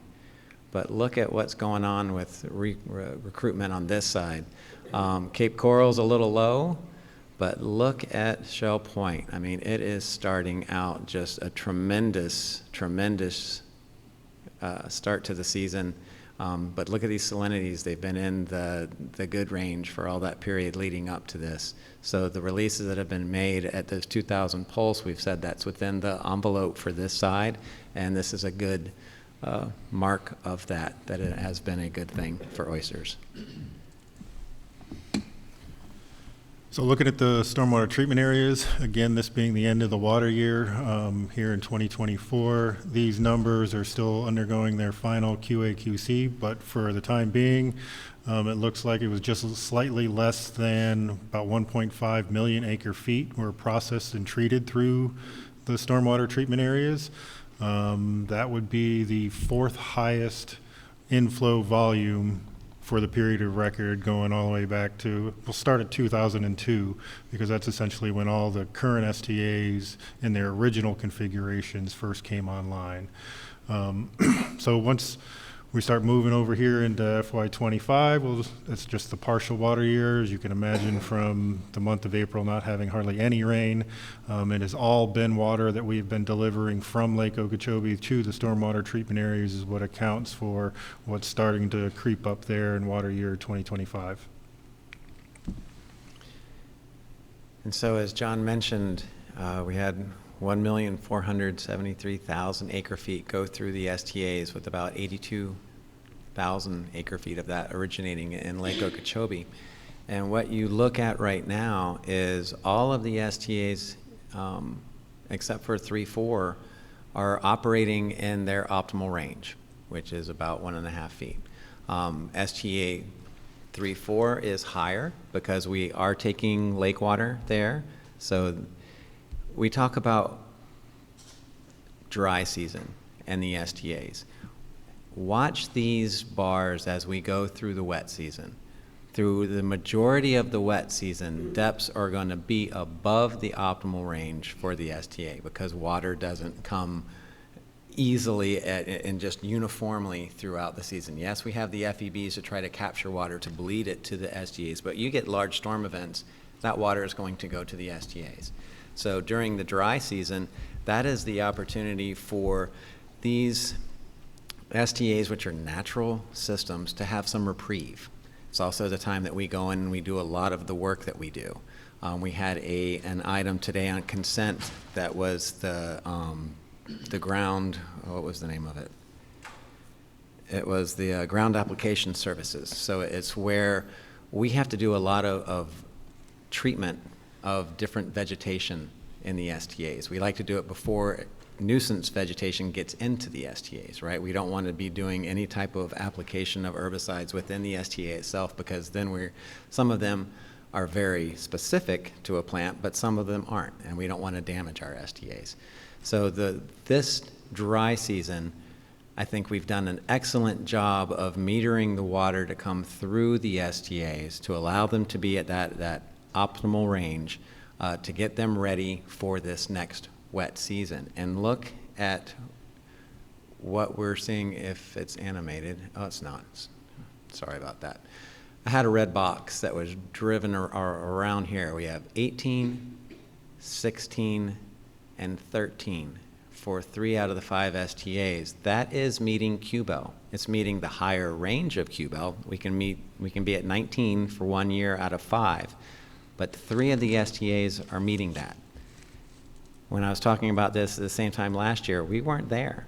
And the work that we've done in restoration strategies, The work that we've done through our refurbishments and what we're doing in there, planting and just putting a lot of work in these STAs to get them ready for QBEL, we're seeing that result come through. So it's very exciting.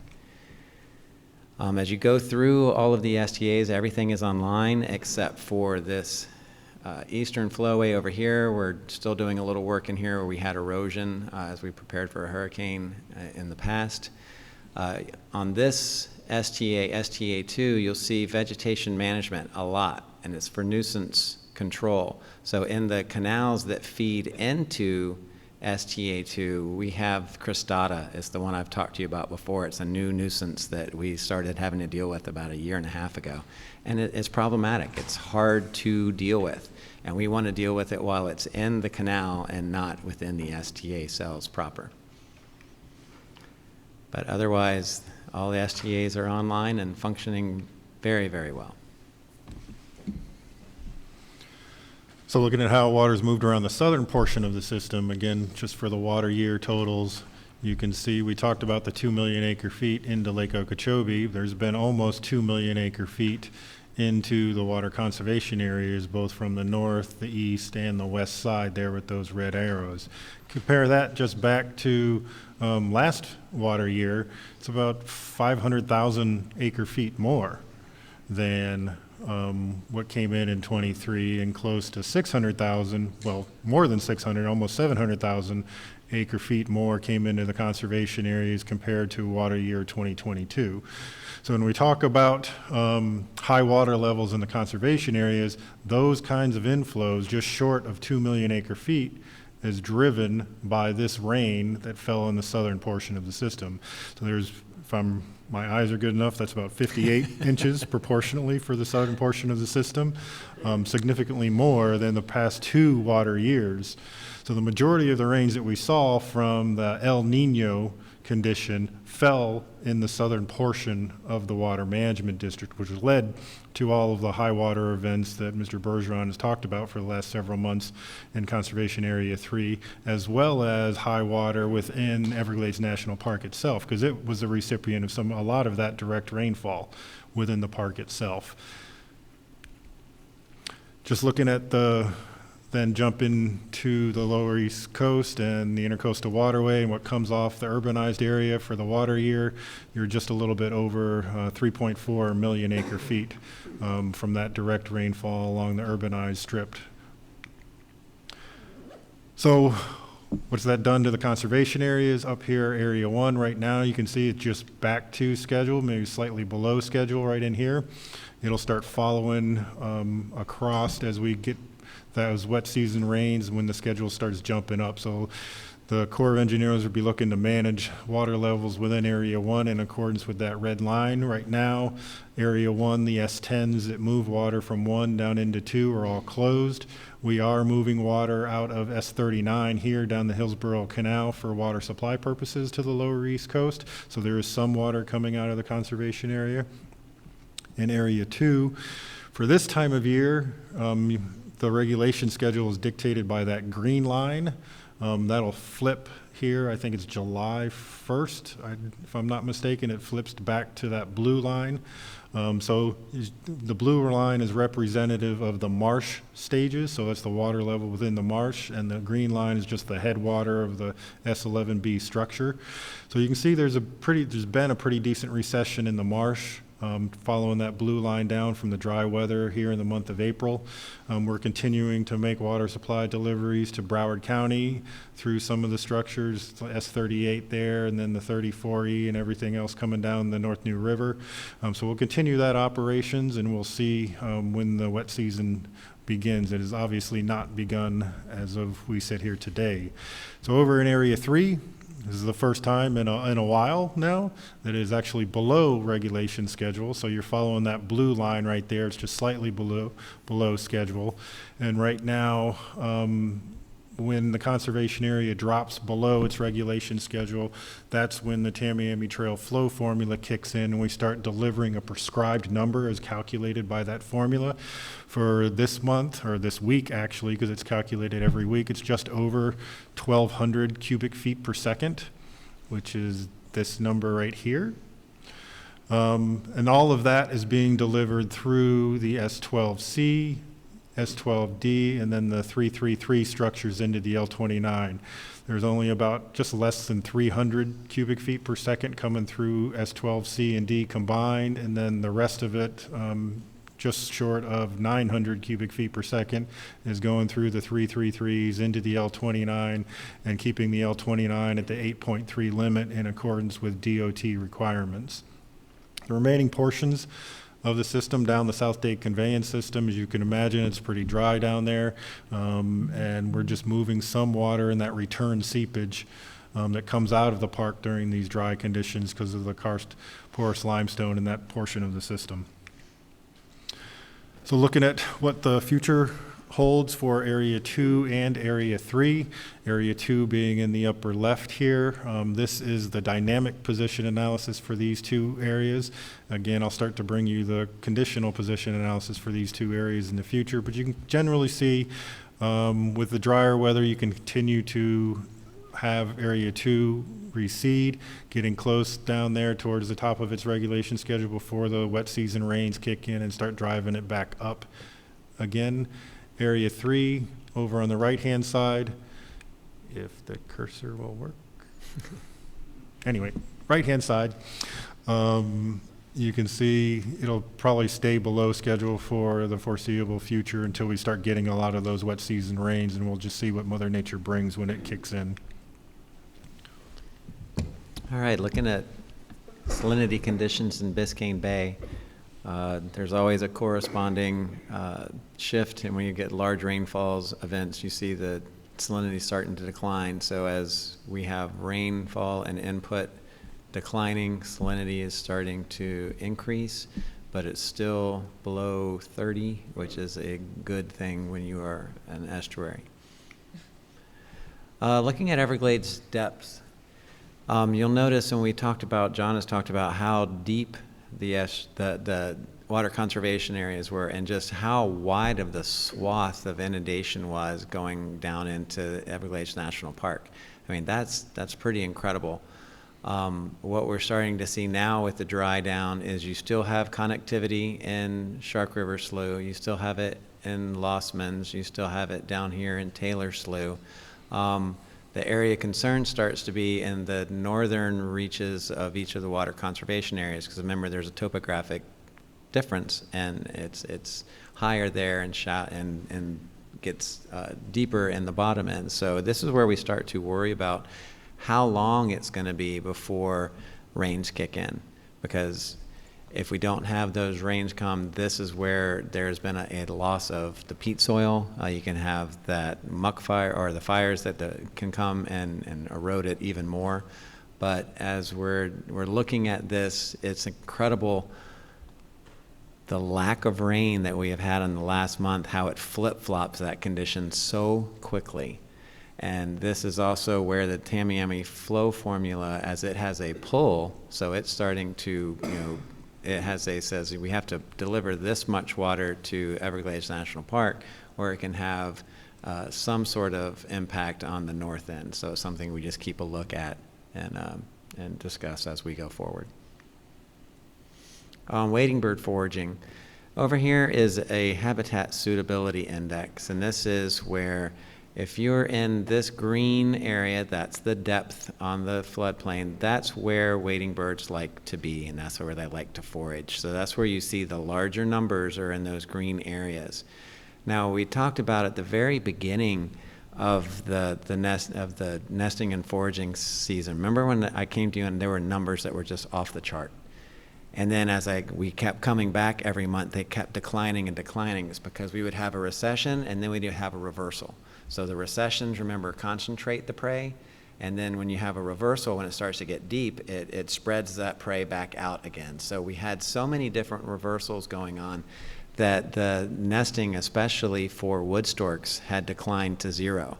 Now that conditions are in a nice recession again, we have about 160 wood storks that have re-nested, but they have the longest gestation period. they need to start nesting at the beginning of the season in order to fledge their young by the time the food source is depleted.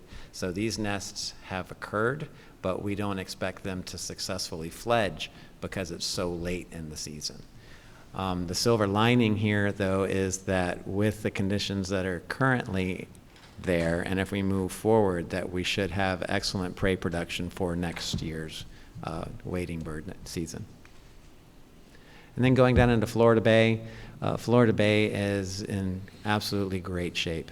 So when we look at the interquartile range, is which I used to show you, the blue brick road, I called it. If we were in there, you know, we were good because that was based on some previous years. But when we look at the paleo ecological record and we see where salinities were prior, that this is more of a restoration effort, is that dotted orange line, and we see salinity is either below or tracking it. It shows that salinity conditions within Florida Bay are outstanding.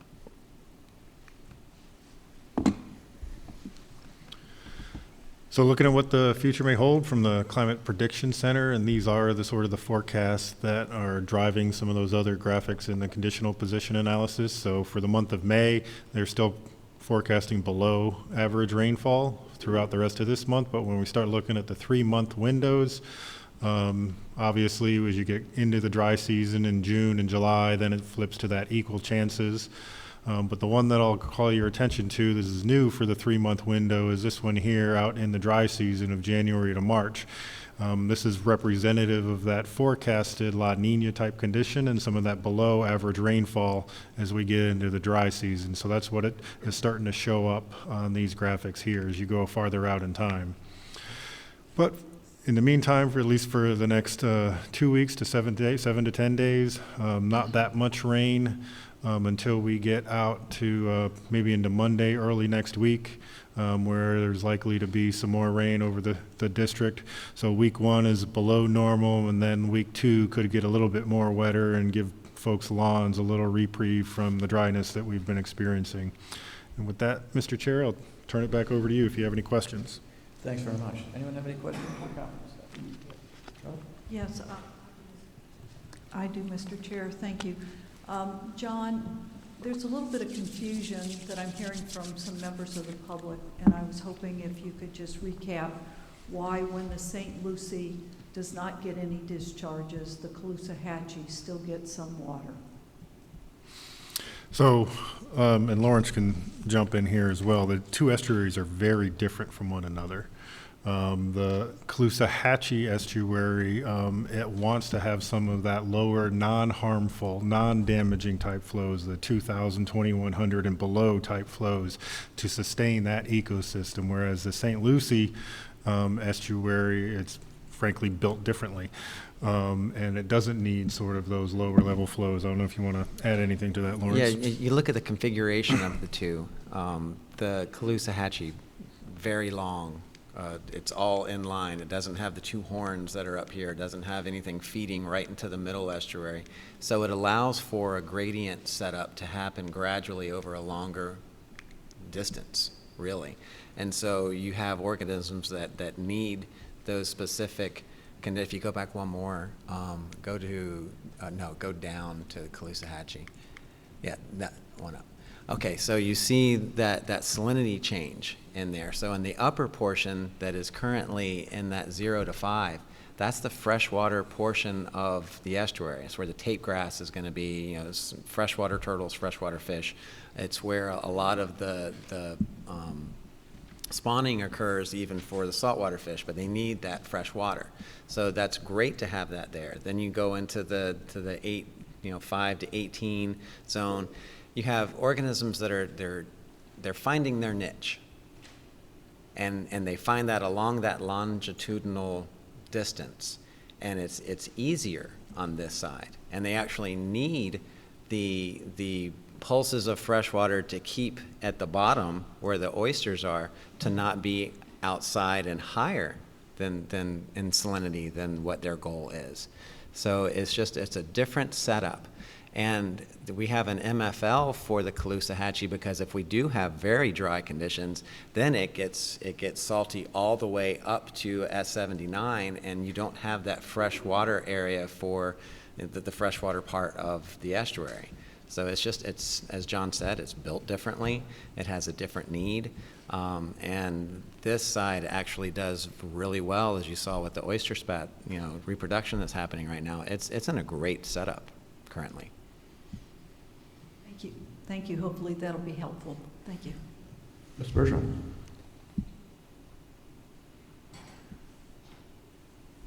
You're a little bit concerned in the northern part of 3A. Yes, sir. Could we move some water out of 2A? Don't you have the avenue up along the northern boundary to rehydrate that area and maybe before the rainy season get 2A to schedule? I know last year we did an operation where we brought water up around the turn and brought it up into the top, but it's something that we'll continue to watch. If it gets really bad, we would want to do that operation.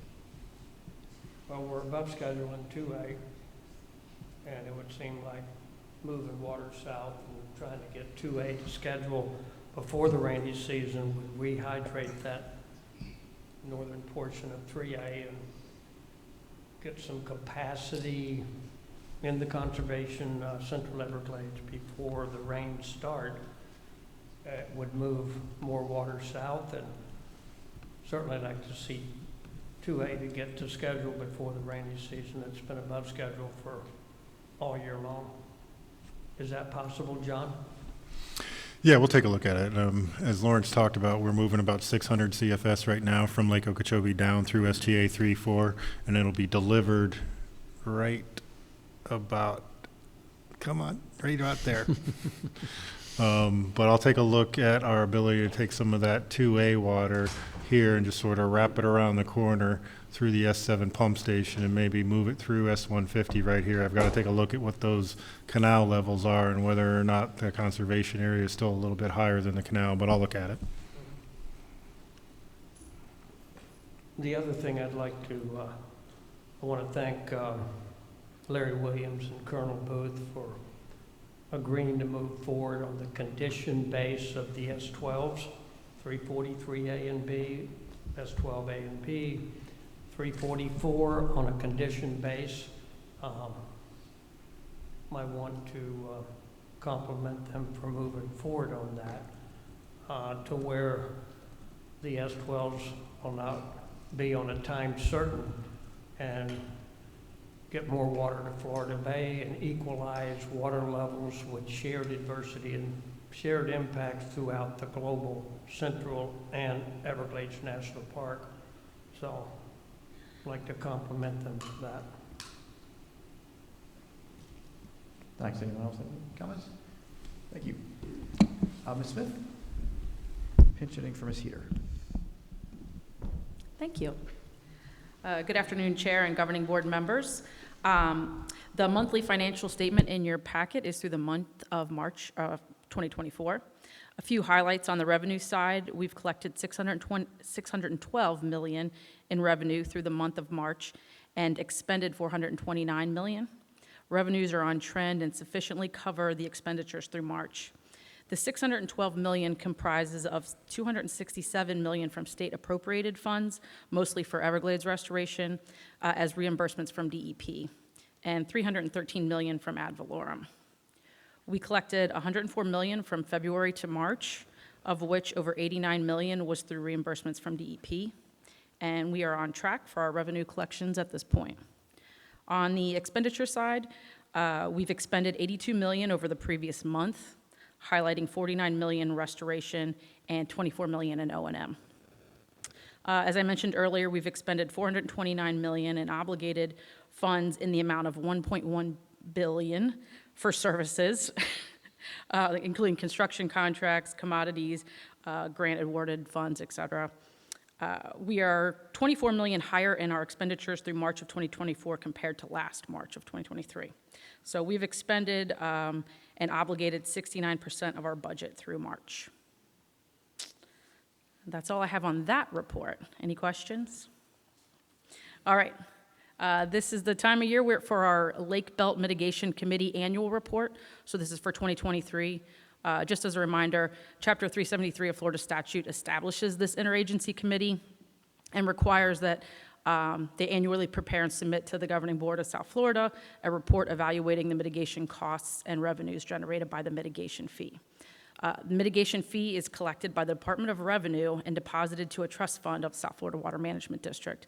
This committee must approve expenditures from the trust fund.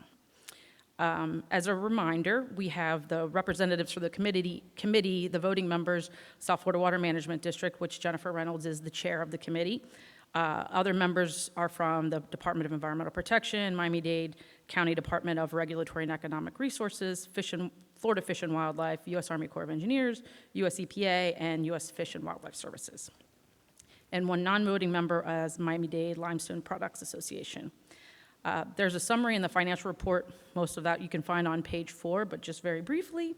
Revenues, the available balance in the Lake Belt Mitigation Trust Fund as of December 31st of 2022 was $19,537,277. During 2023, $2,152,209 was transferred to the trust fund from Department of Revenue. On the expenditure side, during 2023, approved expenditures from the trust fund were $7,350,860, and the net of the revenues to the committed funds as of December 31st, 2023 was $14,241,883. Just a couple of the approved, or some of the approved committee activities was the Abiaki Prairie Restoration Project in the C-139 Basin, a 5-acre willing seller acquisition in the Pensuco wetland land, a Lake Belt water quality monitoring, and O&M costs for the Dade-Broward levee structures. That's all I have for you. Any questions? Anyone? Great. Thank you. Thank you, Jen. We'll go now to general public comment. Molly, if there are any. Yes, Mr. Chairman. We'll hear first from Daniel Kolodny, followed by Nyla Pipes.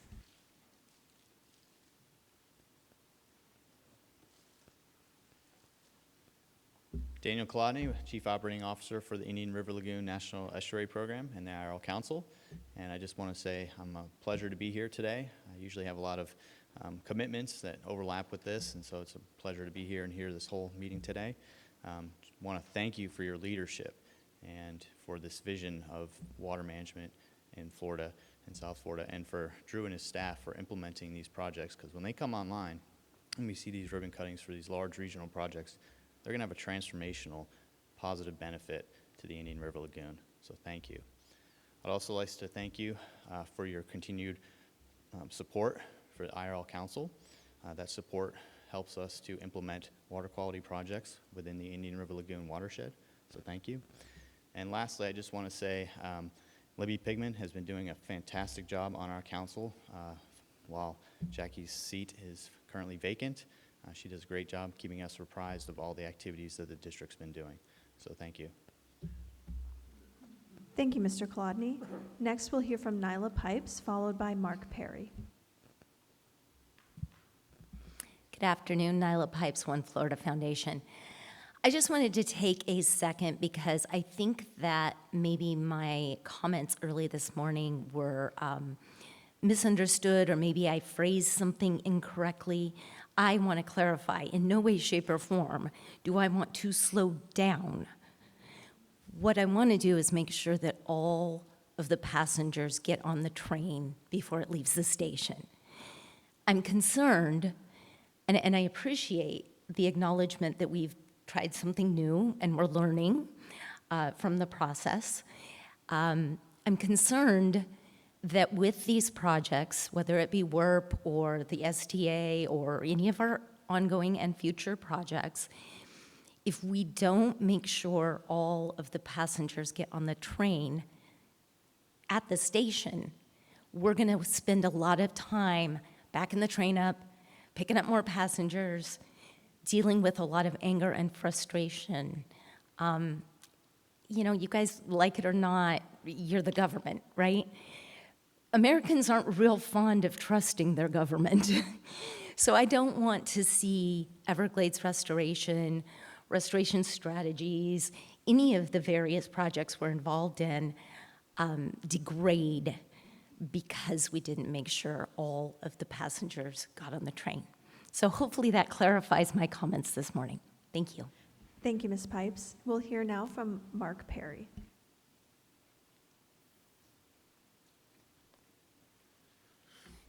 Good afternoon, Governing Board. Kind of the last closing efforts here, but appreciate you being here again. This has been a great meeting, great time together.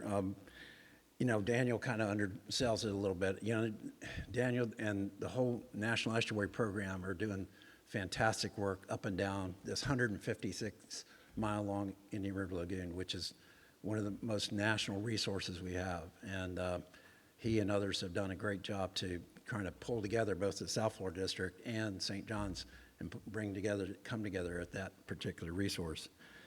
Just to bring up, as I do before, slides 21 and 22 that John and Lawrence have presented basically talk about the EA basin runoff and how, you know, we've got about 1.4 million acre feet and only about 80,000 acre feet from the lake going through the STAs. It would be great if that were more 50%. Imagine if we did have about 700,000 acre feet from the lake, that'd be lowering the lake about 1.5 feet.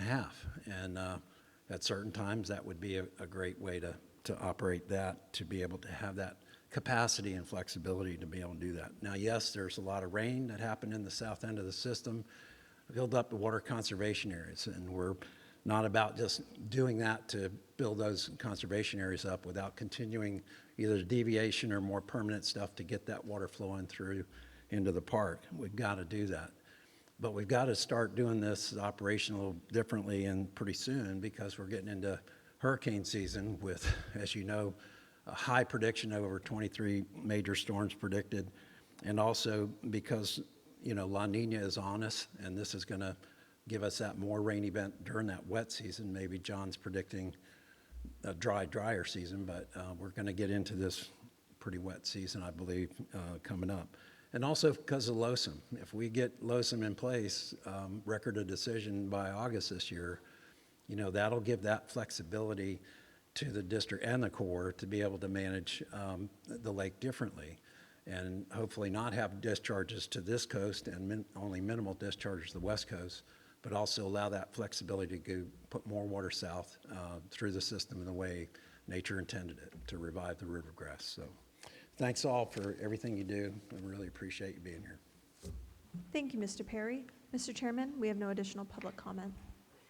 No, thanks. We'll go now to board comment. Mr. Butler? Thank you, Mr. Chair. Just one quick thing I'd mentioned in my earlier comments about the Lake Okeechobee Scenic Trail. Ava, thank you for getting that information to me. And basically, I think we're looking at kind of maybe a state funding deal. So we got to see if it's in the state coffers to work on that. Is the way I interpret that. We'll see. I've asked Drew to look at it too, but yeah, we'll see how that goes. But Ava, thanks for jumping right on that. Nothing, Mr. Chair. Thank you. Mr. Sonley? No comment, but thank you for a good meeting, everybody. Meets? None for me. Thank you. Bergeron?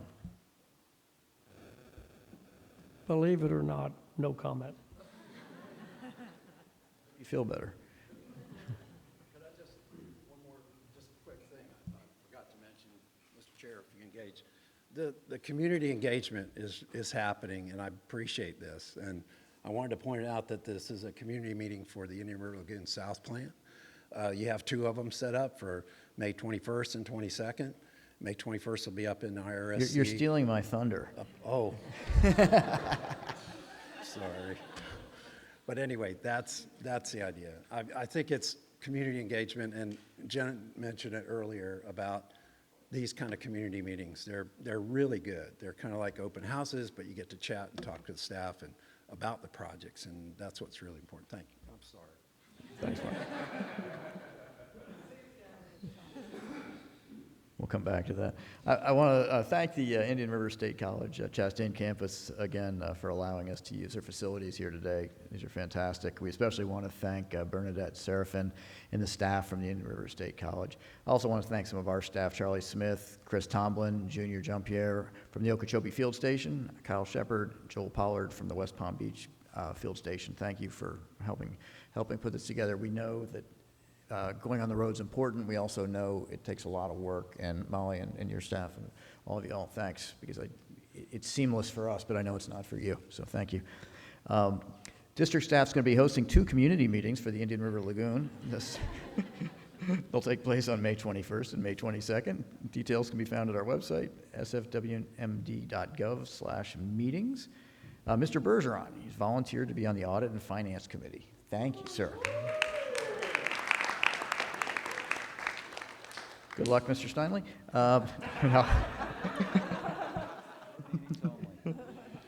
Thank you very much, Ron. We'll be back in West Palm for the June Governing Board meeting and the Audit and Finance Committee meeting. It's going to be the first Thursday in June. It'll be June 6th. So that'll be next month, June 6th. And this meeting is adjourned. Thanks.